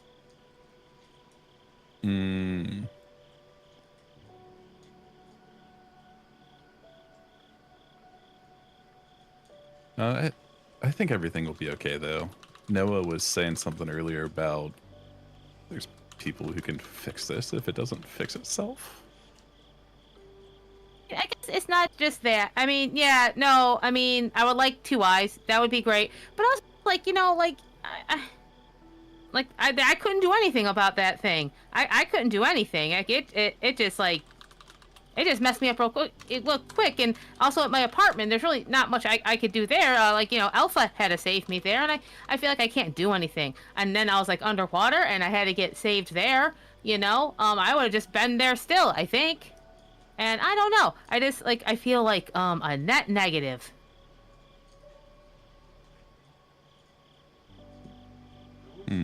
I mean, stuff happens. There's stuff out there that we know nothing about. So. And I'm gonna be honest, that was not comforting. I mean, what do you want me to tell you? Oh, everything's going to be fine. That. I mean, do you want me to I guess, lie? No, I don't know. I guess I'm trying not to be angry and scared and frustrated and sad right now because I'm feeling it really strong. I don't mean to blame you. No, it's not your fault. You got it together. You seem to be handling this all really well. Oh no, I just look like I have it together. You didn't see me in those woods. I was fucking running terrified from everything. Yeah? Yeah. A tree tried to take my arm. Yeah, that does, 1 second, that I'm sounds- just touching it. The next thing I know, my arm is up to the elbow inside the tree. Oh. Yeah. No, okay. All right, so you're okay, so you're scared. You're just really, you don't show it. No, and some of this stuff just doesn't make sense. There's just stuff we don't know going on. Yeah, there's a lot of stuff that doesn't make sense, and I would like for it to make sense at some point. Well, they seem to know. He kind of motions with his head towards where everyone else went. They do, huh? Yeah. So I guess as long as we stay with them. Yeah, I miss Beta, and maybe Alpha too. And I just feel very extra lonely. But also, are you extra lonely? You don't have Delta's not here. It's tough for you too. Yeah, last I talked to her, she said that her and Alpha were going out to do something. it's tough without when like so like I was like alone before, and then I had somebody, and then you don't have that person all of a sudden, and then it's just worse because now you know what you're missing. You just kind of see Evan swallow and nod. Don't. I hope they're not having to deal with the same stuff. I mean, I know they can all handle that, but I don't want to be selfish. I don't want to be selfish, but and I think she like just like reaches out a hand and stares at Evan, and probably a little disturbingly with a bandaged eye, but it's like I kind of don't want to be alone anymore, and I'm like feel extra alone. I know I'm with people right now, but that's not the kind of loneliness I'm talking about, and I'm trying really hard to put on a good face, like a brave little soldier. But, I don't know how much longer I can.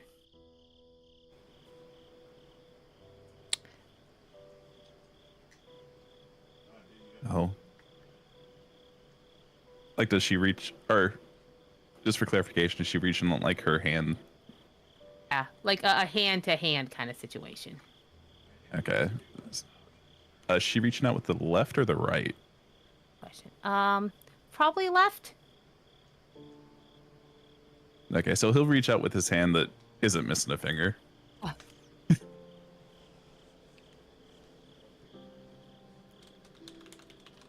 Yeah. Well, just... Did you get to talk to Omega before we did our little run? Yeah. No, I did. About how none of us will kind of have to be alone again?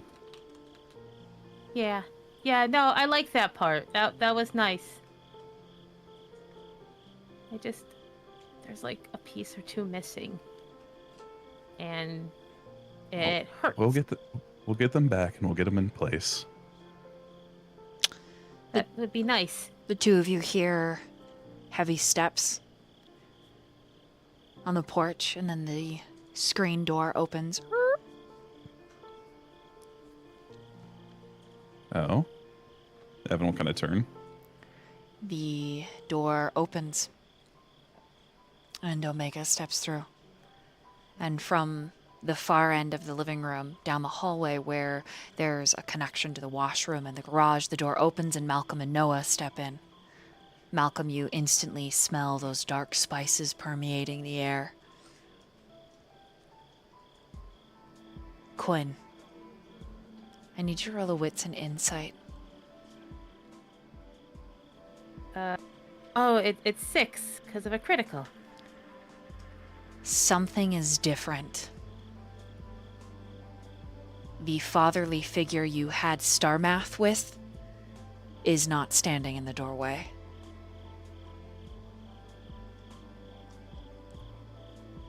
I think there's a second where like she brightens a little and she smiles and almost waves, but with that recognition, she actually kind of recoils a bit back against the couch, like kind of like instinctual fear, like of an unknown situation.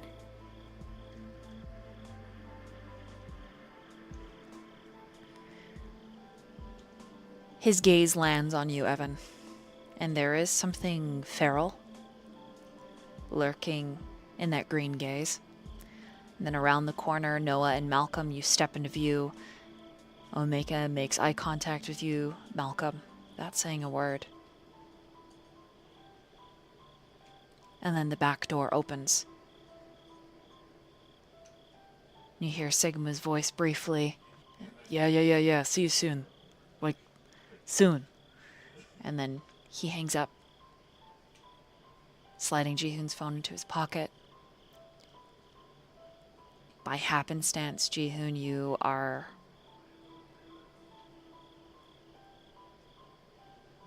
also headed back with snacks. You found a variety in the kitchen that the wolves all bought earlier today while you were resting. Did you see Omega in this standoff with a quarter of the coterie, Sigma? Sigma points at O. You and I gotta talk.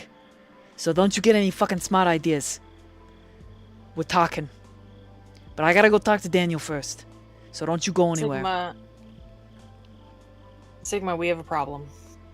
I mean, maybe. I don't know. It might be fine for now. What do you mean? Malcolm elbows Noah. What does he mean? Just the thing that happened the other night, when I got run through at the gas station, and I pulled something out. There's been something kind of residual. It's just been kind of chilling, and then it reacted the other night with the whole thing with the TV. I'm just feeling things. I just wanted to let you know it's a thing that's happening. I'm feeling weird, residual feelings again, and like the gash that I got is also kind of feeling like in time with it, which is super weird. If it's nothing you feel like I need to worry about, then we don't need to worry about it. I just don't want to be a danger to anyone. No. We gotta worry about it. We only got 30 minutes till the sun comes Yeah, up. I understand that. And then upstairs, the last half an hour has been a shower. But Zeta, Daniel, the two of you are exiting, getting dressed, drying off, and Zeta says that she needs to go check on Sigma and speak with him. And I'm assuming that you're going to follow. Fresh clothes and in place. As Zeta descends the stairs, she hears the last piece of this conversation, and so do you, Daniel. And Sigma's like, all right, hold on. There are so many things happening right now. So many. I know. I'm so sorry. I didn't want to be one more thing. Oh, I know you didn't tell me the truth earlier. He just says it blazing in front of all of you. But I'm gonna ask you to tell me the truth right now. You gonna be able to keep all this shit out bay? Or do I need to go somewhere else? And Omega shifts. And he looks at Malcolm. Malcolm looks back and kind of nods a little to Omega. Tell them the truth.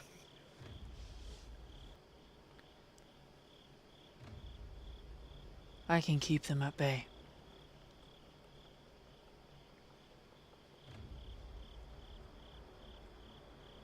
No evil will pass through these walls. Okay, great. I'm gonna trust you. And Sigma glances at you, Jihoon, as you're kind of creeping by towards where you and Gamma shared a room.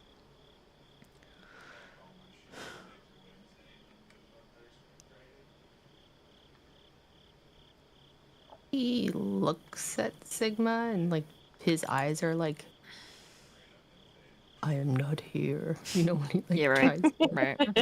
Oh. Be suspicious. Don't be suspicious. Okay. All right. Since I pretty much got just everybody, asking hold for on. I pretty much got everybody here. Okay. Here's why this is a big deal. Okay. My probation officer's coming in the morning, and they think that I'm renting some space from Danny. And you're like, what? This is the first time I'm hearing of it. On the stairs, Daniel. Okay. And so they're gonna be searching. And I need you, and I need fucking G with me. We had a plan. We were gonna put the Kindred in a room, and you were gonna help me. You're gonna help me, okay? Because I got some important things happening tomorrow. And they're happening. They're happening. They're happening, okay? And we're not gonna stop them. And if you can keep the scary juju away till we can get the kids to the Chron and get them blessed with some Gaia magic, then this is just what we're gonna have to do. We're just gonna have to get through Halloween, which is this weekend, okay? Okay? We're gonna do a thing. Groans at the mention of Halloween. Shut up. I'm gonna decorate the house. I bought some shit. I'm surprised none of you ran into it.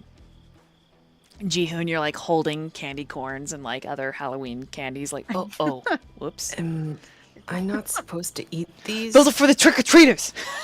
Oh, Does Daniel get trick-or-treaters No! this far out? No, I got a plan. I'm gonna... I'm doing a thing, okay? I'm doing a thing. sorry. So Okay. you all got like 20 minutes. I need G and you, O, to figure your shit out in the next 20 minutes so that you can make sure that my boy Noah doesn't have anything happen to him. Because if something happens to him, I'm gonna lose my shit. And my dick's gonna go flying off and beat the fuck out of you. That's a terrifying image. So to run it back, Sigma, you specifically told your parole officer that you were renting a room. Look, you have no idea the lies that I have spread for this to happen. Please don't fuck me on this, okay? Just let it happen. I need this meeting to happen. Okay? It's a yes or no. It's a yes or no question, Sigma. Yeah. Did you specifically tell them, Daniel? You know, No, you're not involved. They just know that I'm renting it from somebody, okay? right? Just making sure that I didn't have to worry about, since the fact that All right, Daniel. I did technically kind of does use your exist. name a little bit, but not too much. I didn't use it a lot. Just I used it on one piece of paperwork. Yes, and when they run that paperwork, Sigma, if they decide to say, "Oh, who's this Daniel Price character?" they're gonna run me through the system, and they're not gonna find a damn thing. No, And no, then that's gonna raise no, a no, red no, flag no, no. for Listen, them. G's already taken care of it. Because we already ran your name. Taken care of it, Sigma. Yeah, taken care of it. That's what I said. How? How exactly? I mean, fake ID and stuff. I already have one of those, Yeah, Sigma. yeah, but like a little bit more than my parole officer would need. Look, please, I had to pay him $5,000. Come on. Okay, not really. That's a gross you got? exaggeration. It was only $500, but please, From where did you get the $500? dude, I strip.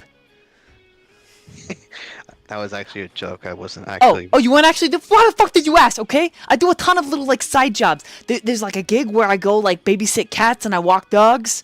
There's another gig where I'm a handyman and it's weird, but it pays well and she tips me really good and it's weird and I just fix her house. I think she breaks things on purpose. I'm panicking. Oh, you and G need to figure it out. And I don't know why you two are dick fighting over your boyfriend, but you guys gotta quit it, okay? You gotta be honest. I know you lied to me and Zeta. And Zeta says it's true. Right? And I also called Beta. She's coming. Wow. And Alpha. And Delta. Look, it's gonna be fine, but I need you two to figure it out because I need to make sure that this happens and everything's okay. Right, now you all got 10 minutes until the sun. So Yeah, as he says 10 minutes, Daniel's kind of like starting to fall over a little bit because it hits him harder than the rest of the coterie. Zeta would catch you on the Sun starts stairs. rising. Jihoon doesn't seem affected at all. We He's need like- to go to bed. I don't even feel tired. Yeah, you don't feel tired. You just it just happens. I don't even feel like it is gonna. Oh, okay. So it's easier for younger Kindred to stay up and try and force themselves to stay up during the day. But once you start putting on the years, great, I just made myself sound fucking old. Yeah. Good night, You Grandpa. are fucking old. Anything from Evan and Quinn behind the couch?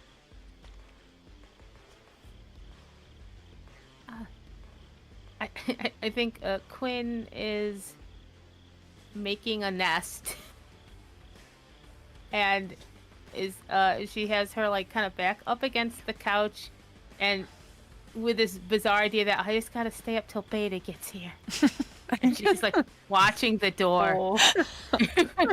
Hey Evan, I'm just gonna hang out here just a little bit. I think I'm gonna see if I can just power through, just a little bit. Go get safe, okay? I'm good here. You need to get away from these windows and such. And I was here last night. It's okay. But Gotta just wait a Quinn, little I bit. think Sigma's family is coming, or the guy is coming. You need to hide. I'm just gonna sit here for like a minute or two. It's okay, Can and then somebody I'll just? Evan, can Fine. you If she passes out right there, then they can just move her when she's unconscious. Okay, but I got willpower. And I just need to see them for one more night, okay? And she's just like staring at the door. At this point, Daniel just like face plants and Zeta barely catches him. All right, what room did you want to shove us all in? Just pick a room and we'll move you around, I guess. I don't know. Okay, so should I just go where I was today? I mean, and then- you promise nothing's gonna happen with Noah, right? And O nods. Okay. Master bedroom has the most space. If you want to avoid us. Just all Being go to cramped. where we were, and then they can just pick Yeah, us up. that's And where I'm then going. yeah, okay, bye. Good night, I guess. Morning, good fucking time zone thing. Bye. And Good he's night. eating the Halloween candy. Well, okay. I'm assuming each of you pick an area for your day sleep. Evan? Since he wasn't here the other night, Right. Where do you go? Well, they have rooms upstairs. Evan, pick one if you want. There's he is going to two go guest find a. rooms. Do you have any linen closets?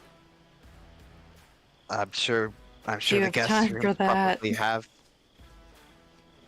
Yeah, I'll put you in the fucking linen closet. Is that what you want? He does the two little finger guns at that. Great. Yeah, perfect. You want me to go upstairs or is there like a downstairs one? There's two. There's one upstairs, one downstairs. There's also a linen closet in the fucking basement. Oh.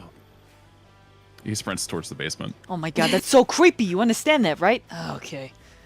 So He just flicks the bird as he runs around the corner. Oh my god, you're just like Del. Jeez. Ugh. Lord help me. I guess I'll just go back to the room Malcolm and I were sharing. And yeah, hopefully everything's cool. Good luck with your shit, Sigma. Yeah, thank you. Hope it goes well. One last No. thing. Wander upstairs to that room. He is gonna send a text before he goes to sleep, though. 'Kay. Yeah. You can private message me that text if you'd like. Yeah. Or you can share it out loud with chat if you want to. I mean, it's not. I mean, yeah, it's not super. It's not anything that needs to be super secret. He goes up. He pulls his phone out, whatever app that he uses to message Kappa on that Oh, isn't direct phone to phone. Yeah. Yeah. And he just tells him about the day, like everything that he did. I think he like took pictures of shit like in the forest. Like, look at this really pretty leaf. I thought it was cool. I wanted to send it to you. Okay. This is me salting the doors and the windowsills because I thought maybe it'll keep creepy shit out. Also, I really miss you, and I hope that you heal up quicker than you normally do. I don't know, man, but I miss you a lot. I think you're really great. But yeah, just tells him about his day, tells him about how he killed something with a chainsaw, and he's a little bit concerned about his sanity, but he'll go into further depth about that later. And that he misses him. He says that probably like 8 times. Like several parts in the conversation. And then he puts his phone down and gets ready for sleep. Okay. Then I'm gonna like move around, and each of you will have like a little. You can. Daniel, what's the last thing you'd like to do? You're like literally. You're nodding off super hard. Yeah, it's so fucking bad. Oh my god. Zeta quite literally has to lift him into the bed because he feels like a sack of potatoes. Yeah. On the fucking floor. However, when Zeta does put him in bed, Daniel's eyes are practically barely open. She's not even sure that he's actually like detecting her presence anymore. But in the final moments before Daniel falls into torpor for the day, he mutters a few words that Zeta only hears, and he says, "I will see the sun again." And the way he says it, the tone is deeper than anything Daniel has said in the past few nights. So it's interesting whether or not it's him or it's the beast. And then he falls in the torpor.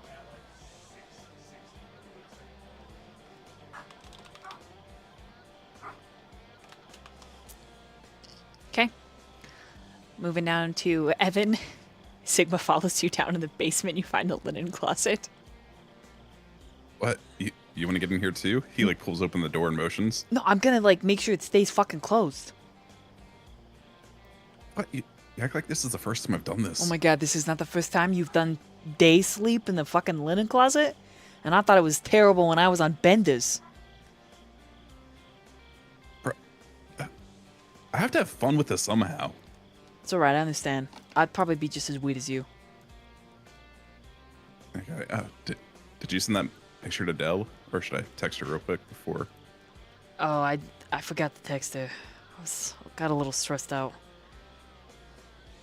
But she's coming. Evan will pull out his phone and like text her like, some shit happened. I got a little bit hurt. I'll be in the linen closet down the stairs. Oh. And he'll put it.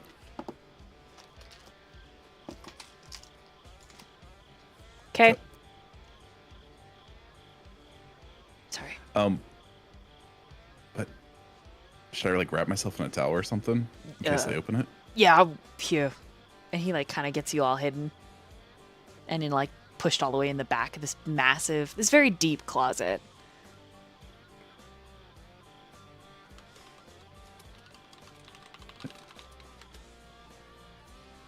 Am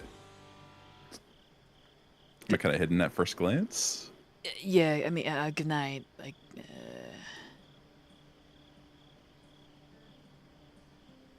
Do you want to? he like puts several like pillows in front of you when you say that. Nope, I'm good. Here you go.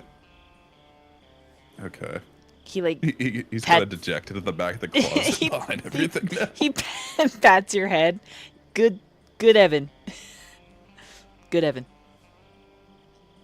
You should bite him. You're a solid guy. Sliding down to... Oh, sorry, go ahead. He's just pouting behind the stack of everything. Sliding down to Quinn. She's just like stubbornly sitting with her back against the back of the couch on the floor, just staring at the door.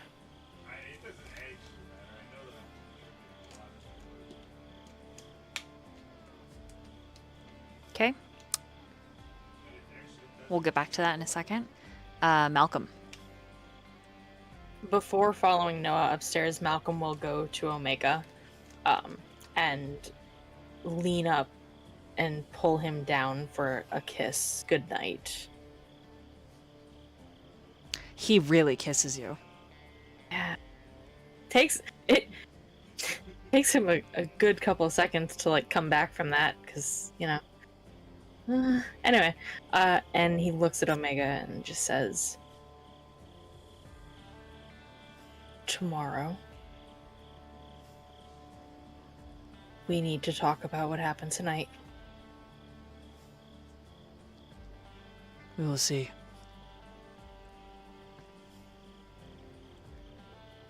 Go and rest. You need it. They can't help us if they don't know the truth. And he will pull away to go upstairs.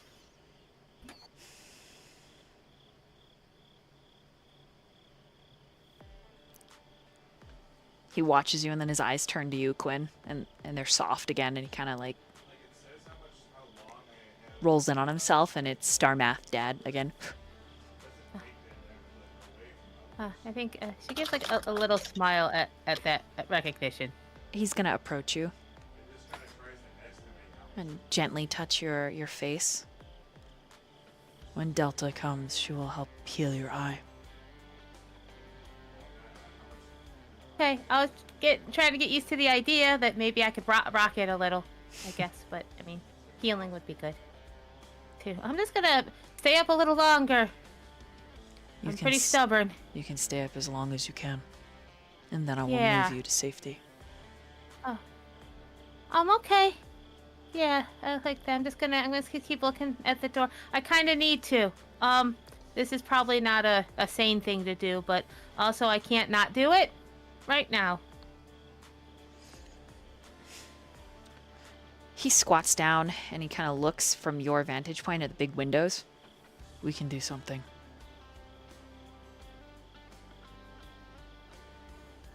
And he I don't know. goes and gets a bunch of tinfoil. And as Sigma's stepping upstairs and closing the door that leads down to the basement, he's like, "Oh, no, don't fucking put tinfoil on the windows. We're gonna look like a crack house. I literally am not in the trailer for that. This place gotta look fucking slick, and not in a sexy way, in like a modern America living the fucking dream way. White picket fence. Come on, oh!" And he's just like, "We can't leave her in the living room like this. She's exposed." And he's like, "She's gonna go in a linen closet too or something. Right, Quinn?" Watch the door, but if you want to put me in a closet, that's okay. I'm just gonna keep looking at the door, and that way I didn't leave, okay? And that way I didn't leave, and I didn't stop looking, and I didn't stop waiting. If someone else picks me up and carries me, that way I know I stayed here, and I never stopped waiting. Sigma cuts a hand at you, pointing, and then points at O, and then points at you. "See? Please, don't fucking put tinfoil on the windows." Omega just sighs to put the tinfoil away.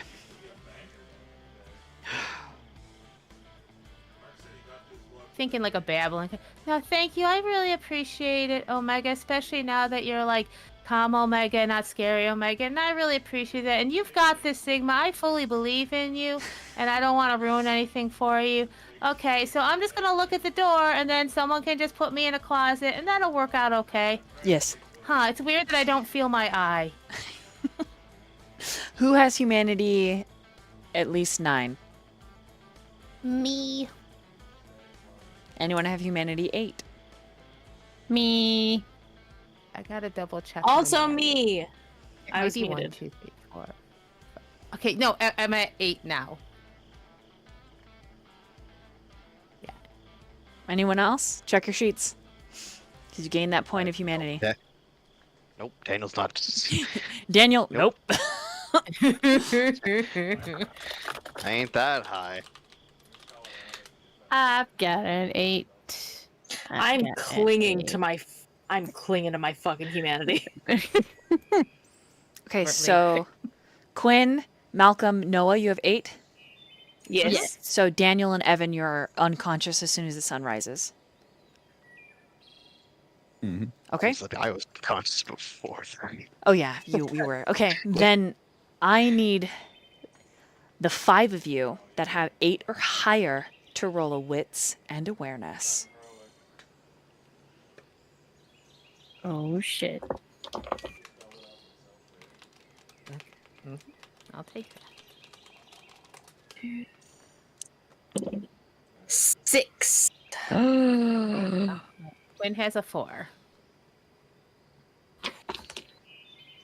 I got a 5. Woo! 6. That's really fucking good for me. Okay. So Evan does have the 8, so he can roll this if you'd like. Sorry, there was a little bit of typing. All by myself. What you get for being old as shit? Yeah, sorry, I just did not gonna spoil it. Not gonna spoil anything. Nope. Oh, damn it. So close. Oh, what's the roll? Wits and awareness. And I have Quinn is go ahead and type it in the roll 20 what you get on this. Oh, yeah. And then Noah and Evan. Okay, there's Evan. Oh, Noah. Okay. I also got a 5. Yeah. All right, so all of you, the difficulty value is 4, so all of you hear this. It's like well after the sun has risen, you've all been put away, but you're still awake. You can hear the morning birds. It's crazy. And then downstairs, you hear voices and conversation. And there's like a meeting, right? Like a meeting. Some stranger comes in and you hear Sigma outside several of your doors, and he's like, yeah, and this is for guests, but this is where, they'll be staying. It's pretty clean. They got their own bathroom. And then the voice says, and how are your meetings coming along? Yeah, I go to those often. Really? I called your sponsor this morning. He answered this early? That's crazy. It's pretty early for him, huh?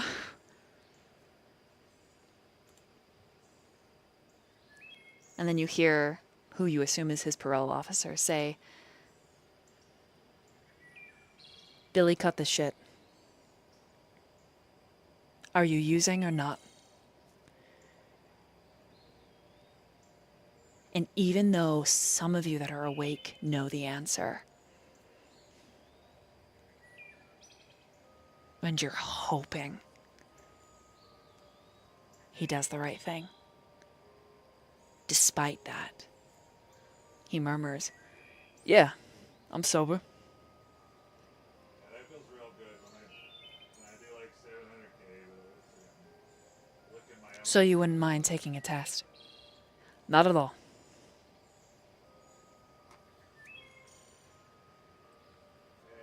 Billy, if you mess this up, you will never see them again. I cannot stress that enough. Your choices dictate what happens in their lives.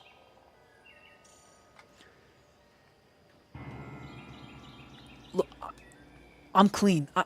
I'm doing the meetings. I'm sober. I got honest work.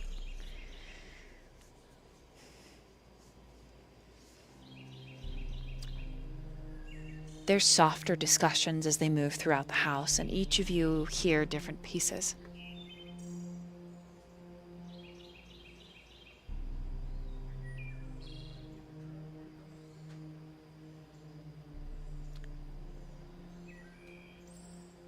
You assume a test is administered. It's tense, it's quiet. You can practically feel Billy sweating.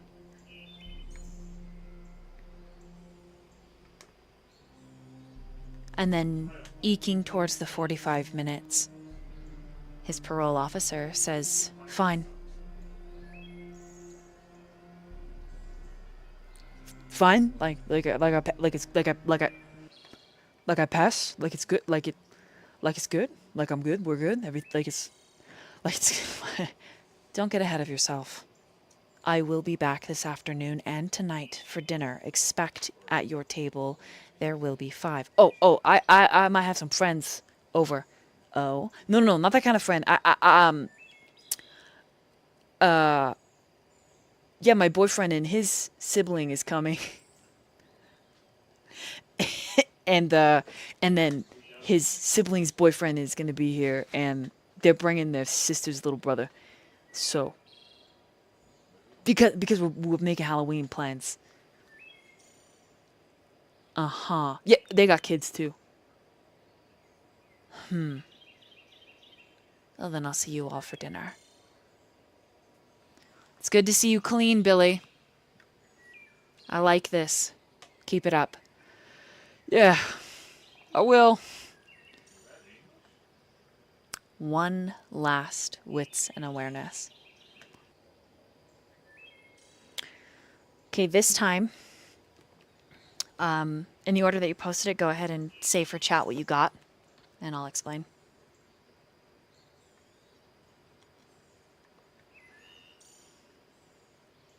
Gwen, I think you're first. Oh, sorry. It was hard. There's lots of numbers.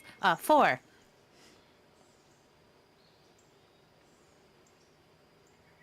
Malcolm. I got a. Sorry, my mic briefly disconnected. I got a 5. I have a 6 with the best deal, so 5. 7 with a crit. I got a 5. Okay.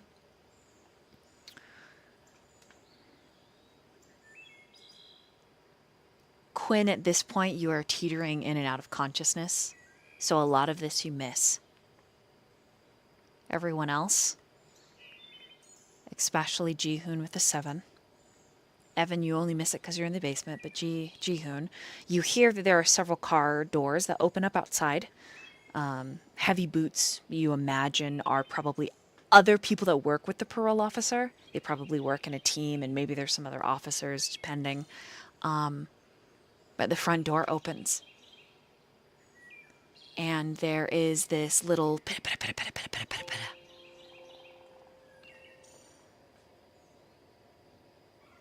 And the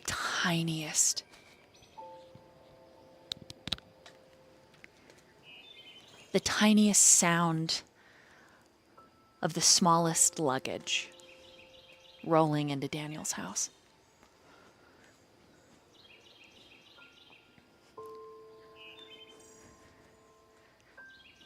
And then a cheer.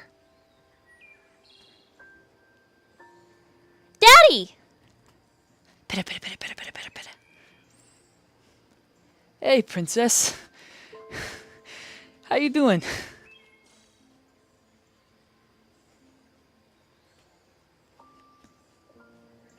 And we're going to end there for tonight. What I will say is there are several officers. 3. 1 fully uniformed that do come into the house. And you do overhear a very strict warning. The courts, someone will be here every day. And you hear Sigma, I got this, don't worry, I'm not gonna fuck up. I got it.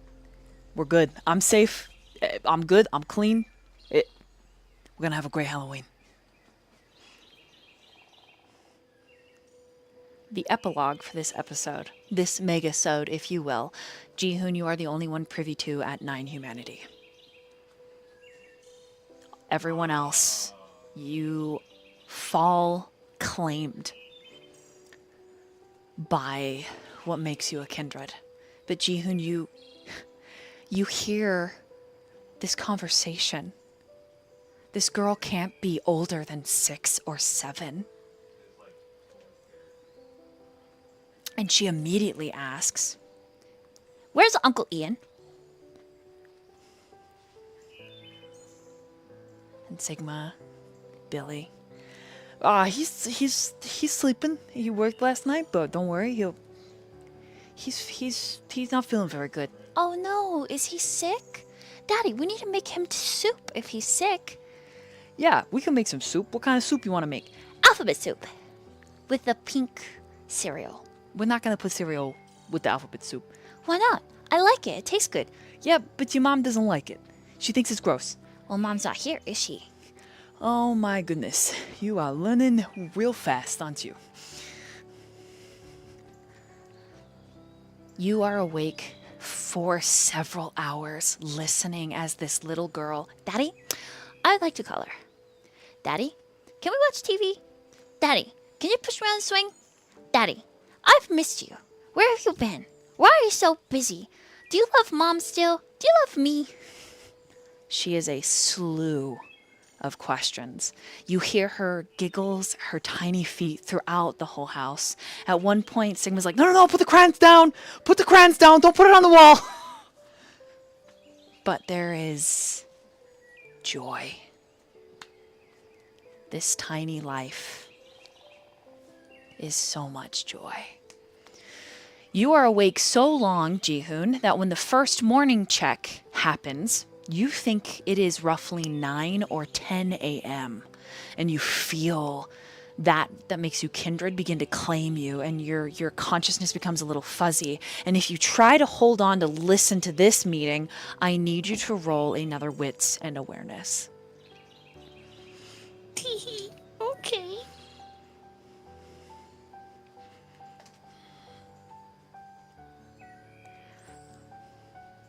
5 successes. Okay. You manage to glean pieces, but it sounds like there's someone other than the parole officer, someone with them, and Sigma gets real quiet as he's talking.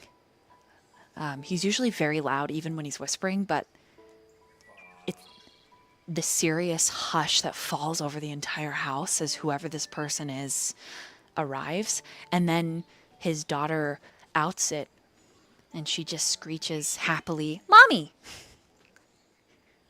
And that's when conscious ceases to be for you.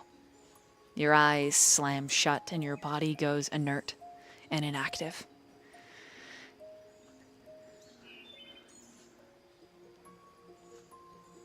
And that is where we end the Megasode episode 18 of Bound by Night. Oh God! There, princess. Oh God! Oh God! Yeah, well, let's find someone No, to raid. today's message: Chainsaw Massacre. Noah's Chainsaw Massacre. That's. I mean, that's pretty good. Yeah. Or can I love Noah Pinky? so much. Why are your No. options either bad no. flirting or threatening? What? They're What? threatening You know in what? 2 different ways, and I don't know if I like it. Like we're trying to sum up this megasode, and every word is like, ooh, threatening, ooh, creepy, misinterpreted. Yeah. I see what you did there. Chron! Absolutely not.